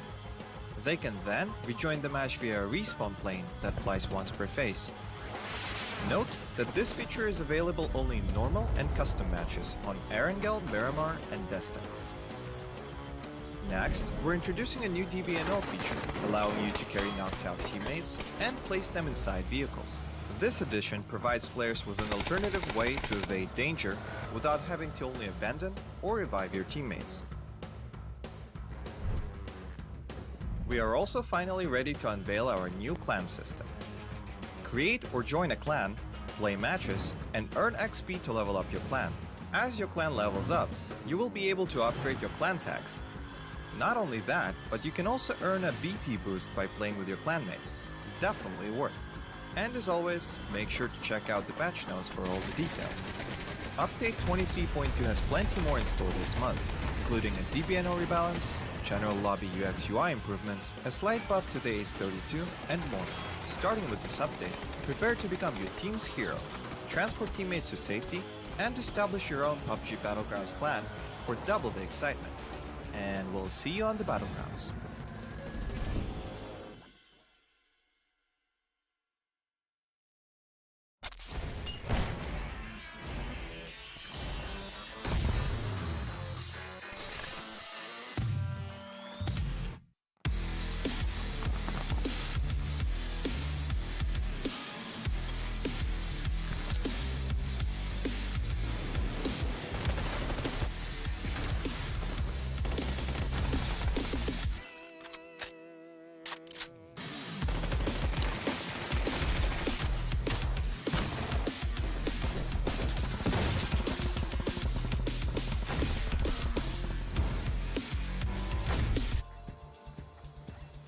Welcome back, ladies and gentlemen. This is the PUBG Asia Super Cup. We are on day one of the last chance qualifier, and this is unfortunately now the last match of the day, though. So if you come in a little bit, if you just came in here, you're a little bit late to the party, but nevertheless, better late than never, isn't it? Yeah, you've been missing a lot of action, you know. But anyway, yeah, we still got tomorrow for the last chance qualifier. So it's not all doom and gloom for those of you who just joined us, and also for the teams, because there's still 5 more games to go. It is 6, including the next match. Indeed it is. So before the break, we managed to have a look at the overall leaderboard, where it seems like one call having taken back-to-back chicken dinner rounds, both in Tego as well as in Wrangle as well, has actually closed the gap between themselves and Theraton 5. So the two of them are right now vying for the top spot, but in meantime, for everyone else involved, I mean, again, huge, massive performances from team like Attack All Around, being able to get out in 3rd place.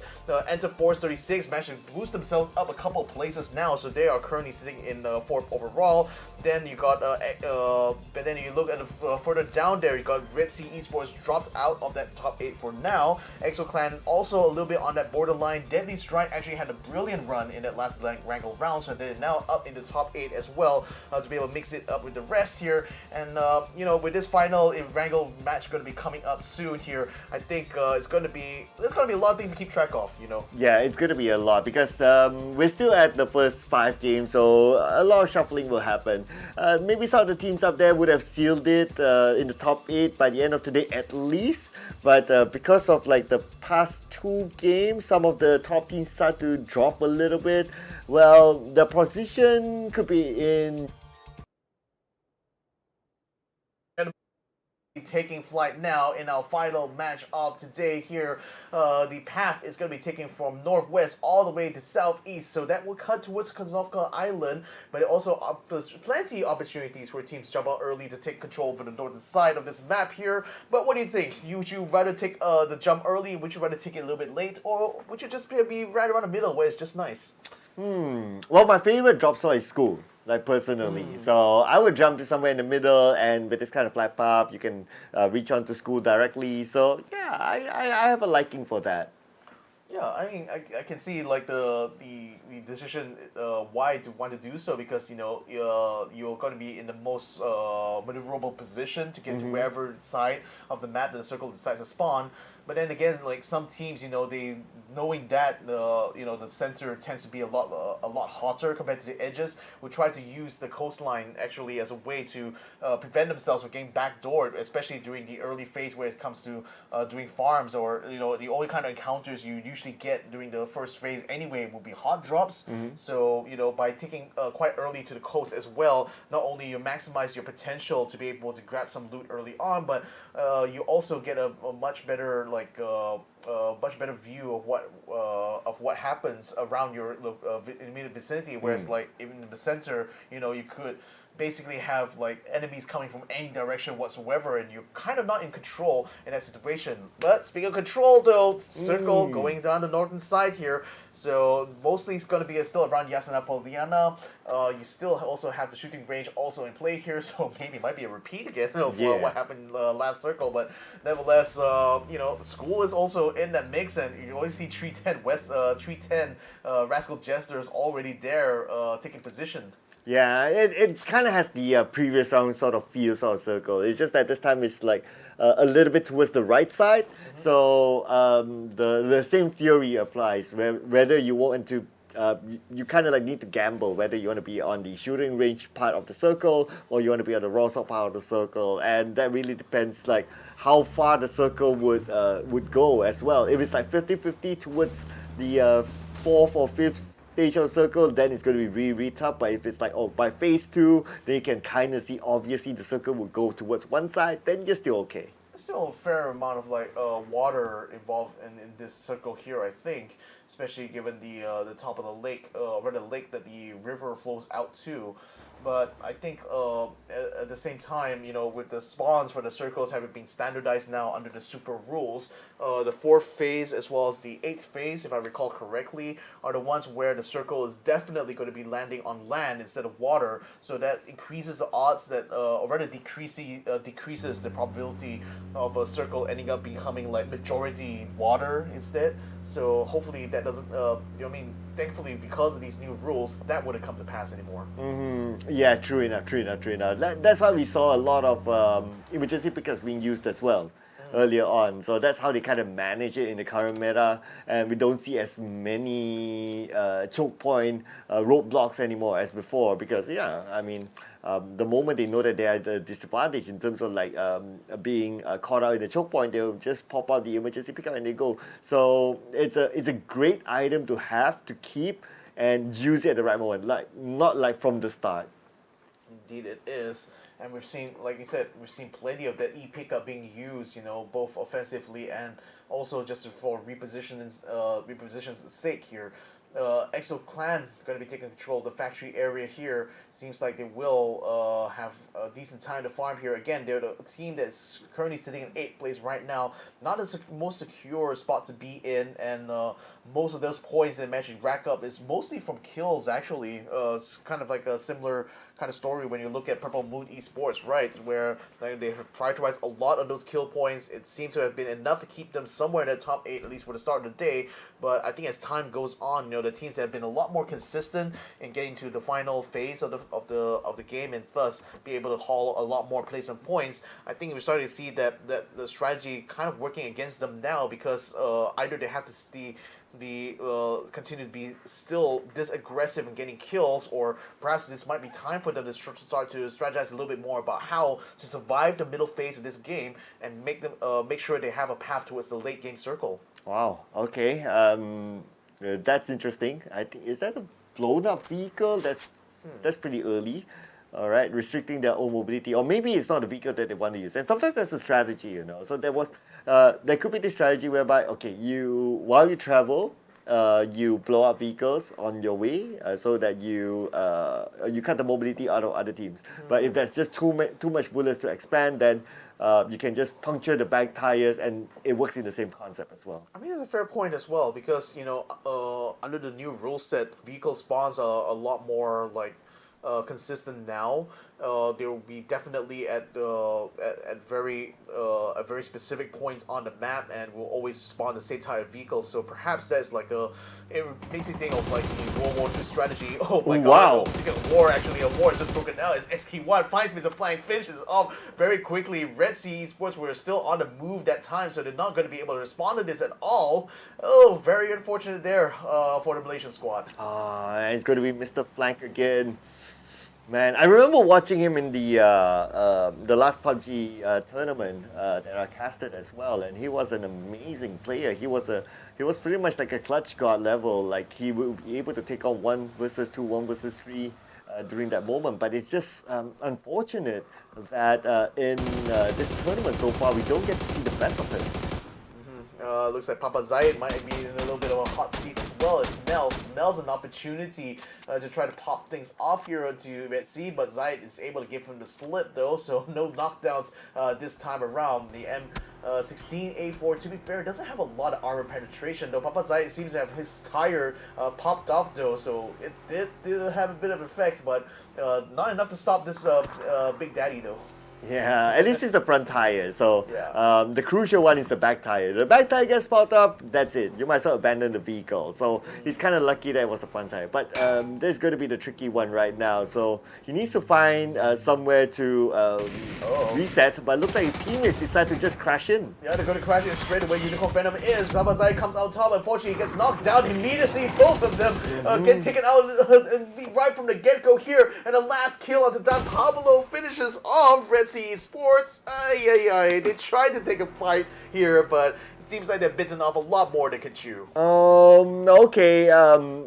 I mean, that crash was a little bit concerning, I must say, because they knew that they don't have Mr. Plank, so they were already at a disadvantage the moment they crash in, and I don't know, it's just heartbreaking because they looked like they had some hope to be in the top 8 during the start of the day, but as the day tends to close off, it seems like their performance as well. Yeah, I mean, just dropping like a stone, actually, when you look at a leaderboard perspective. So, a sad day, really, for Red Sea Esports. They will be bowing out for now. Hopefully we'll be seeing a lot more of them tomorrow. Exo Clan, having found an E-pickup, has got themselves from the island now down to the ground, hoping to try to get themselves up in the northern side here. Might actually land themselves close to where T5, as I see Tanadol on the mini-map there. So, again, it's always a double-edged sword, like I said, with this E-pickup. Either you're going to be jumping into the fire, or perhaps you'll be able to reposition yourself in a much better place compared to before.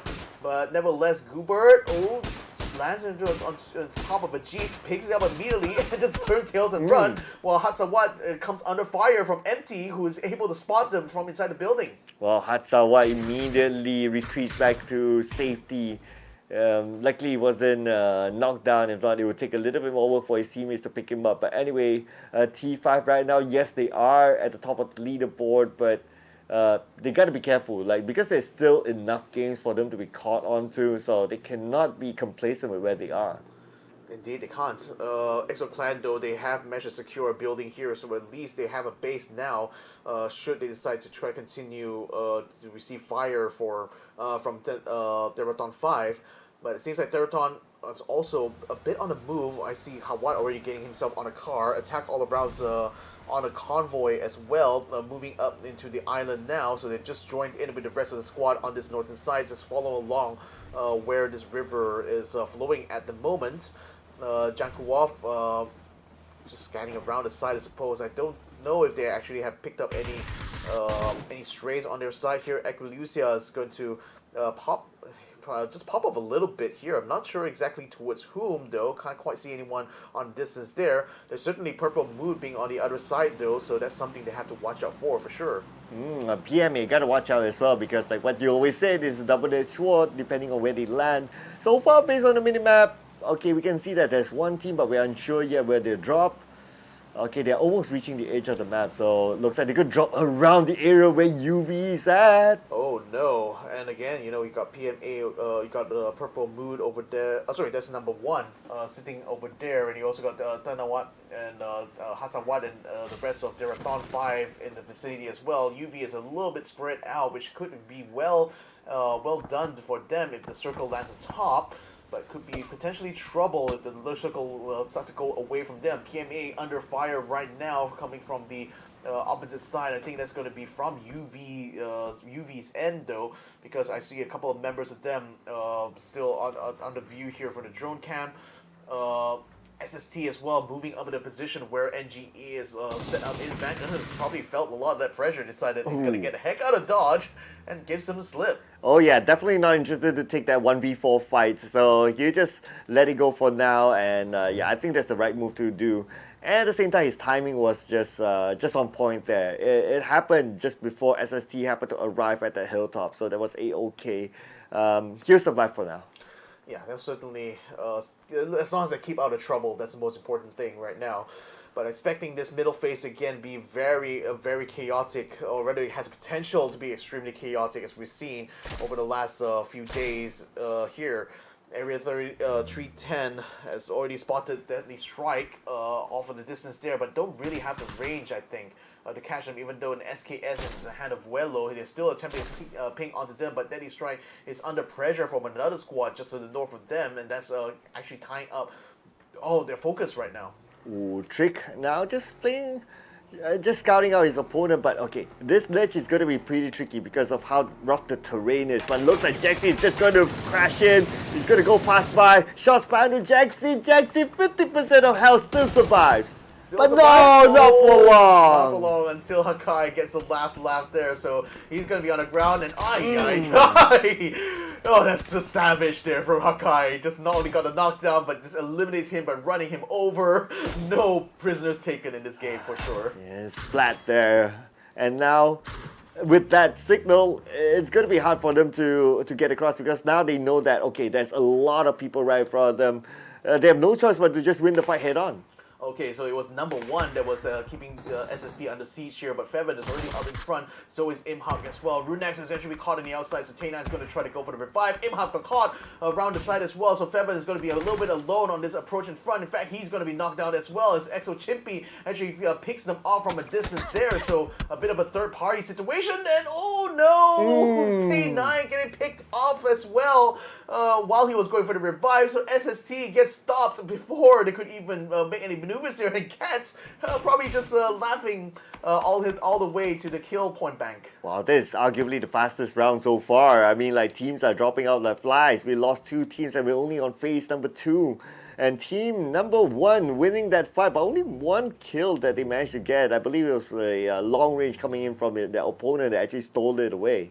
Yeah, so Exo Clan, for now, this next circle is going to be closing in. UV still hold up in their positions here. Lucky for them, that circle still lands on top, so they can still afford to hold their own. The problem is that other teams are already racking up kill points around them pretty much, so they may be itching for a little bit of action. And speaking of action, PLM getting gate kept a little bit by AAA because most of their squad is still on the other side of the river here. So hopefully they have, in order for them to get past, they still need to try to take the fight to AAA first. In order to do so, Deadly Strike repositioning themselves, getting into a firefight right now with Gex. It looks like Looks like one of the members is down. Lucky J is going to go ahead and try to get a revive here, closing all the doors, all the windows, making sure there's no chance for Gex to send some grenades through. So I think Sia Jason should be back up to speed. Yeah, lucky for him, Lucky G is just around the corner to pick him up. So now they can reset, and since both teams are within the circle, I don't think there's any big reason for GEX to really crash into this compound. It's more of like just warning shots to tell them that, hey, we are in front of you, there's someone there, so don't try anything funny. Yeah, don't try anything funny indeed. Because, like, again, one simple mistake here in this last chance and you're done, really. You know, you cannot afford to be taken out too early on here, because the last phase of these fights are usually where you're going to be able to get those placement points, since they still can be so important in differentiating, you know, the men from the boys, as it were. Now, number 1, PMA, ExoClan, and T5 now crowding around this top side of the circle, and it's looking like a town that's not big enough to hold all of them at once for sure. So I think a little bit of a culling might be in play for here. Looks like the E-Pika is being used by a team as well to try to position themselves over the circle, perhaps more towards the northern side, as it were.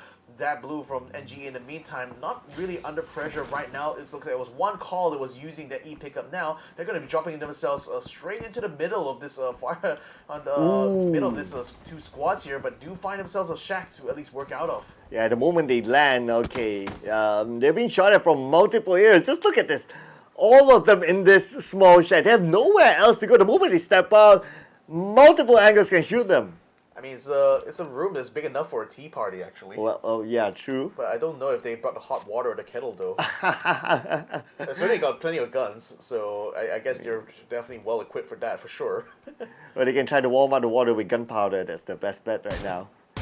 Like, is that even efficient, though? I mean, how much gunpowder do you need to boil water? I've never boiled water with gunpowder before, so I don't know. We're probably going to ask someone with experience with that, though. But yeah, nevertheless, they're going to be held up in that shack for quite a bit. A new generation spotting over the hills there. Looks like PLM's Thunder, Fluky, Borbos, and Thunder What managed to get across the hill there. Across the river. So now, having to be able to bypass AAA, this next circle still lands on top of where UV is. Wow, these guys have really found themselves in a good spot. Unicorn Venom now using this opportunity to get some shots on the T5 as they attempted to try to get a bit of a maneuver to try to head them off in this next circle. They also are spying upon the shack that one call was holed up in as well. So Unicorn Venom now, they have the prime spot, been in the position really to try to keep control of this circle for the last few phases. But I think now it's going to be high time for them to regroup a little bit, because there's a lot of targets coming out on ground here that they can even cover. Well, you mentioned about how lucky UV is. It does look like there's a chance that the next circle might not favor them, so they need to plan ahead right now where they want to go, how they're going to manage it, because there's so many teams inside the circle thanks to the emergency pickup item. And look at this, more teams are coming to the circle. Unicorn Venom tries to get another one, but not able to get knocked down to number 1. Not able to get knocked down, also they will be able to slip on by. PMA is also moving in onto Unicorn Venom's position here, but number 1 tries to collapse onto Terracon 5 here, so it looks like they are under siege as well. And in fact, they are also getting hit upon by one call as well, so it's a bit of a three-way fight here. Terracon 5 attempting to use this opportunity here to get some pot shots in, but it seems like they're not able to wipe out most of them. T5 now down to 2 people, which is Thunderdog and Pantapong right now, so they're not exactly looking in the best of health here, but one call in the meantime, also having lost 2 members as well, are also in the same kind of quandary that T5 is in. Here we go. Oh, look at this. We got like a siege down here onto UV. Finally, UV is really being challenged, but this time by PMA. Yeah, Sapawo is already down. We already have Teddy setting up, trying to get a frag grenade in. Chimpy in the meantime picking up one on the Deva, and then Gex also getting a good frag grenade on the PLM, so PLM might be a bit of trouble there, getting into a counter right at this point. And Unicorn Venom still hold up inside the warehouse here, but PMA is surrounded them on all sides. Mel sends out a smoke grenade. He still has a couple more in his pack with 2 frag grenades as well, but he gets a spray there. A Molotov's going to force him to move out of position, but Teddy takes a little bit too much damage, has to pull back. Snops is trying to get some shots through the window right now to flush flush out this last member, but still, he is not going to be budging anytime soon. They find it difficult to get just that one guy. Oh my goodness, it looks almost like Smell is just like a Rambo at this point. But now they're rushing in, they're trying to find their target, they're looking around, but they can't seem to find where he is. No, Sylphie and the other two members, the other remaining two members of UV actually pulled away while they were doing that. I think J-Ken was the only one who managed to survive that fight there, so he's the sole remaining member of UV, has to surf around the blue zone. PMA is taking control over the warehouse now and still has their full stack, so I would say that was a good fight for them. Yeah, that is a good fight, and it was a clean one because they didn't lose anyone at all. Yep, but EXO. Yeah, okay. Oh wow, look at the amount of teams here. Yep, NGE and Deadly Strike moving in onto each other at the same time, forcing them to bring out the frag grenades. Goni able to get onto E36, and it looks like they lost two members there. E36 has Nakai with a double frag there, will be able to take down two members of Deadly Strike. This is looking bad for DEST because right now they need to get a return fire. They do find one in the form of Bang that blue taking some shots as well, and the frag grenade is already down to less than half his health. Another frag grenade is when he headed his way. NGE still has Hakai on the back line there, but he needs to come in for the support. Oh, Hakai tries to spot out his opponent. Oh, that's very, very close there for Lucky G.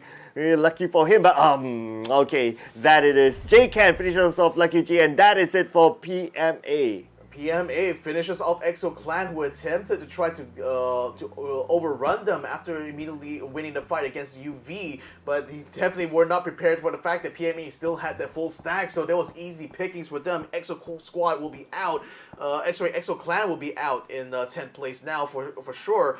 So J-Can in the meantime just holding by the edge of the circle right now, getting some shots on the Mio Yu, who is alone in that shack right now. The last remaining main member, I think, from number 1, and certainly not in the best position there because you got PMA breathing down his neck just behind him as well, so he's under immense amount of pressure. Oh, by Global Esports X that has been eliminated at number 9, unfortunately. Been taken out by Ken. And now the northern side, Mio Yu, they know exactly where he is now because shots fire onto the shack. So that gives them a clue that someone's there. And right now, if they can land the molly into the shack, that's it. If they could, yeah, that's going to be it here. But PMA is in the prime position now to control the northern side. They just need to watch out for Mio Yu, who could potentially be an interloper, but then that last frag has already put him down very low. Teddy's going to be setting a Molotov in. Oh, just misses him a little bit. Still going to be spreading fire around the outside. Teddy actually lost one to fire there. What is he doing? What is he doing? Mio Yu finishes off with a frag grenade popping off the top. There's the Teddy. Ends up actually on the ground instead of the other member of team number 1. Well, I understood he was blinded by the stun grenade, but then again, if you're blinded, I don't know, man. Maybe it was kind of like an anticipation and all that, but yeah, kind of like nerves, but yeah, that just happened at the end of the day. But we gotta give credit to Mio Yu, who did that. He blinded, he had the molly, he tossed a nade, and he got that knockdown. Well, London is trying to get his attention while he's letting his teammate move up in front, hopefully to try to get a revive. And Teddy has a good ping onto Mio Yu as well. Fight still breaking out here as Tree 10 under fire from NHE. Wesker is already down. Goni is already down. Dat Blue is attempting to be a third party as well, setting some frag grenades. Frags are going to coming out from NHE, and that actually knocks off Wello, and they will be able to eliminate the entirety of that Japanese team. So Rascal Jesters are already out in 8th place now. New House Esports not quite done yet because they still want to try to take this fight to NGE. And Circle moved away. So these two teams that we can see on screen right now, we need to find their way into the circle. New House Esports going up against their opponent, but looks like they have a split here. 2v4.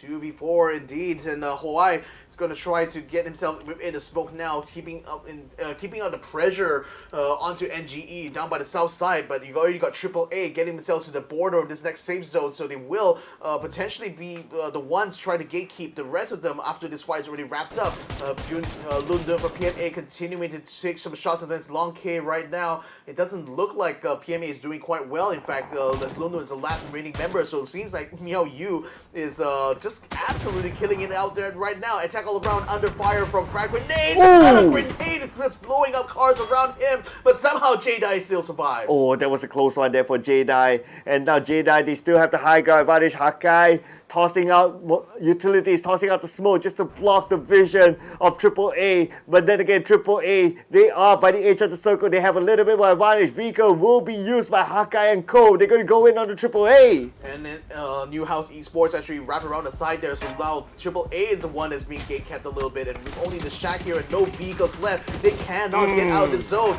But NGE attempts to try to get through the gauntlet here. One knocked down. That blue is also being taken out by Jack Wall, so Attack All Brown still has the last laugh. Oh, there it is. And now we're down to the top 6 teams. Long range coming in from Lunun. He's the last member of PMA. He has been holding on to the shack for the longest time. He has the right weapon. The MK12 can help him with those long range taps. Yeah, and with a 6x scope, you'd think that he'll be able to catch a lot of kills, but so far, PMA has only been able to do 5. London hasn't got a single one yet. His flankers have already been taken out.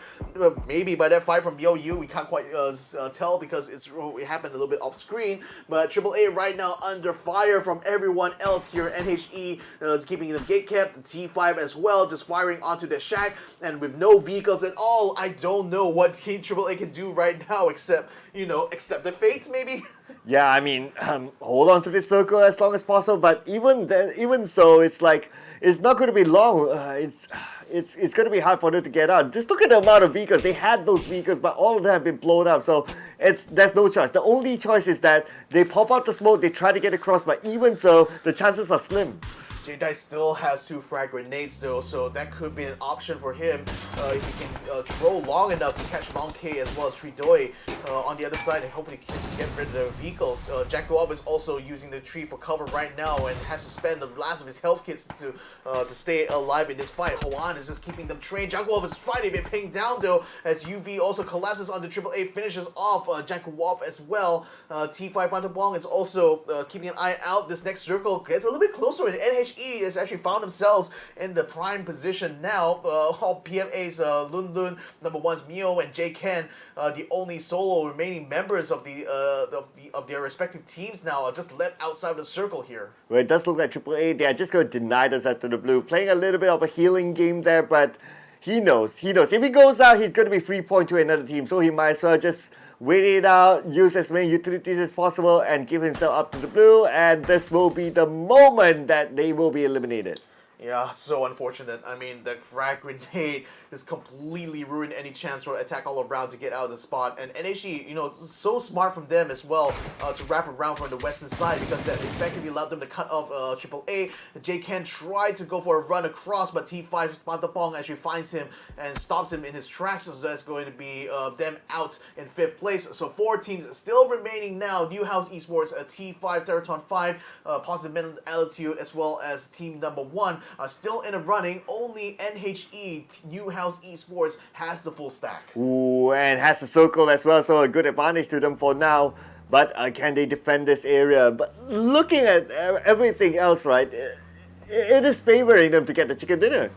I mean, just by numbers alone, NHE has a massive advantage, and number 1 PMA are all just solo members left. T5 is a pair, to be fair, but to be fair, we still have to deal with Tanadol, who's an amazing shot, but nevertheless, the odds are still stacked very much against this squad right now. I guess right now it's more about waiting for the circle until the circle really forces them to move. But Patapong, he tries, can he get it? It's going to be a clear shot right now. He just needs to control the recoil. All right, steady, and no clear sight yet. No clear sight yet. He's going to reload instead. Try to pop up the tires of that buggy there to prevent him going out, but that's drawing a lot of fire from New House Esports as Tridoi is using this opportunity to try to catch one of Pantapong. Will not be able to do so though, as they have already dug themselves a little bit deeper in. 1706 is going to be moving up as well to try to head off where Miou is. Lun Lun still crawling on the ground right now. The blue zone closing in around him. He's already within the safe zone though, but you still have to move, no doubt, in the next part. The team number 1, Hoan, gets the kill to Miou now, so his long run so far in that shack has finally come to an end. Well, phase 8 it is, ladies and gentlemen, and the circle moves towards the middle, and New House Esports still have absolute control of the circle, but it seems like they don't know that Lunan's behind them. I know, right? So the thing is that he's the only person who can be the spoiler right now, and actually just focusing more their attention on the T5, which is kind of warranted given that Tanadol has they are literally the leaderboard right now, and New House Esports is looking for an opportunity to kill them off, and with Lun Lun being alone, that should be an easy pick. And unfortunately, Pantapong takes out Long Pei from a distance, Lun Lun! taking out his building as well, and Lun Lun getting into the mix, knocks down Lun Lun! Finally, he also gets a knockdown of the T13. This is looking really bad for HE. They started with a full stack, now they're just down to 1. Oh, they didn't know Lun Lun was behind there. Now Lun Lun is going to take this advantage. He's going to get 2 kills back to back. And right now, the tides have turned. Energy, only 1 player left. Energy's only 1 player left. Lunun's just cleaning up the map now. It's finishing off 1, finishing off 2. There is going to be hold on with the Molotov on the Tanadol. So Pantapong is the last one steady. Hold on, the last one steady for Lun Lun Lun! yet again, picking up the kills one after another. So now it's down to the wire. T5 or PMA. Lun Lun now moving on with the AUG. 1v1. Going head against Who got it? Got the kill there. PMA positive medal. Lun Lun! Chicken dinner. Whoa, Lun Lun, the hero of PMA. He held his ground well. A lot of discipline shown by Lun Lun, and he got the chicken dinner for PMA. Very well deserved. Wow. I mean, man, the thing was that, again, NHE was in position to, in the perfect position to defend and actually control the circle, just didn't really, like I said, didn't see or didn't realize that Lun Lun was just lurking behind, biding his time, waiting for the right moment to strike. And Water was so tied up by trying to take on Panapong as well as Tanadol, he just comes in the back, sweeps them up, and just completely decimated the entire squad. If only they knew somehow that Lun Lun was behind it, it would be a totally different story. But the fact that all 4 of them was putting focus on the T5, nobody knew that Lun Lun was there. Nobody was paying attention to him. I mean, I suppose they knew that, there's at least one more lurker hiding around, but then again, they were so focused on the 2 that was inside the shack that they just completely forgot about covering the backs there. So I think like Lun Lun just low-key took a huge gamble by just moving up, but just paid off so well for him. And just getting those those kills there. I mean, that's fantastic here for PMA. I mean, what a clutch. Yeah, what a clutch. that is arguably the play of the day. Arguably. We can put that up in the Hall of Fame, alright? So far, that has to be one of it. Lun Lun, I mean, just look at the reaction of the players when we saw the player cam. It's like they were at disbelief that how they got that chicken dinner. Because remember, they actually tried to gank Unicorn Venom. Lost 2 of their members, so Lun Lun was just basically the last one standing. He had to survive, up until the final phase there. So he just kept quiet. He just kept completely quiet, let the other 2 teams fight. And I guess on New House Esports part, they probably expected that the team that still had the pair going on was probably the one that will be the biggest threat. So that's why they were just focused on that direction. So that just made it perfect for Lun Lun's assault, because again, they all had their backs turned to him. He was holed up inside the building, kept so quiet that no one from NHE was paying attention to that direction, and just the timing was just perfect there. Can you imagine? He basically played the solo game when we still had 7 teams left to clutch out that chicken dinner. That was insane. I mean, Lun. Everyone else was playing squads. He was only playing solo. Yeah. He got into the wrong game mode. Yeah. To be fair, there were also other who was solo as well. We had still 5 teams in the running, and 3 of them were having solo players in that final phase. So number 1's Mio Yu as well had plenty of mileage for his game. I mean, just being able to eliminate a whole squad by himself there onto PMA, that actually was what caused Lun Lun to be the sole survivor in that final phase. But then again, just by being in a clutch, now they're 10 points richer. So wow, I mean, PMA might just have made a case for themselves for the grand finals by just that one spell swoop. Yeah, you know what? To PMA, I'm going to give a PSA. Give Lun Lun a raise. He deserves a raise for that. He deserves a bonus. He deserves a bonus for sure. I mean, man, they're definitely going to be celebrating a lot tonight here, because that was an amazing effort there from the team. So let's see. We're going to be tabulating the final scores here. We'll be able to get a picture of where these teams stand after day one. But so far, 5 rounds already played. We're already at a halfway point now for the last chance qualifiers. I mean, what's your impression so far? I mean, so far we can see that this. At first, it was like a lot of teams like to play chill, slow pacey. But then when it came to the second half of the day, everyone just tuned up the pace. Like, it was really messy fights all around. Like, especially when it came to like the fourth phase of the circle, you still see a lot of players still alive, and that's where everyone was just bang, bang, bang. Everyone was just crashing into each other. Yeah, it seemed a little bit less about. I think the games in general have been less about securing high tier loot compared to everyone else, but just more about positioning and maneuvering. And you can see even like with attack all around, having lost all the vehicles, how critical it is to have the option to maneuver around even in the final phase. And I think a lot of teams now are starting to make full use of utilities like the emergency pickup, actually doing a lot of more tactical movements like NHE from like the southwestern side, just literally wrapped around and actually got themselves in a prime position to control the circle. It's just a shame that they only managed to do third place there, having tied in points with T5, because PMA, even though even with only 9 kills, but the 10 placement points tells all of the story here. Yeah, that's London esports for you, ladies and gentlemen. He single-handedly carried the team to get that 10 points. All right, he deserves a rename for this graphic. Oh man. NHE as well, like I said, in third place, T5 in second. Unicorn Venom also get themselves in the mix here. 7 kills in total, allowing them, plus the 3 placement points, to be in 10th, which gives them fourth place overall. New Generation Esports in 5th right now. Vietnam looking a little bit stronger on this specific match here, because even number 1 as well were able to recover themselves back up to number 6 here.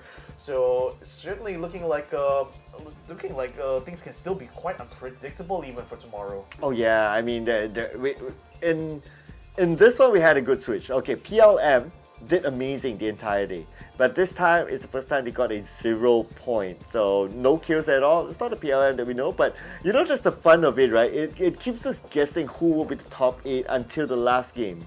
Yeah, and that spoiler, I think PMA also had been a bit of a spoiler for T5's efforts, but I think with one call having dropped off quite massively to only have 3 points, means that at least for now in the overall leaderboard, as we can see, T5 will still maintain a healthy lead ahead of one call. As a result, PMA just upgrades themselves into the top 8 now, thanks to that chicken dinner. So now they were able to have a seat now, just sitting right between Purple Mood as well as E36. So I suppose that was that's nothing short of a brilliant round here for PMA. Yeah, it is an amazing run. Okay, so far looking at the scores, right, it feels like T5, okay, for them to be kicked out, right, you need like the other teams to match up to their points, at least for now. So it does look very unlikely that T5 will be kicked out because of the gap that they have for now.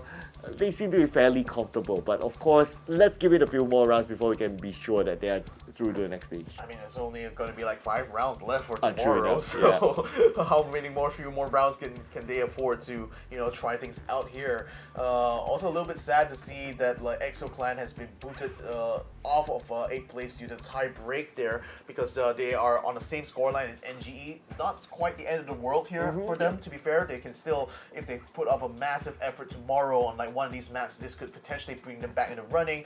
But New House Esports, they had a fantastic opportunity to get chicken dinner here. It just literally slipped past their fingers because of one very annoying player from PMA.